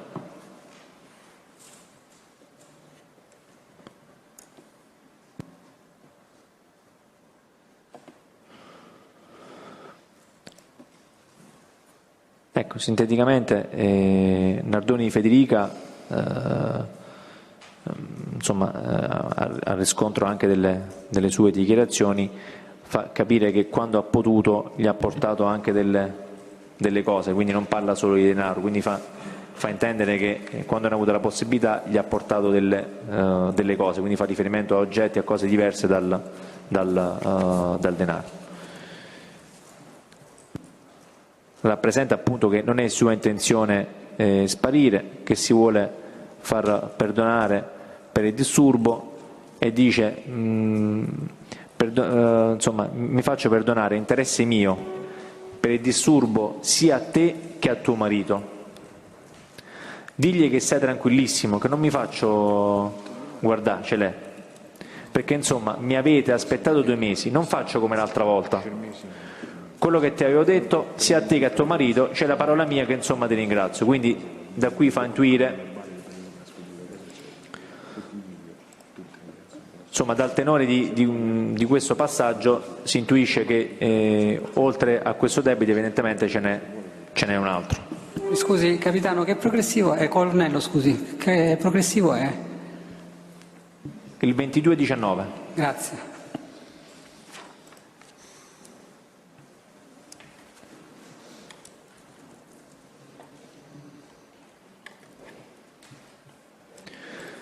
Nel corso della stessa conversazione Nardoni Federica insomma, fa capire anche il suo stato d'animo, dell'agitazione che sta vivendo e insomma, in un passaggio dice testualmente: mo appena c'è un secondo giuro che passo, basta che tranquilla ce l'hai, perché ti giuro ieri mi sono messa pure a piangere perché mi viene l'ansia, capito? Vengo il prima possibile, se ce la faccio domani. Ok. Questo diciamo per indicare i passaggi salienti insomma, della conversazione, poi ovviamente è in atti conversazione. E la leggeremo a tempo debito. Il giorno successivo, sempre ricostruendo in maniera cronologica, evidentemente Nardoni Federica non è passata presso l'abitazione di Casamonica Celeste. Tant'è vero che anche qui, dalla sera e poi la mattina del 16, Casamonica Celeste ha ripreso nuovamente a chiamarla. Anche qui Nardoni Federica cerca di tamponare mandando un messaggio, vedendo le chiamate, i tentativi di chiamata da parte di Casamonica Celeste, insomma invia un messaggio, e faccio riferimento al progressivo 2708, il RIT 2596/18, delle ore 12:16 del 16 maggio 2018. E qui Nardoni Federica manda il messaggio scrivendo testualmente: passo io appena posso. Quindi anche qui a fare intendere che insomma appena sarà in condizione sarà lei a farsi vedere.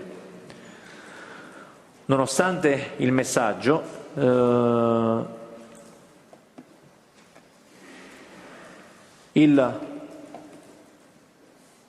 lo stesso pomeriggio del 16 maggio, quindi parliamo del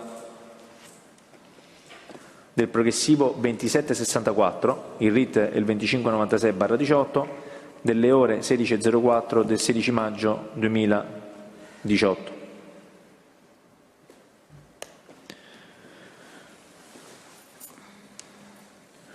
Anche qui Nardoni Federica, nel corso di questa conversazione, quindi risponde a Casamonica Celeste e anche qui cerca di giustificare insomma il suo ritardo. Si scusa insomma con lei e con il marito e assicura Casamonica Celeste che nel giro di 10 giorni avrebbe risolto il problema. E anche qui, da come parla, si percepisce che il debito non è uno, ma sono diversi. A un certo punto dice testualmente a Celema: io entro, penso massimo, proprio mi voglio allargare, 10 giorni, io t'ho dato tutto, a te e tuo marito, più quello che ti devo. Quindi è come se ci fossero due posizioni, insomma, almeno due posizioni debitorie. E questo appunto a riscontro delle dichiarazioni che in un secondo momento ha poi fornito Nardoni Federica. C'è riferimento anche a questioni bancarie in questa conversazione? Sì, allora praticamente sempre per giustificare il suo ritardo, Nardoni Federica dice appunto che ha avuto un problema.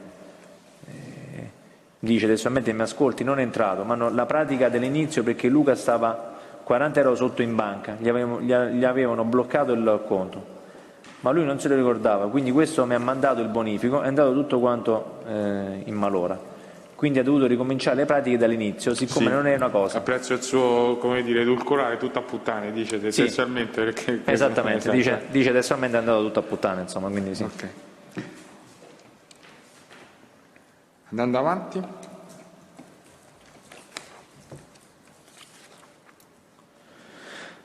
A distanza di meno di una settimana, quindi ben prima dei 10 giorni che aveva richiesto Nardoni Federica di tempo, Casamonica Celeste richiama nuovamente la Nardoni Federica. Faccio riferimento al progressivo 4238, il RIT è sempre 2596/18 e la telefonata è delle 16:08 del 22 maggio 2018. Scusi, il progressivo non ho capito? Il progressivo è il 4238. Ok, grazie. In questo caso al telefono non risponde Nardoni Federica, ma il compagno Cerboni Luca, che evidentemente ha conoscenza di tutto. Dice a Casamonica Celeste che i 10 giorni non erano ancora trascorsi, quindi ricollegandoci alla conversazione precedente nella quale appunto Nardoni Federica chiedeva 10 giorni per risolvere tutto il problema. E anche qui Cerboni evidenzia che la Nardoni di questo ne aveva parlato anche con Leo, quindi riferito appunto a Leonard, quindi spadalizio, convivente di Casamonica Celeste, e si accordano per rimandare il tutto a lunedì successivo.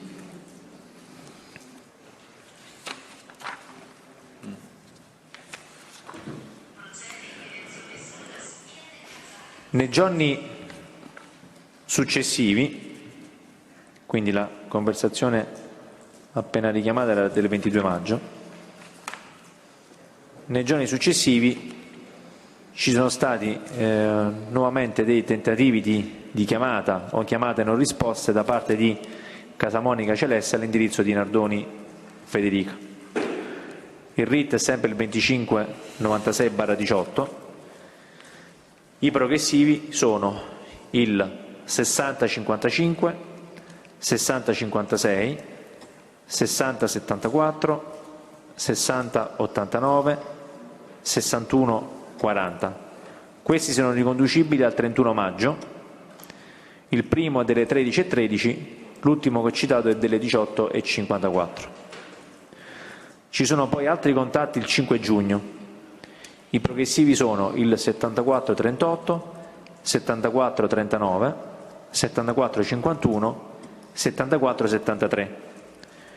Il primo è delle 18:21, l'ultimo è delle 19:51. Scusi, mi ridici il RIT per favore? Non ho capito, mi scusi. Mi ridici il RIT per piacere? Il RIT è il 2596/18. 7438 il primo progressivo? No, non mi risulta. Colonnello, ripetiamo dall'inizio così. Sono tentativi di chiamata questi? Sì, esatto. Ok, scusi. Ripetiamoli dall'inizio. Non sono conversazioni, sono o impulsi o chiamate non risposte, quindi non c'è allora alcun contenuto delle...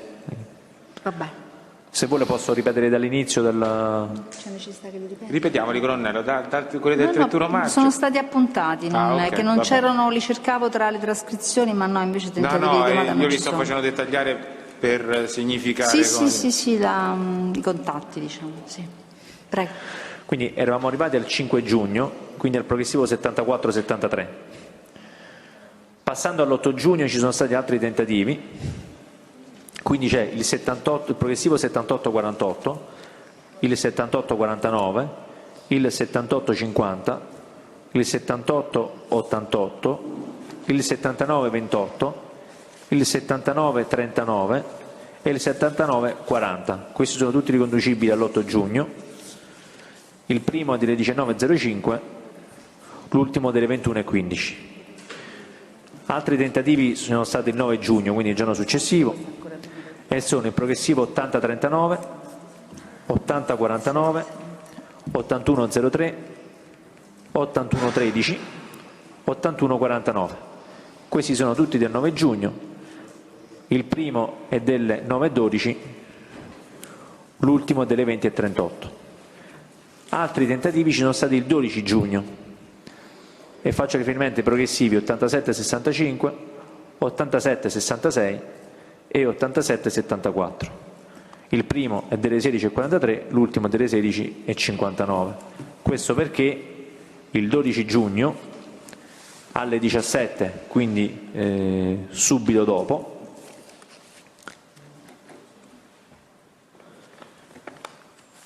c'era finalmente risposta al telefono. Anche in questo caso a rispondere è Cerboni Luca. Il progressivo è l'87-75, il RIT per l'appunto è sempre il 2596/18 e la telefonata è delle 17 del 12 giugno 2018. Quindi Casamonica Celeste contatta Nardoni Federica, risponde al telefono Cerboni Luca e anche qui Cerboni Luca giustifica il ritardo per il mancato incasso di un assegno e per altri problemi di natura personale che ha avuto la Nardoni Federica. Scusi, colonnello, mi sono distratto un secondo, il progressivo l'abbiamo detto, giusto? Sì, è l'87-75.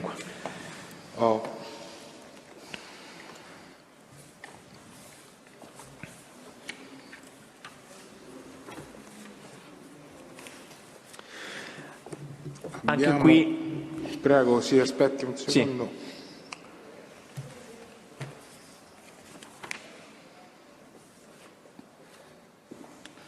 Sì, diciamo, quindi questo è un po' il quadro sintetico, diciamo, dei contatti che sono stati registrati nel corso dell'indagine tra Casamonica Celeste e la Nardoni in alcune circostanze anche con il compagno Cerboni Luca. Sì. Oltre a questo che poi abbiamo detto essere stata diciamo l'input che ha condotto all'escussione della Nardoni, una volta escussa la Nardoni è stata fatta attività per riscontrare il contenuto delle dichiarazioni che vi ha reso circa i rapporti, l'epoca dei rapporti, la natura dei rapporti ovviamente poi emergeva anche dalle intercettazioni, però dico quantomeno sull'epoca dei rapporti se sono state fatte attività di indagine per verificarle. Anche in questo caso sono stati acquisiti i tabulati telefonici, quindi è stata fatta l'analisi del traffico pregresso relativo all'utenza appunto di Casamonica Celeste. Aspetti, scusi se mi dà l'estremo così. Sì, guardi, è l'allegato 40 della nota del 14 dicembre del 2018. Anche qua è stato redatto dalla PG un grafico relazionale del quale chiedo l'acquisizione come per gli altri. Si tratta appunto dell'allegato 40 della nota del dicembre del 2018. Se può dettagliare questo grafico in relazione alle utenze analizzate all'epoca e al numero poi dei contatti intercorsi tra chi e chi.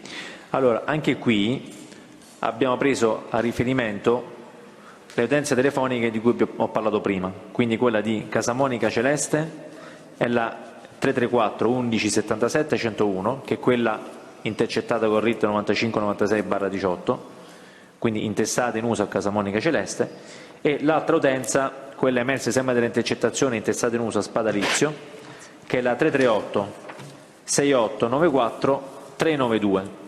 Dall'analisi del traffico telefonico è emerso che queste utenze hanno avuto contatti telefonici con l'utenza di Nardoni Federica, quella che appunto abbiamo indicato prima, che è emersa anche dalle intercettazioni, quella appunto intestata al compagno Cerboni Luca ma in uso a lei, ed è la 389 31 63 745. I contatti sono stati con Spadalizio dal 30 gennaio al 23 agosto 2018, 30 gennaio 2018, 23 agosto 2018, e con l'utenza di Casamonica Celeste fra il 12 maggio 2018 e il 15 ottobre 2018. Anche qui si vede una sproporzione netta fra le chiamate che sono quasi sempre all'indirizzo di Nardoni Federica.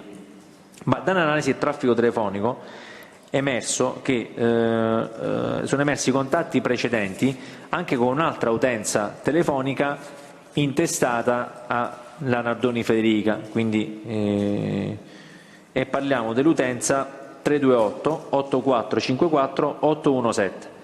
Qui i contatti con Casamonica Celeste sono fra il 2 novembre 2016 e il 15 dicembre 2016, con Spadalizio invece sono fra il 1 novembre 2016 e il 17 maggio del 2017. Quindi anche qui insomma, l'analisi del traffico telefonico ha confermato insomma, in linea di massima le... Colonnello, senta, siccome non si legge tanto bene il grafico, nel senso non si vedono esattamente le frecce, sì. Quindi se vuole velocemente dire le chiamate che qui sono riportate, no? Le chiamate dell'uno verso l'altro, che siccome lei ha parlato di sproporzione, se vuole precisare quali sono i numeri di chiamate verso gli uni e verso gli altri. Allora, per quanto riguarda la prima utenza, quella diciamo intestata a Cerboni Luca in uso a Nardoni Federica, sì.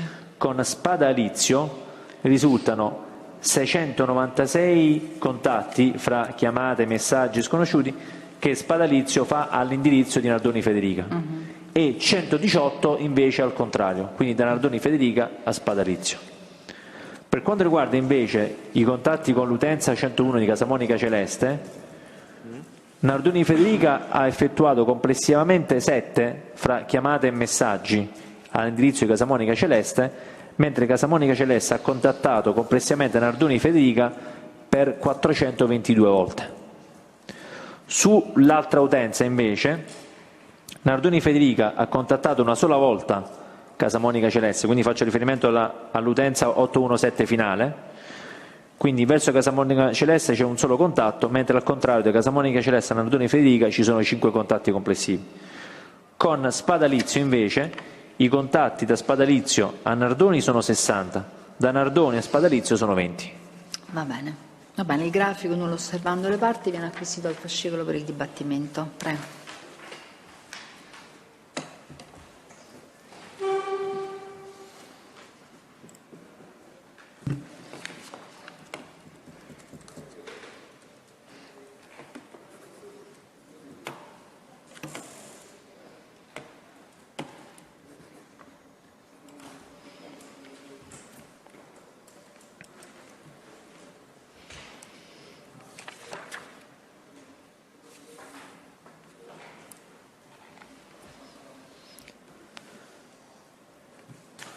Senta, ultima cosa che le voglio chiedere su questa vicenda è se sono stati fatti accertamenti patrimoniali reddituali su Casamonica Celeste e Spada Alizio. Sì, anche qui, allora, per quanto riguarda Casamonica Celeste, fra il 2004 e il 2017 i redditi sono praticamente nulli. Solo nel 2017 ci sono redditi per 109,67 euro, sempre da parte della Cattleya SRL. Per quanto riguarda invece Spadalizio, nel 2004 ci sono redditi per 7.741 euro, nel 2005 2.915 euro, nel 2006 9.225 euro, nel 2007 9.848 euro, nel 2008 nulla, nel 2009 2.557 euro, nel 2010 nulla, nel 2011 1.981 euro, nel 2012 6.336,29 euro, nel 2013 12.722,25 euro, nel 2014 4.630,19, nel 2015 287,08. A seguire 2016 e 2017 nulla.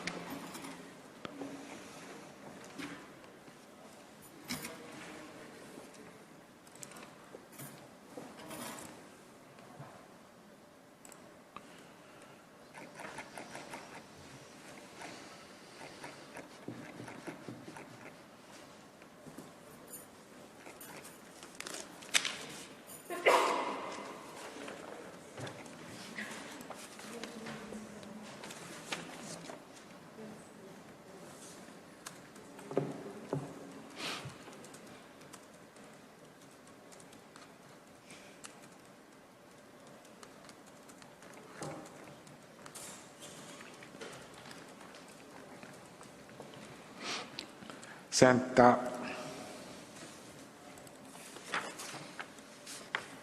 senza anche qui entrare nel merito delle dichiarazioni, ma come dato di partenza lo devo dare, altrimenti non si comprende il senso poi delle domande che sto per fare.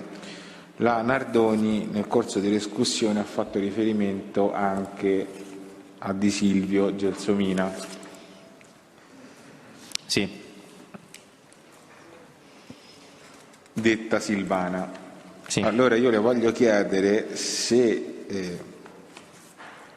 voi avete compiuto accertamenti per individuare questa signora di cui parlava la Nardoni nel corso delle SIT e quali sono stati gli elementi, come dire, oggettivi che avete individuato tali da consentire l'identificazione dell'odierna imputata nella persona di cui aveva parlato la Nardoni nel corso delle SIT. Spero di essere stato chiaro, diciamo, un contorcimento per evitare suggestioni, sì, no. Però spero di essere altrettanto chiaro nell'esposizione. Allora, come riscontri oggettivi, intanto la Di Silvio Gelsomina anche in banca dati insomma risultava con l'alias Silvana, quindi e risultava madre convivente, quindi al riscontro delle dichiarazioni, di Casamonica Catiuscia, nata dall'unione con l'ex convivente Casamonica Ferruccio. In più ad ulteriore riscontro, la Di Silvio Silvana effettivamente abitava a Roma, anche se siamo ai confini proprio con Grottaferrata, in via Caldopiano, nel comune di Roma, appunto. Quindi diciamo via Caldopiano 64. Quindi diciamo, sulla base di questi elementi, insomma, si tratta di Silvio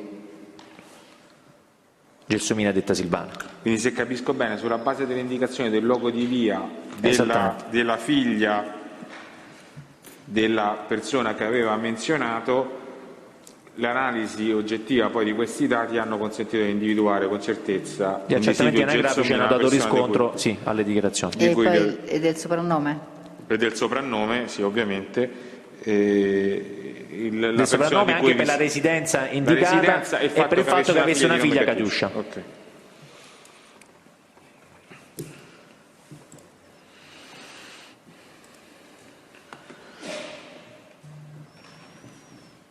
Senta,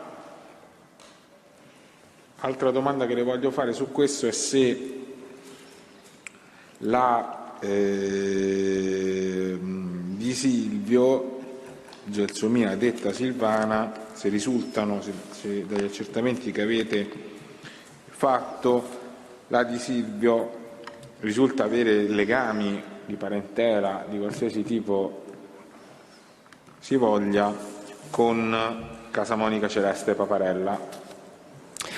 Allora, guardi, dagli accertamenti fatti, almeno sulla base della ricostruzione che siamo riusciti a fare, non sembrerebbe, insomma, che ci sia un legame di parentela diretto, però molto spesso, insomma, sono soliti definirsi cugini anche se di terzo o quarto grado, insomma, quindi, però non abbiamo evidenza, insomma, di almeno non sulla base di quella che è stata la nostra ricostruzione, insomma.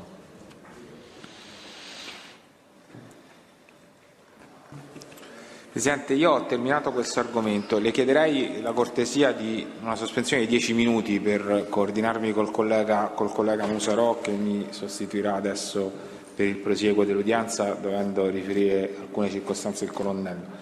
Se vi è possibile 10 minuti, un quarto d'ora proprio di sospensione, giusto per dare il tempo di organizzarsi. Prendiamo tra 10 minuti. 10 minuti. Sì, nel frattempo buon pomeriggio. Non ho salutato. Grazie. Possiamo riprendere? Allora, c'è una... dato via il dottor Luciani?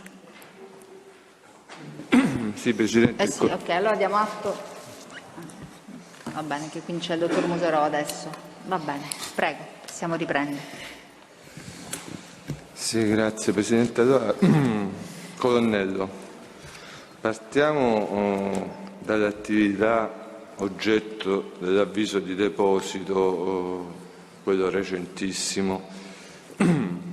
Innanzitutto vorrei che lei riferisse in relazione alla vicenda che riguarda Barcaccia Christian, di cui date conto nell'informativa del 22 giugno 2020. Sono sostanzialmente due diversi episodi, uno verificatosi il 20 giugno 2020 e l'altro verificatosi il 26 febbraio 2020. Se può spiegare di cosa si tratta. Allora, il 20 giugno del 2020 Barcaccia Christian ha prima chiamato in ufficio e poi si è presentato sporgendo una denuncia contro ignoti, perché la mattina aveva rinvenuto insieme a una sua dipendente una busta da lettere bianca con appunto l'adesivo e l'indicazione dell'indirizzo della sede della World Luce SRL e con all'interno alcuni fogli. Questa busta voi l'avete sequestrata? Questa busta è stata sequestrata. Sì. Cioè l'avete vista, quindi avete visto cosa c'era dentro? Sì, l'abbiamo sequestrata, l'abbiamo vista. All'interno... mi scusi, che lei sappia questa busta come è stata recapitata? C'era un francobollo? O... No, non è indirizzata, è stata praticamente posizionata sotto l'ingresso, diciamo, di una delle porte d'ingresso dell'attività commerciale. Infatti l'ha rinvenuta per terra la segretaria, che pensava che si trattasse di corrispondenza perché ha visto comunque World Luce, quindi ha anche aperto la busta materialmente, e quando ha aperto poi ha capito che era un qualcosa di riconducibile a Barcaccia. Quindi mi scusi se ho capito bene, c'era un destinatario indicato sulla busta, sì, anche se la busta è stata materialmente inserita. Presidente, scusi, non c'è audio a Caltanissetta. Un attimo allora. Ok. Mettiamo un attimo.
Ferro il 5/7 dell'81.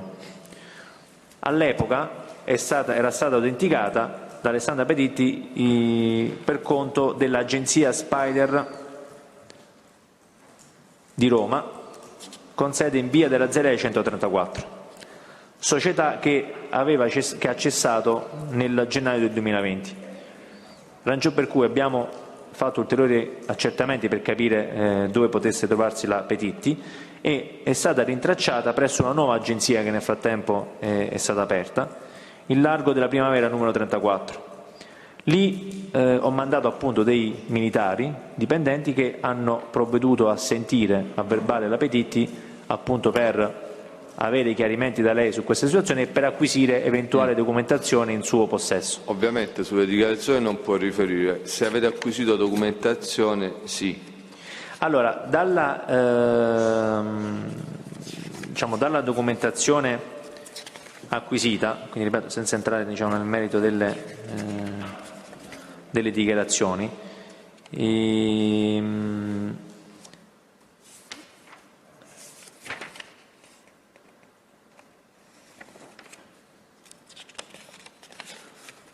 non risultava formalizzato il passaggio da parte della Auto Evolution SRL a Spada Cristina. In realtà non risulta neanche formalizzato il mini passaggio fra il precedente proprietario, perché dagli accertamenti alle banche dati della motorizzazione dell'ACI questa autovettura risultava intestata dal 23 ottobre del 2015 alla società BL SRL di tale Boiano Raffaele, nato a San Gregorio Matese, provincia di Caserta, il 3/5 del 56. Quindi c'era appunto una dichiarazione di vendita fra gli atti redatta da un'agenzia pratiche. Parliamo dell'agenzia pratica Auto 2F di Bettazzi Carlo, sede in Grosseto, e quindi risultava una dichiarazione di vendita appunto verso Spada Cristina da parte della Auto Evolution, rappresentata nella circostanza di Guglielmi Angelo, nato cioè a Roma. l'Autovolution SRL. L'Autovolution SRL, sì. Quindi fra i documenti c'è praticamente una dichiarazione di vendita che è agli atti, è sempre allegata alla nota di cui abbiamo parlato, dove appunto emerge che la macchina viene ceduta di Guglielmi Angelo, quale appunto amministratore dell'Autovolution SRL, nei confronti di Spada Cristina. Questa è datata 8 agosto 2017. Tuttavia il passaggio poi di proprietà non è stato mai formalizzato. Non è stato mai formalizzato. Lei ha detto che dalla carta di circolazione l'auto risulta intestata al primo intestatario, cioè Filon Sì, dalla carta di circolazione addirittura risulta il primo intestatario. Il passaggio della proprietà con l'ABL risulta, nel senso che come proprietario risulta appunto l'ABL, quindi neanche l'Autovolution, perché il mini passaggio non è stato registrato. Quindi a tutt'oggi la macchina risulta intestata formalmente all'ABL. All'ABL SRL. Ok, senta, visto che il signor Spada Ottavio ha dichiarato di aver acquistato questa autovettura con i soldi che ha percepito facendo la comparsa nel film Suburra, e visto che questa autovettura è stata acquistata nell'agosto 2017, ha detto lei, vorrei sapere se avete compiuto accertamenti reddituali con particolare riferimento alla specifica posizione di Spada Ottavio, anche con una perimetrazione cronologica, diciamo, di questi accertamenti. Ha mai percepito redditi Allora, dalle informazioni reddituali risulta che dal 2004 al 2013 non ha percepito alcun reddito. Nel 2014 ha percepito un reddito pari a 2.619,36 euro da parte della Cattleya SRL. Dal 2015 in poi non ha percepito più alcun reddito. Quindi diciamo, dal 2004 al 2017, per sintetizzare, l'unico reddito presente è quello che risulta appunto nel 2014 da parte della Cattleya SRL. Okay. Senta, già che apriamo una piccola parentesi su questo, nel corso della precedente udienza il capitano Loiacono ha riferito che Casamonica Consiglio in passato ha percepito redditi da una società nel mondo dello spettacolo. Vorrei sapere se le risulta questo dato e, in caso affermativo, se si tratta sempre di questa Cattleya.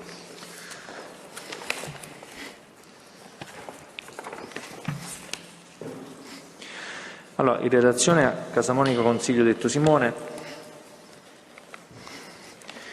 allora, nel periodo che va dal 2008 al 2017 risulta aver percepito redditi solo nel 2009 per 129,48 euro e poi nel 2016 e nel 2017. Nel 2016 ha percepito redditi pari a 721,56 euro, di cui una parte ricevuta dalla Cattleya e un'altra parte più sostanziosa invece percepita da un'altra società, una cooperativa che si occupa di pulizie. Nel 2017 invece ha percepito redditi pari a 413,86 euro da parte della Cattleya. Ok. Senta, torniamo agli accertamenti sul nucleo familiare di Spada Ottavio.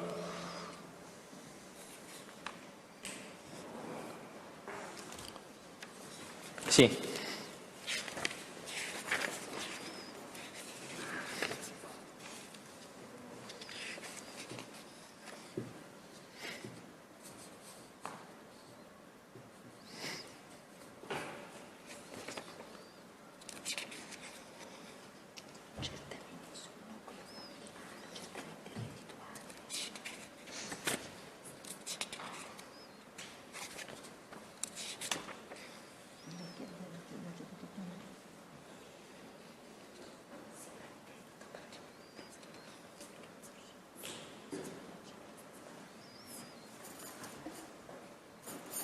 Sui redditi di Spada Celeste e Spada Lizio ha riferito anche prima. Sì. Presidente, mi permetto, Casamonica Celeste. Casamonica Celeste, scusi. No, a me Sì. interessa la specifica posizione di Spada Cristina e poi di Silvio Rubina. Allora, per quanto riguarda Spada Cristina, non risulta alcuna dichiarazione presente agli atti. Per quanto riguarda invece di Silvio Rubina, dalle informazioni reddituali, risulta percepire una pensione di invalidità civile. La pensione è la 07039012. E dal 2004 al 2017 insomma ci sono vari redditi che fondamentalmente si aggirano intorno ai 3.000-4.000 euro, ad eccezione fatta per il 2010 in cui ha percepito 19.000 euro.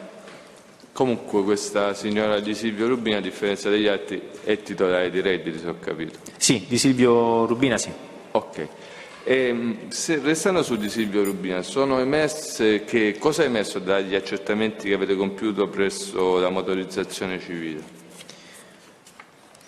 Allora, presso la motorizzazione civile è emerso che pur non essendo titolare di patente di guida, è risultata intestataria di diversi veicoli.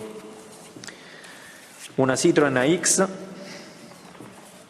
se vuole indico anche le targhe oppure mi limito... Sì, le indichi già che le indichi. Allora, targata RM 36530Z, acquistata il 16 settembre del 99. Una Fiat Tipo, targata AC891 SN, acquistata il 25 settembre del 2002, chiedo scusa. Una Fiat Punto, targata AD062RJ, acquistata il 22/12 del 2004, macchina che poi è stata demolita nel 2006. Poi una Fiat Bravo, targata BZ51C SF, acquistata il 17 maggio del 2005, su questa macchina è pendente un gravame.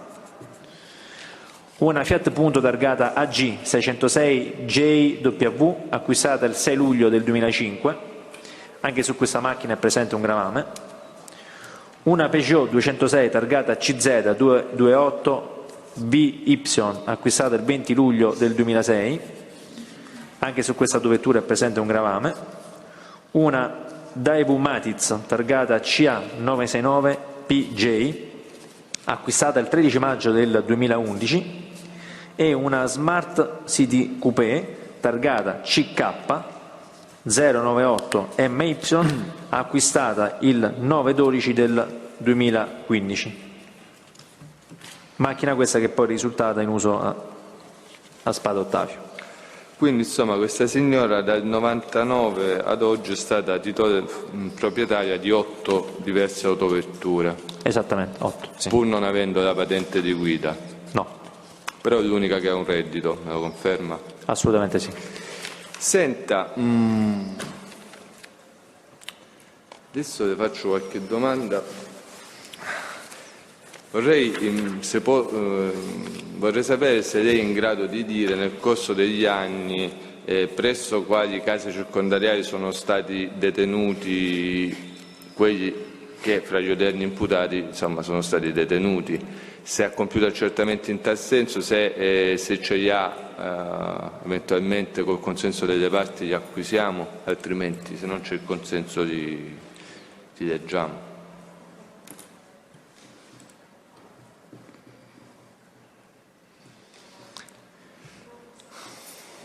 Ha un allegato in tal senso? Allora, guardi, ho preparato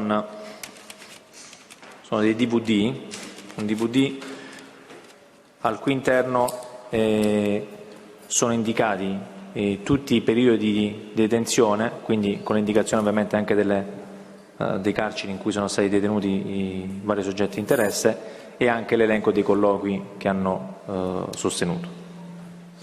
Presidente, se c'è il consenso lo acquisiamo, è un accertamento che sostanzialmente era stato sollecitato dalla difesa con particolare riferimento a Milano, no? Quindi... Particolare riferimento? Non c'è. Non c'è a Milano. No, ma per me va bene. Io non ho problemi, ma non c'è una copia cartacea solo per Ce l'ha una verificare? copia cartacea qua, colonnello? Guardi, non ho la copia cartacea Sul per del DVD. il semplice motivo che sono tantissime, Sono molte pagine, insomma, solo per questo non ho una copia cartacea. Comunque contiene solo questo, l'elenco delle singole detenzioni e dei relativi colloqui di ogni detenuto. No, non c'è alcun problema. Anzi. C'è accordo allora, va bene. Di tutti? Sì. Quindi sull'accordo delle parti viene acquisito il DVD esibito dal test contenente appunto i dati relativi ai luoghi di detenzione di taluni degli imputati con i relativi colloqui usufruiti. C'è un arco temporale, colonnello, di questo in base con ai riferimento a tutta, diciamo così. È in base ai periodi di detenzione dei soggetti, quindi insomma parliamo di diversi anni. Vabbè, poi tanto lo carichiamo sul TIAP. Va bene. Però tanto non lo posso. No, lo davo. No, tanto non lo così. Sì, ma tanto è sul TIAP, poi potremo verificare tutti il contenuto.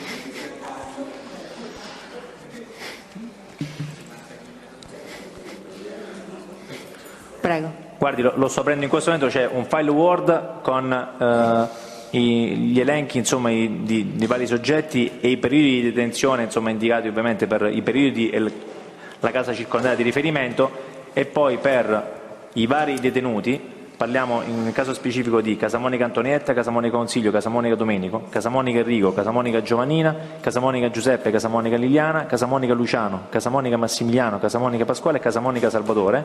Ci sono dei file PDF dove praticamente sono elencati tutti i colloqui che hanno sostenuto nel tempo presso le varie case circondariali. Insomma, questo è l'accertamento fatto, ovviamente fatto attraverso le case circondariali, insomma, quindi accertamenti al SIDET o direttamente alle case circondariali.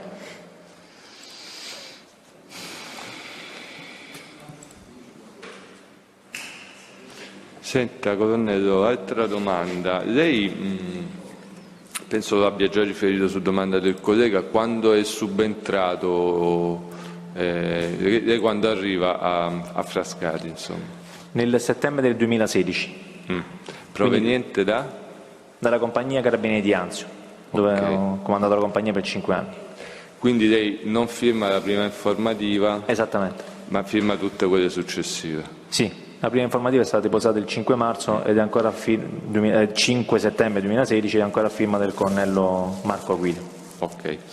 Senta, comunque nel periodo in cui il nucleo investigativo del gruppo di Frascati è stato comandato da lei, sono state compiute operazioni tecniche?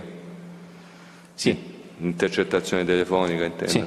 Avete intercettato anche Casamonica Liliana? E per un periodo sì, è stata intercettata anche Casamonica Liliana, sì. Ha avuto modo lei mai di ascoltare la voce di Casamonica Liliana? Sì, mi è capitato.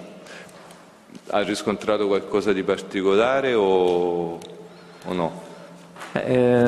Una voce molto marcata, insomma,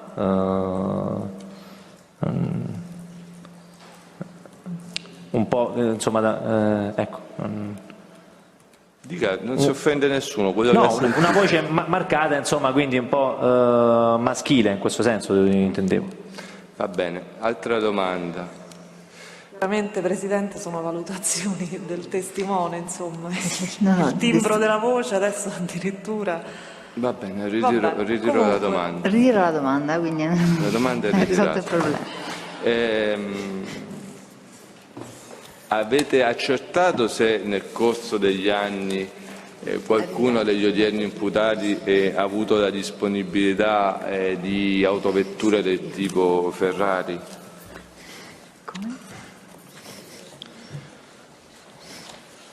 Allora, guardi, facendo sempre un'attività di ricerca e di studio dei vari atti acquisiti,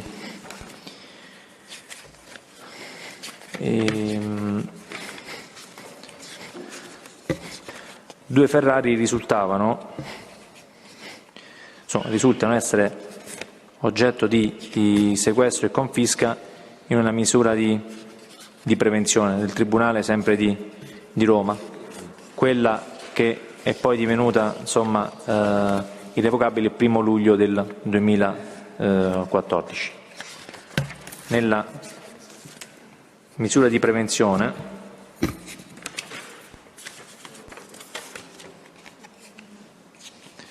la 344/2009, dalle pagine 7 in poi si fa riferimento appunto a due Ferrari riconducibili a Casamonica Giuseppe, ma utilizzate anche dai fratelli. In particolare per una si fa riferimento alla misura di prevenzione a controlli con Casamonica Giuseppe e Casamonica Enrico. Casamonica Giuseppe Detto Bitalo. E queste Ferrari, insieme ad altri beni e anche a degli immobili, sono appunto oggetto di sequestro e di confisca. Le due Ferrari citate nel provvedimento di sequestro e confisca sono una Ferrari F430 targata DJ 923MM e la Ferrari 430 targata DN 162AB. Senta, altra domanda. Le risulta che qualcuno degli odierni imputati, a parte Spada Domenico, che insomma è campione del mondo, è stato campione del mondo, abbia praticato il pugilato, anche se a livello dilettantistico? Ma guardi, da quello che ricordo, e poi ho avuto anche una percezione diretta, sicuramente Casamonica Guerrino, il papà di Bitalo, di Salvatore e gli altri fratelli. Ricordo bene anche nel corso di una perquisizione fatta a gennaio, ho notato proprio le foto dove appunto aveva vinto dei titoli in passato, quindi lui sicuramente è stato un pugile professionista, e nella circostanza mi ricordo bene che mi disse che aveva cercato di avviare anche i figli all'attività del pugilato. Questa perquisizione quando l'hai eseguita?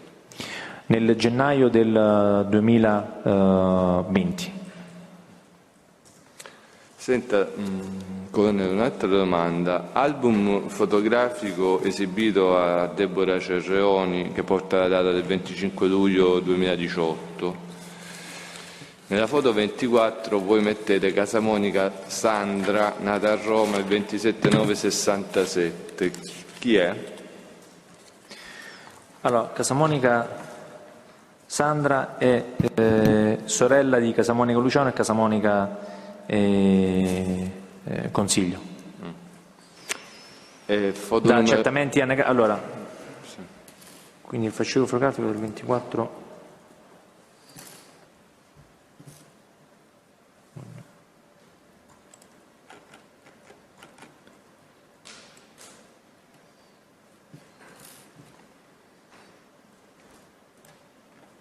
Sì, nella foto 24 appunto ritratta Casamonica Sandra, nata a Roma il 27/9/67, sorella appunto di Luciano e di Consiglio. Ok. Nella foto 25 Casamonica Silvana, nata a Roma il 22/4/1970, chi è? Anche lei è un'altra sorella di Casamonica Luciano e Casamonica Consiglio. Ok, ultime domande, colonnello. Vorrei sapere, la chiesa San Gaspare del Bufalo dove si trova esattamente? Allora, è una chiesa situata non molto distante da Vicolo di Porta Furba. La chiesa di San Gaspare del Bufalo dista all'incirca 1 chilometro, insomma, da Vicolo di Portafurba. E la chiesa Don Bosco è da tutt'altra parte della città o più o meno sempre in quella zona? Dove si trova? Ma la chiesa di Don Bosco rispetto a Vicolo di Portafurba dista all'incirca 3 chilometri e mezzo, andando, diciamo, in direzione opposta rispetto alla chiesa di San Gaspare del Bufalo. Quindi Vicolo di Portafurba è fra la chiesa di San Gaspare del Bufalo e la chiesa di Don Bosco, per intenderci. Ma la chiesa di San Gaspare del Bufalo è verso nord o verso sud? È verso, per intenderci, verso il centro di Roma.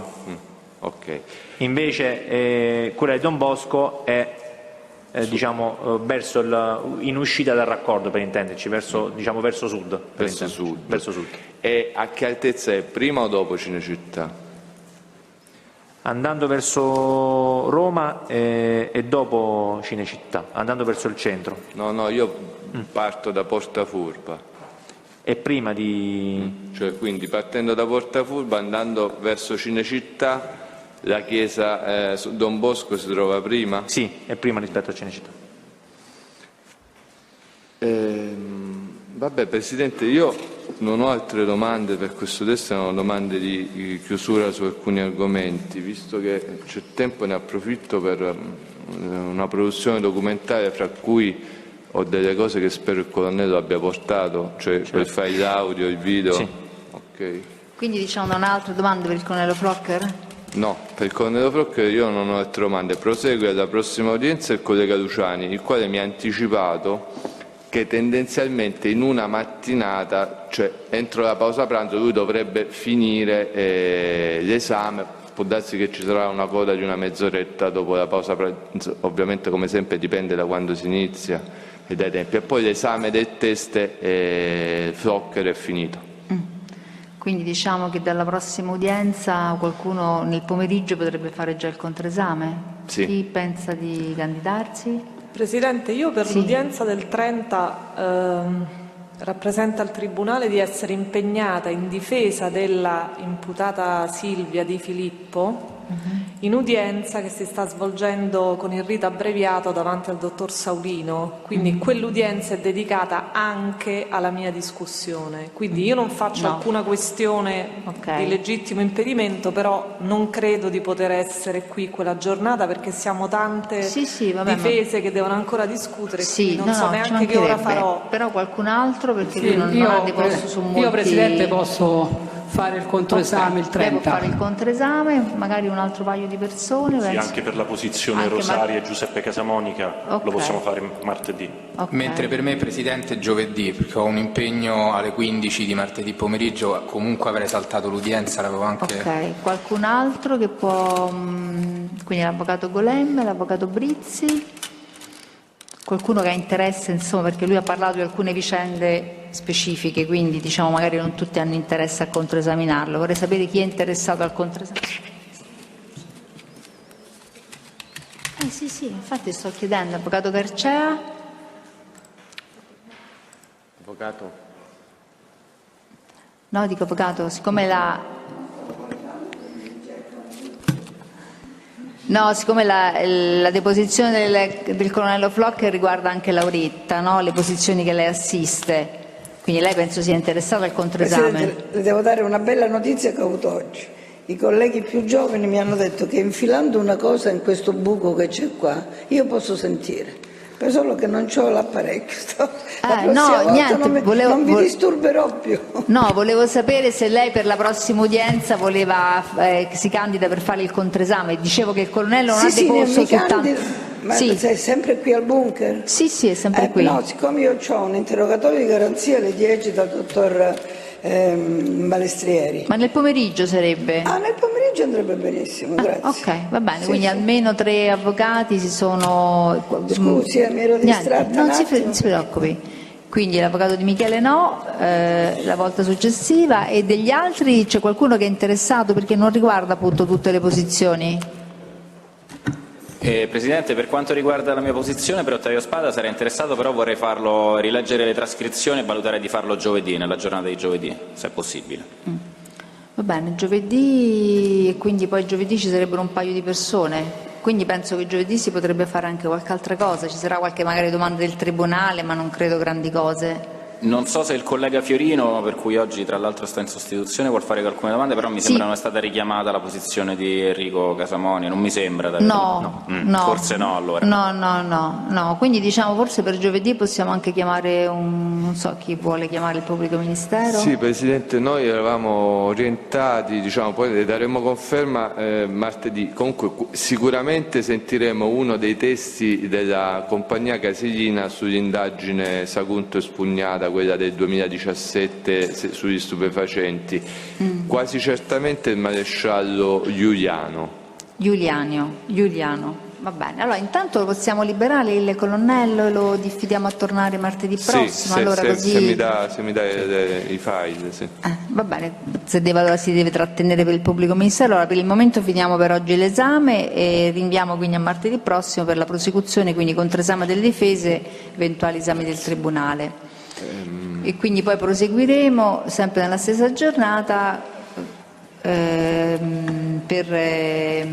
andiamo a giovedì, giusto? È giovedì che andremo poi col test nuovo, va bene. Presidente, mi scusi, io sono in sostituzione anche della collega Tiziana Roma. Sì. Martedì le farà sapere se farà il controesame giovedì, perché in Ma realtà mi sembra che le sue posizioni non siano state per niente toccate. La volta scorsa su Bellardini sì, quindi non so come vuole procedere. La volta scorsa su Bellardini, sì, ha ragione, va bene, comunque abbiamo, diciamo, per fare il controesame abbiamo sostanzialmente 2 giorni, no? Un giorno e mezzo, a voglia, penso che ampiamente. Poi vediamo come va martedì, penso che nella mattinata di giovedì sicuramente l'avremo concluso. Allora, c'erano innanzitutto, prima che lei falle su nuove produzioni, vogliamo far interloquire le parti sulla produzione dell'udienza che ha fatto precedentemente? E sulle richieste di prova. Interlocuzione del 23... Sì, che c'era una produzione documentale e una richiesta integrativa anche di prova, su cui le parti siano riservate di controdedurre. Qualcuno vuole intervenire? Allora, Avvocato Naso, per quanto mi riguarda, io non ho preclusioni in merito alle produzioni, diciamo, documentali in senso stretto, tranne che con riferimento all'ordinanza del 13 aprile del 2020. All'ordinanza di custodia cautelare, per le stesse ragioni per le quali già nelle produzioni effettuate dal pubblico ministero mi sono sempre opposta. Quindi a quella c'è opposizione, non alle altre produzioni, perché si tratta di documenti in senso stretto. C'è invece opposizione anche perché non ho ben compreso all'audizione dei 2 testi cui si è fatto riferimento alla scorsa udienza, che uno è un ufficiale di polizia giudiziaria e un altro invece dovrebbe essere, se non ho capito male, un test comune.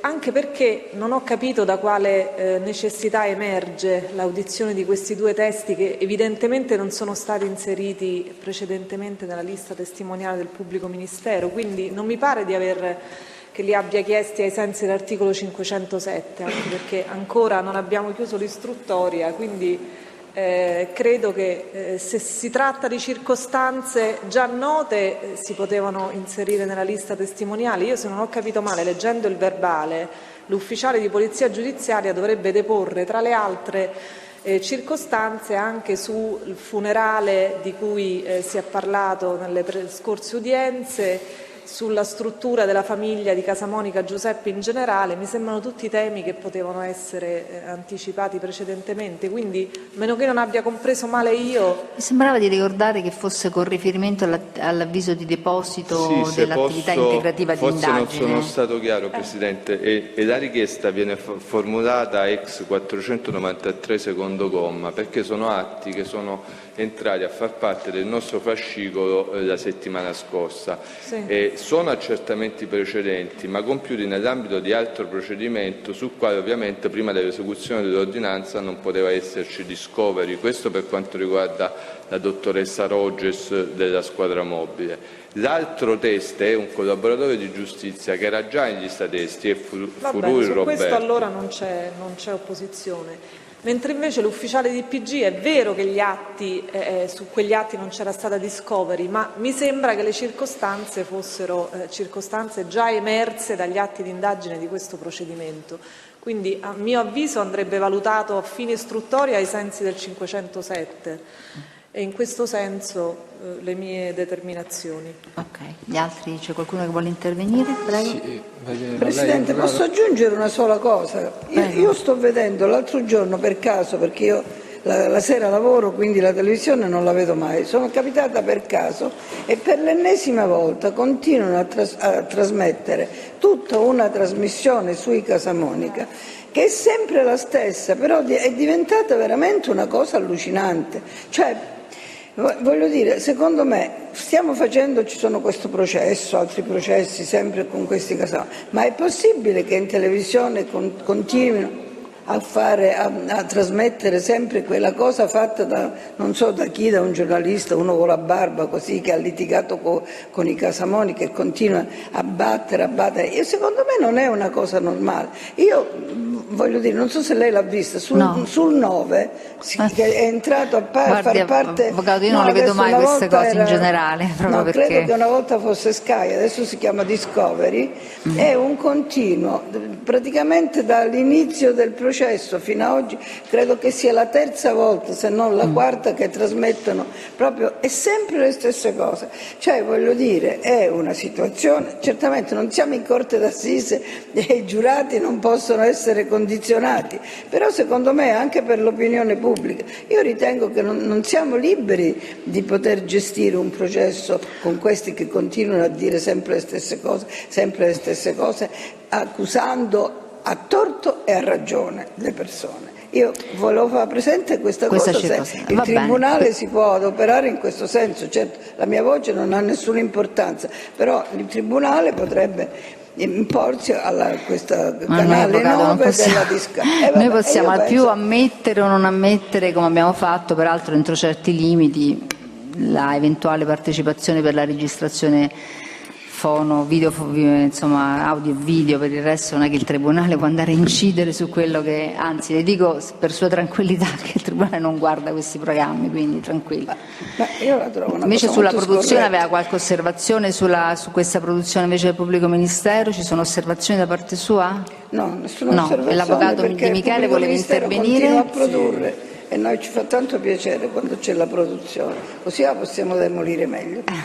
L'avvocato Di Michele voleva Volevo intervenire? aggiungere due parole a quanto detto dall'avvocato Naso, più che altro opponendomi, ovviamente associandomi alla sua posizione, mettendo al corrente anche il Tribunale di come la penso io su queste produzioni, questo tipo di produzioni. Le vedo più come gettare fumo negli occhi al giudicante, in quanto stiamo travalicando i limiti anche della procedura e delle regole che stanno anche alla base della procedura. Mi viene in mente non tanto l'unica imputata comune all'ordinanza cautelare con questo processo, quanto più che altro tutto il resto degli imputati che con questo processo non c'entrano, se non con il cognome Casamonica. È un processo dove si asserisce che sono associazioni, ognuna indipendente dall'altra, con questo concetto di mafia orizzontale che ho trovato sui giornali, ma ancora da un punto di vista giudiziario non mi sembra di averlo mai appreso, soprattutto in punto di mafia, anzi forse se ci fosse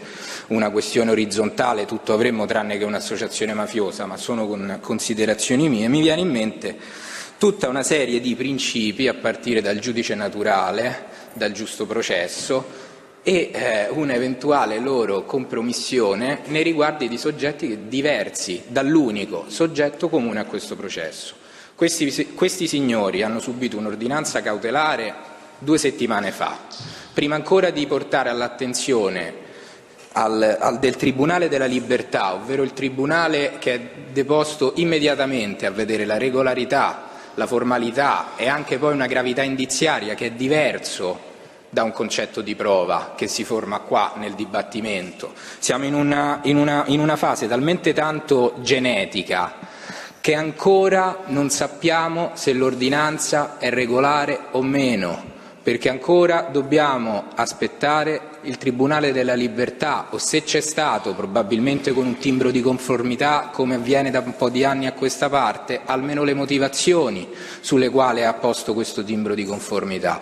Tutta una serie di questioni che io rimetto al Collegio e auspico quantomeno un arrestarsi di questa produzione documentale che non fa altro che arricchire di carta la vostra cancelleria. Sono produzioni che tanto noi difensori nemmeno guardiamo, perché è inutile girarci intorno, perché a me dei fatti successi nel 2020 a carico di Casa Monica non mi interessa se non sono i miei assistiti e se con i miei assistiti non hanno legami, ma questo al di là del cognome non mi sembra di rinvenirlo, o se ci fossero che si faccia un processo sui legami, ma non un processo nel processo, perché qua stiamo veramente travalicando tutte le fasi della legalità per il sacro fuoco dell'imputazione del 416 bis.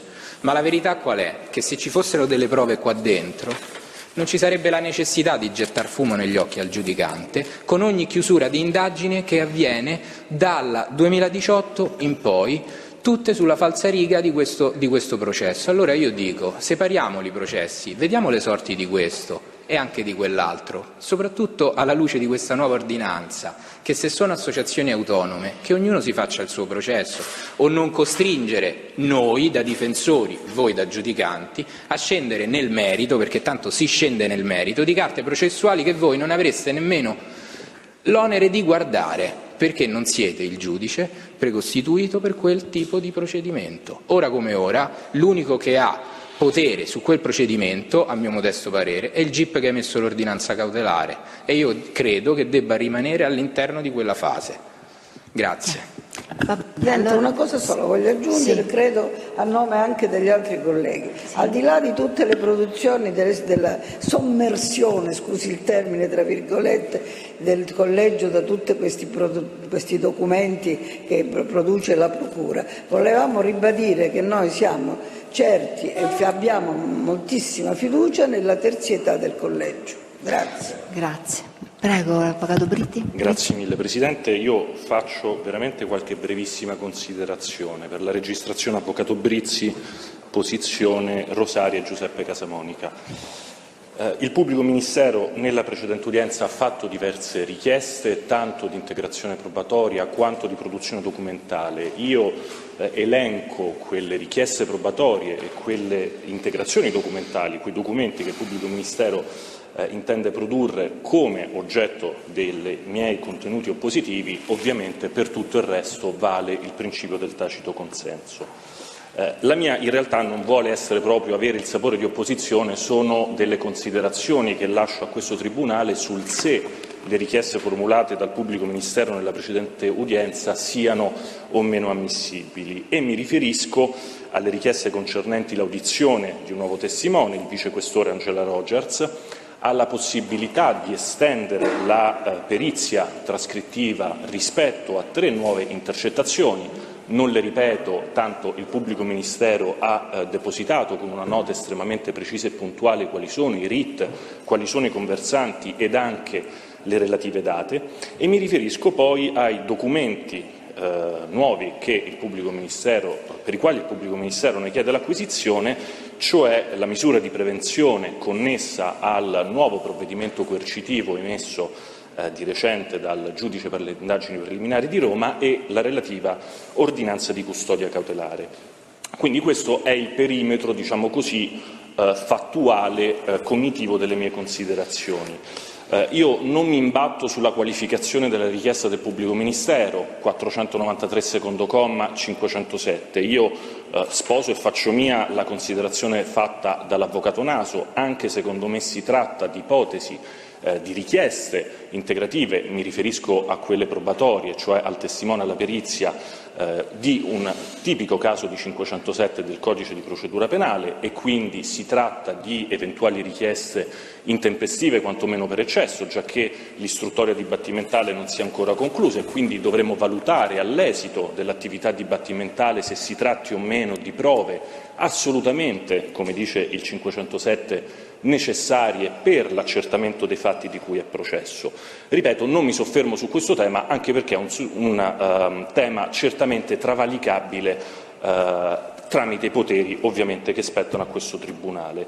Il vero tema che io porto alla vostra attenzione è sulla pertinenza di queste richieste probatorie formulate dal pubblico ministero rispetto a questo procedimento, cioè il perimetro delle mie valutazioni attiene al 187 del Codice Penale. Se lo guardiamo in combinato disposto con il 493, noi possiamo certamente fare delle nuove richieste di prova in corso del processo, laddove si tratti di fatti, circostanze emerse successivamente al deposito delle liste testi, ma ciò ovviamente è possibile e ammissibile purché si rispetti il 187, cioè l'oggetto della relativa prova deve riguardare i fatti di cui è processo, le questioni concernenti la punibilità e via discorrendo. Il 187 voi mi insegnate che cosa prevede e come la giurisprudenza lo applica.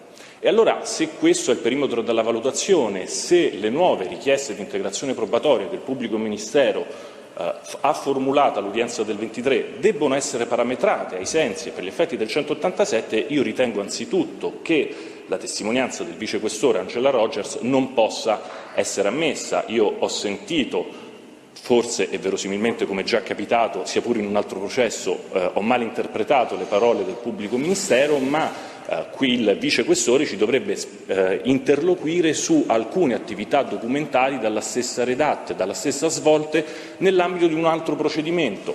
E allora, come direbbe Antonio Di Pietro, che ci azzecca rispetto a questo procedimento penale, trattandosi di fatti associativi concernenti soggetti che in questo procedimento nulla hanno a che spartire, salvo quanto di qui a breve evidenzierò. E sempre su Angela Rogers mi sia consentito evidenziare o paventare, ripeto, le mie sono considerazioni, non opposizioni, una ipotetica lesione al nostro diritto della difesa. Quali sono gli atti materialmente svolti dalla dottoressa Angela Rogers? Quali sono le informative che costei ha redatto? Quali sono le attività che essa ha materialmente svolto? Noi non lo sappiamo, noi non abbiamo contezza, noi non saremo quindi in grado di svolgere ed effettuare un controesame rispetto alle circostanze che questa persona andrà ad evidenziare davanti al Tribunale. Intercettazioni. Viene richiesto dal pubblico ministero di periziare mediante attività trascrittiva 3 intercettazioni. Il Tribunale già sa quali sono, il pubblico ministero le ha indicate, io non mi ci addentro. Anche qui il discorso è duplice, non solo valutare se questa richiesta di integrazione probatoria sia confacente rispetto al modello del 187, e per quanto ho appena evidenziato la mia risposta è negativa, ed è negativa anzitutto rispetto a come il pubblico ministero ha introdotto l'argomento delle intercettazioni, rispetto alle quali in realtà, ma potrei sbagliarmi perché la memoria mi può ingannare, il pubblico ministero ci ha presentato solo l'intercettazione, o meglio i contenuti sintetici dell'intercettazione tra Guido Casamonica e Giorgia Carafelli, laddove è emerso poi il nome alle indagini Noi Salviamo Roma, quella illazione da parte di una persona così, in una fase di clamore suo intimo personale. Ma secondo me il vaglio che questo Tribunale, e mi correggerà se sbaglio, deve effettuare è un vaglio non solo appunto ai sensi del 187, ma anche ai sensi del 270. Si tratta di intercettazioni, lo ha ricordato testè il pubblico ministero, pacificamente acquisite nell'ambito di un procedimento diverso. Sappiamo che queste intercettazioni possono essere trasmigrate anche in altri procedimenti. La giurisprudenza che voi conoscete e mi insegnate ha indicato e delineato le condizioni in presenza delle quali ciò può avvenire. Io mi limito a riprendere la lettera del codice, la leggo solo ovviamente per ricordarla a me stesso. Il 270 ha una peculiarità, è una di quelle poche disposizioni che si apre con una negativa. Non sono ammessi i risultati delle intercettazioni in procedimenti diversi, eccetera, eccetera, eccezione alla negazione, salvo che risultino indispensabili. E questa indispensabilità non è una indispensabilità iuris et de iure, cioè a discrezione del singolo richiedente, ma deve essere una indispensabilità per l'accertamento dei delitti. E allora queste intercettazioni, a mio avviso, possono essere oggetto di perizia trascrittiva solo se e nei limiti in cui abbiano per avventura un contenuto capace di richiamare le fattispecie delittuose per le quali in questo procedimento noi stiamo procedendo. Già sono in grado di dire, io le altre non le ho lette, non le conosco, nemmeno vorrei conoscerle, ma già sono in grado di dire che l'intercettazione tra Guido Casamonica e Giorgia Carafelli, dove Guido Casamonica dice noi salviamo Roma, rispetto a questo procedimento penale nulla hanno a che vedere, perché in questo contesto associativo da stupefacenti, delitti fine, nulla ha a che vedere, semmai riguarderà l'altra associazione, dove tra l'altro a Guido Casamonica mi pare non è stata svolta alcun tipo di contestazione. E allora in questo senso io chiedo il rigetto, ma ripeto le mie hanno il sapore di considerazioni ad alta voce, di queste due richieste probatorie formulate dal pubblico ministero.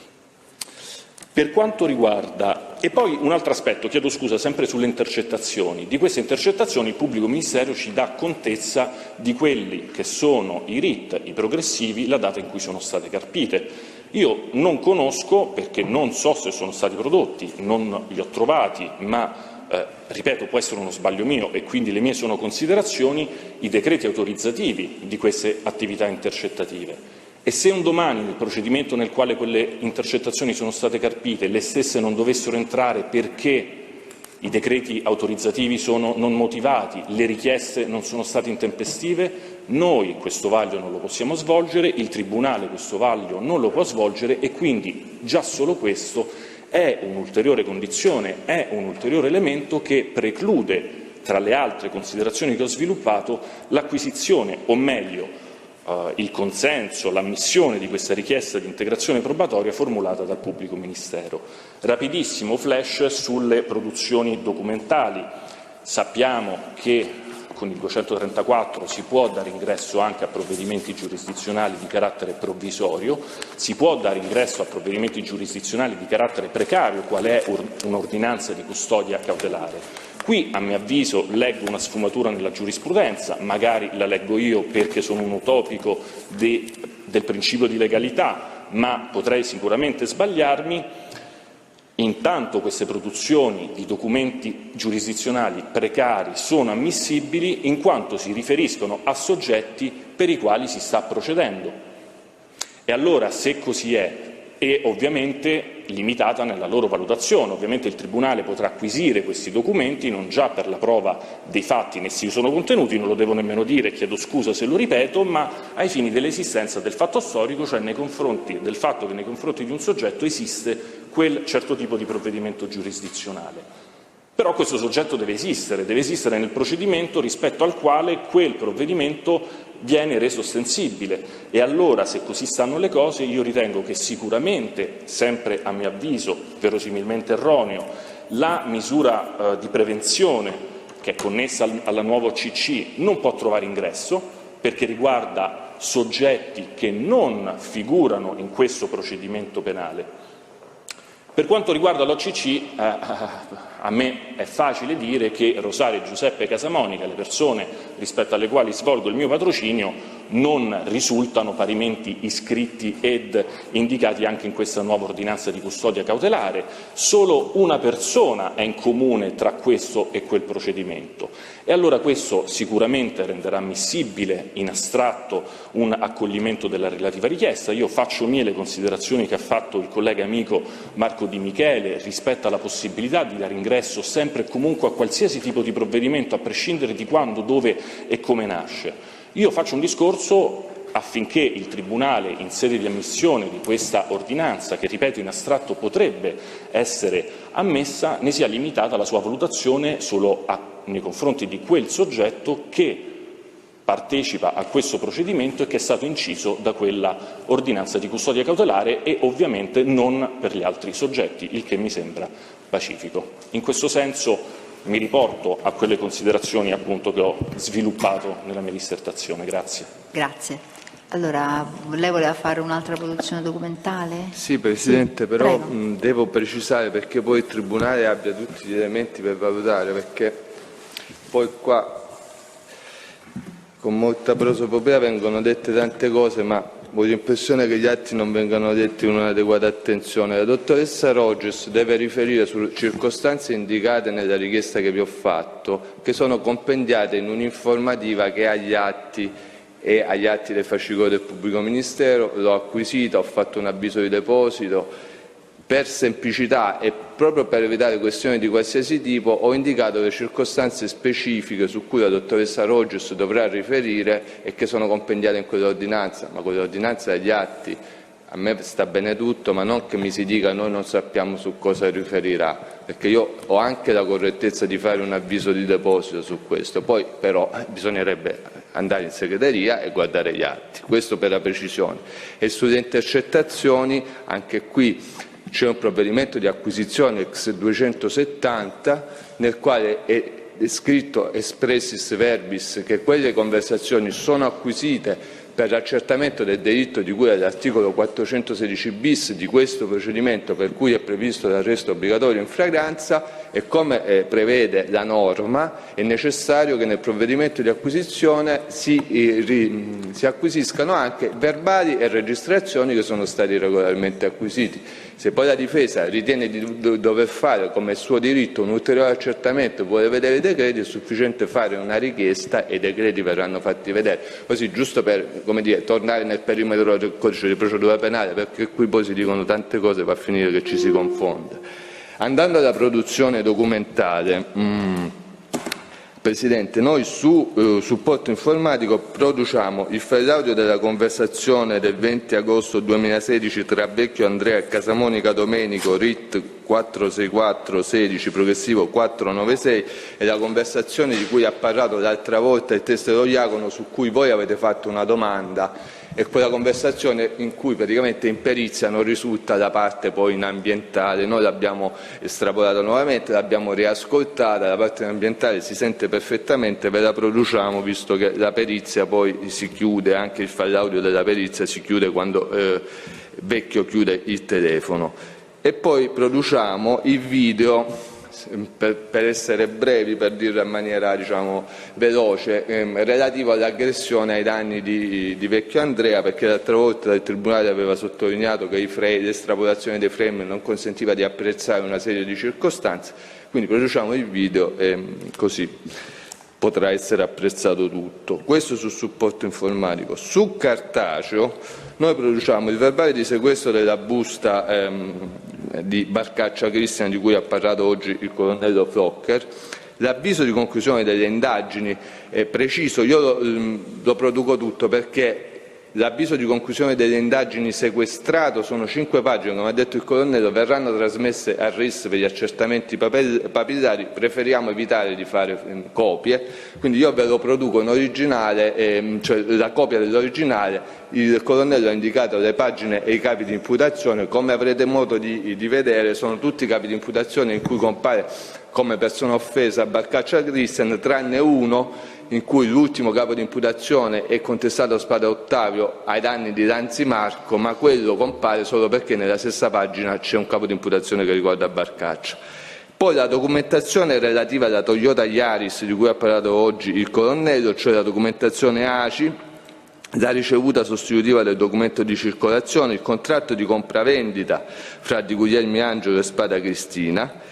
Poi, con riferimento a una circostanza che era stata chiesta a Fazzari Massimiliano nel corso dell'udienza del 27 gennaio del 2020 dall'avvocato Ippolita Naso, a pagina 75 l'avvocato Naso aveva chiesto al Fazzari se qualcuno era stato messo sotto protezione dei suoi familiari. Fazzari aveva fatto riferimento al figlio minore Fazzari Massimiliano, alla Ranieri Noemi, che secondo lui non aveva diritto. Noi produciamo una serie di provvedimenti del Tribunale per i minorenni di Roma e del Servizio Centrale di Protezione, io li ho già fatti vedere alle parti, che riscontrano questa dichiarazione. Ed basta, è tutto qui. Quindi chiedo l'acquisizione di questa documentazione. Va bene, su questo le parti possono interloquire?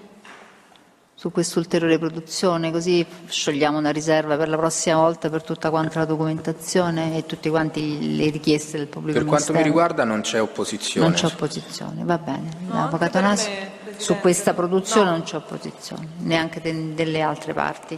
Va bene, io direi che sciogliamo una riserva per la prossima volta. Va bene, il tribunale si riserva e scioglierà la riserva all'inizio dell'udienza prossima, così almeno vi liberiamo, diciamo, va bene? D'accordo, allora andiamo all'udienza già calendarizzata di martedì prossimo, ore 9, qui al Bunker di Rebibbia, disponendo il ripristino delle modalità di collegamento in videoconferenza così come previsto per oggi. L'udienza è tolta.